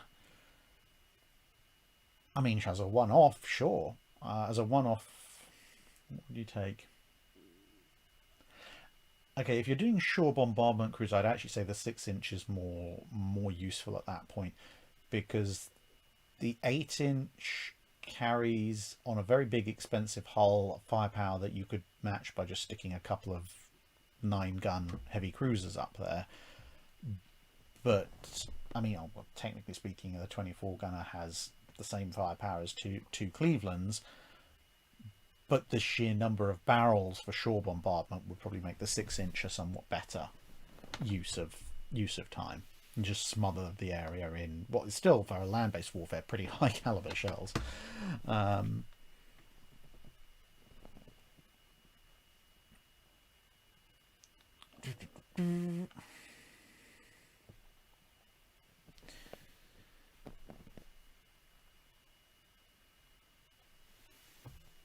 Right, so we're just gone over 4 hours. It's 11:10. I'm going to do 5 more questions and then we're going to wrap it up, I think.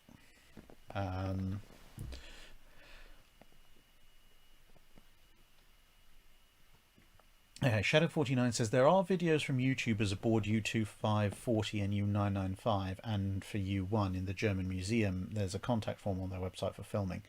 Okay, that's cool. Well, definitely for U1, that sounds like a possibility. As far as there are videos from on board the ships, I was actually discussing this earlier with Chris from Military Aviation History. The fact that a video exists of a YouTuber doing something does not necessarily, I mean, I'm not aware of what these videos are, so if they have done them with all the proper permissions and everything, then fantastic. But the existence of the simple existence of a video of someone aboard a ship or around a ship does not necessarily mean they were following all the rules, because yeah, there are some museums have rules. They ask you to follow the rules, and for someone like me or someone like Chris or someone like Bernard from A Military History Visualized, we follow the rules both out of politeness and also because in longer term, from the long-term perspective, if you follow the rules and you work with a museum, then A, you're likely to get more invitations from that museum to look at other stuff that's behind the scenes, and B, word will get around that you cooperate and do what the museums ask you to. Whereas if the museum has a rule and you go off and break that rule, the museum may not do something to you as a result of it if they take the view that any publicity is good publicity, but you probably also won't be asked in to, have a look at some of the more detailed stuff, and again, word will get around. Now, as I say, I don't know exactly what these videos that were shot aboard the U-boats are, so hopefully the U-boat crews and museum staff are now on board with the idea of people doing filming aboard. I know Bernhard, I think, was in the Munich Museum where U1 is, so I know obviously you can film there with the right credentials. But yeah, I would have to check things in a lot more, because Yeah. This is the thing. It only takes one incident. As tempting as it might be, it only takes one incident where you circumvent the rules, and then all your access to other museum ships will come to a dead screaming halt. So it is a... Well, it's not, to be honest, it's not even a fine line you walk. It's a fairly simple line. You do what the museums say. Anyway, I digress. Deep Blue Dreams asks, the Missouri Channel recently talked about the barn door stop. Do you know of any historical situations where this would be useful for any ship? Yeah, if you're going to collide with something. If you're going to hit something, the ability to stop very, very quickly is incredibly useful. And there's a number of situations where that may very well have been useful. In fact, with Missouri herself, remember, at one point she went aground. So if they'd realised 30 seconds ahead of time that they were about to go aground, then a barn door stop might have prevented them from doing so. I mean, it's not that useful in an actual active combat situation, to be perfectly honest, because although you might throw off the enemy aim for a little bit, you're now down at very low speed and make a very easy target for follow-up shots.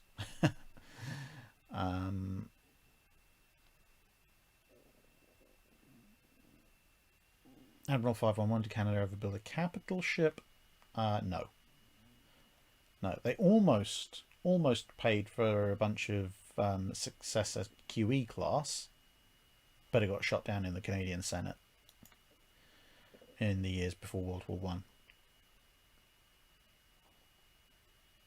Brett McDowell asks, what is your opinion of the US Navy's only aviators allowed as a carrier captain rule?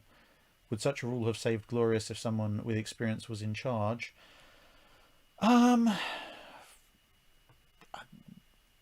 Maybe in Glorious's specific case, if you had an aviator in charge, he might have had some kind. He might well have had a patrol up to spot the incoming German battleships. But who knows? Well, the weather wasn't exactly brilliant, so they might not have. But the chances are considerably higher. My opinion of the US Navy's only aviators allowed as a carrier captain. I don't know exactly what current US Navy policy is in regards to what exactly do you need to be an aviator, because like, do you have to have active time serving in a modern squadron, for example, or not? Because there's a even back in the 1930s, there was this rule that you had to be an aviator to command a carrier, but it was so liberally interpreted that Admiral King, at the time captain, got his flying wings. He was never a particularly good flyer, but he got a basic flying qualification. He could point to his, and say, yes, I am a qualified aviator. Never flew again, never flew in an operational squadron off of a US carrier, but he was technically an aviator and therefore could command Lexington. So if it's still that, then good idea. If it's absolutely, you must have 5-10 years active squadron service aboard a US carrier, and that's the only way you can get to command a carrier, then personally I think that's a little bit restrictive, because you can get some very, very, very good officers who just may not be particularly brilliant aviators and might do a perfectly fine job of commanding a carrier without ever being catapulted off of one. Stephen Meyer asks, are you aware you've been written into as a character into a snippet thread on space battles? No, I wasn't, but that sounds hilarious. As long as they haven't made me do anything dodgy. Jack Mab, or Mabe, asks, what do you think the motivation is behind the Royal Navy suddenly investing in new contracts with the Holland and Wolf Yard recently over more modern or active yards? Who knows what the UK government's motivation for anything is these days. Probably we'll discuss it further on bilge pumps. But yeah, asking me to make sense of what politicians do these days is... yeah, I'm not even going to try. The only thing I'll tell you is that a politician may occasionally do the right thing, but only after they've tried literally every other possible option. Miles McCaskill, the 1945 US Navy is transported back in time to 80,000 BC and faces off against two rock-throwing Neanderthals on a beach. Who would win? I think that would probably set up a temporal paradox, because you'll probably find you blow them up, easy win for the US Navy, but then you probably discover that they were, I don't know, some crossbreed with Homo sapiens experiment for, vital for the introduction of humanity as we know it, and therefore you completely change the timeline, which means the US Navy ceases to exist, which means the Neanderthals win because they exist and their opponents don't. But now that they exist, now the US Navy does exist because they're partially descended from them, as is the rest of humanity, which means they go back and blow them up, which means they don't exist anymore, and you end up with a recursive loop until the universe does divide by zero and flushes itself. Oh dear. General.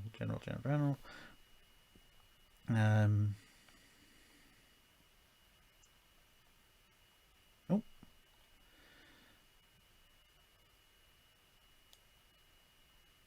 not James Stockdale says to keep the Harland and Wolff yard open at all. Yeah, I mean that probably makes sense. Harland and Wolff as a yard with a lot of experience, and well, you ain't going to replace it anytime soon. If it goes, it's kind of like institutional knowledge. You lose it, you're not getting it back very quickly or easily.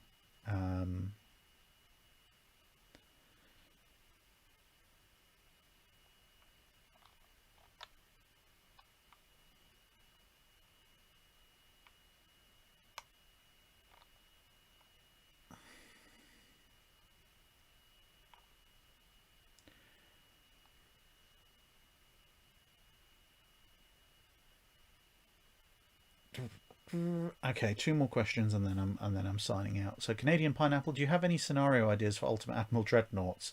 Not off the top of my head. I tend to use Ultimate Admiral Dreadnoughts to sense check ship designs. Actually, I mean, obviously, it's not an absolute fully accurate ship designer, because some of the components just aren't there. I've been helping Brother Monroe with a series of escalating ship designs, ship tournaments, when we've been trying to design the historical ships in the game. And with some navies we can get pretty darn close, if not exactly spot on, and with other navies we're kind of having to fudge factor things a little bit, because not all the components are in game. But certainly with a lot of the earlier ships, I tend to just go, well, look, I can make roughly this. It would probably work. So yeah, I don't think I've got any major scenarios I've thought of at the moment just yet. But there you go.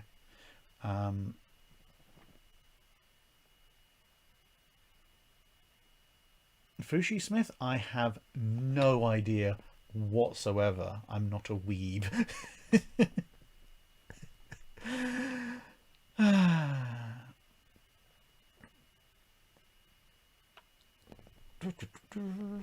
Right.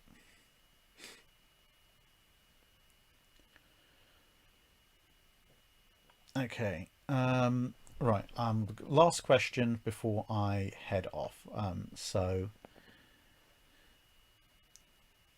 Then yeah, so this will be the last question, and well, thank you everyone for coming and listening to me ramble on for 4 and a bit hours, but I do need to get to sleep. I've got a lot of work to do tomorrow.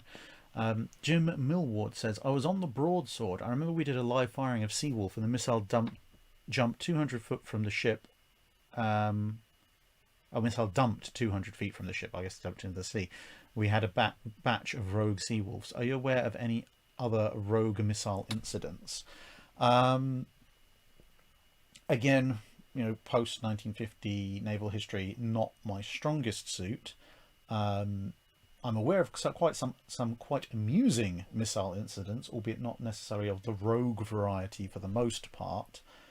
The only two that immediately come to mind is, I remember being told by someone that the Rapier missile batteries on the Falklands had a distressing habit of taking on some very odd behaviours if you left them exposed to the salt air for too long. So if you fired them off, they would do things like go in random directions, go in spirals, or lock onto passing jeeps and chase them down the runway before losing control and smashing into the ground, which I'm imagining is probably from what is theoretically a land-based system being exposed to a seaborne environment it was never actually designed for.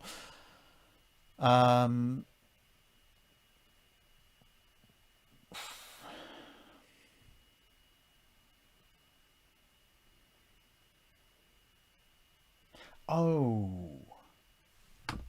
I vaguely remember. I vaguely remember being told. I vaguely remember being told at some point, I think by someone who was in the Navy, that they were on a ship equipped with Seacat, and if I remember correctly, they were doing a test firing of Seacat, and they launched it, and it flew like 500, 600 yards and then exploded, and then just they launched another one and it exploded at almost exactly the same distance, and I think they ended up firing off like half a dozen Seacats, and they all exploded at about the 500-600 yard mark. So they stopped firing and decided this was dumb and went home to figure out what was going on, basically after the end of their cruise. And I think it turned out that I'm going off of memory here because this was a long time ago I had this conversation, but I think there was some kind of system within the missile, possibly an auto-destruct if it ran past a certain distance. I don't know if Seacat had those systems, but there was some kind of system that should have caused it to detonate much, much later, whether that was the actual active warhead fuse or as I say, some kind of safety auto-destruct or something. But whatever it was, for some reason, it was basically on that batch. It was either didn't exist or cross-wired or dialed down to basically zero. So as soon as it became active, it just immediately detonated, which wasn't particularly fun. Maxwell Looney asking, has a ship ever run out of fuel? Yeah, a few times actually. Usually in the age of sail, though. Fushi Smith, are you going to smuggle some iron brew into the US in February? No. They are relaxing the rules on... Thank you very much, Sam Greenberg. They are relaxing the rules on bringing liquids on planes, but I don't think that's going to happen in time for February.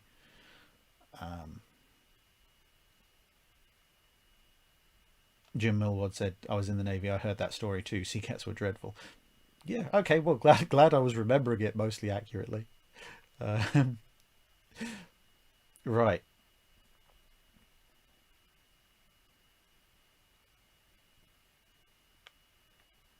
Okay, so thanks very much, everyone. That is me done for the night. Hopefully the camera video quality is better now that I was able to rejig it. And, well, the next time officially that I'll be live streaming in theory should be towards the end of February, once I get back from the US trip, which will be to deal with the Patreon alternate history questions, etc., from this month. That Drydock being released next weekend. But I may do some impromptu live streams from various museum ships while I'm in the States. I'm not sure whether I'm going to do impromptu live streams or just not quite live recordings or something, but we'll see how that goes. See how tired I am, see what else I'm investigating. Anyway, bye everyone.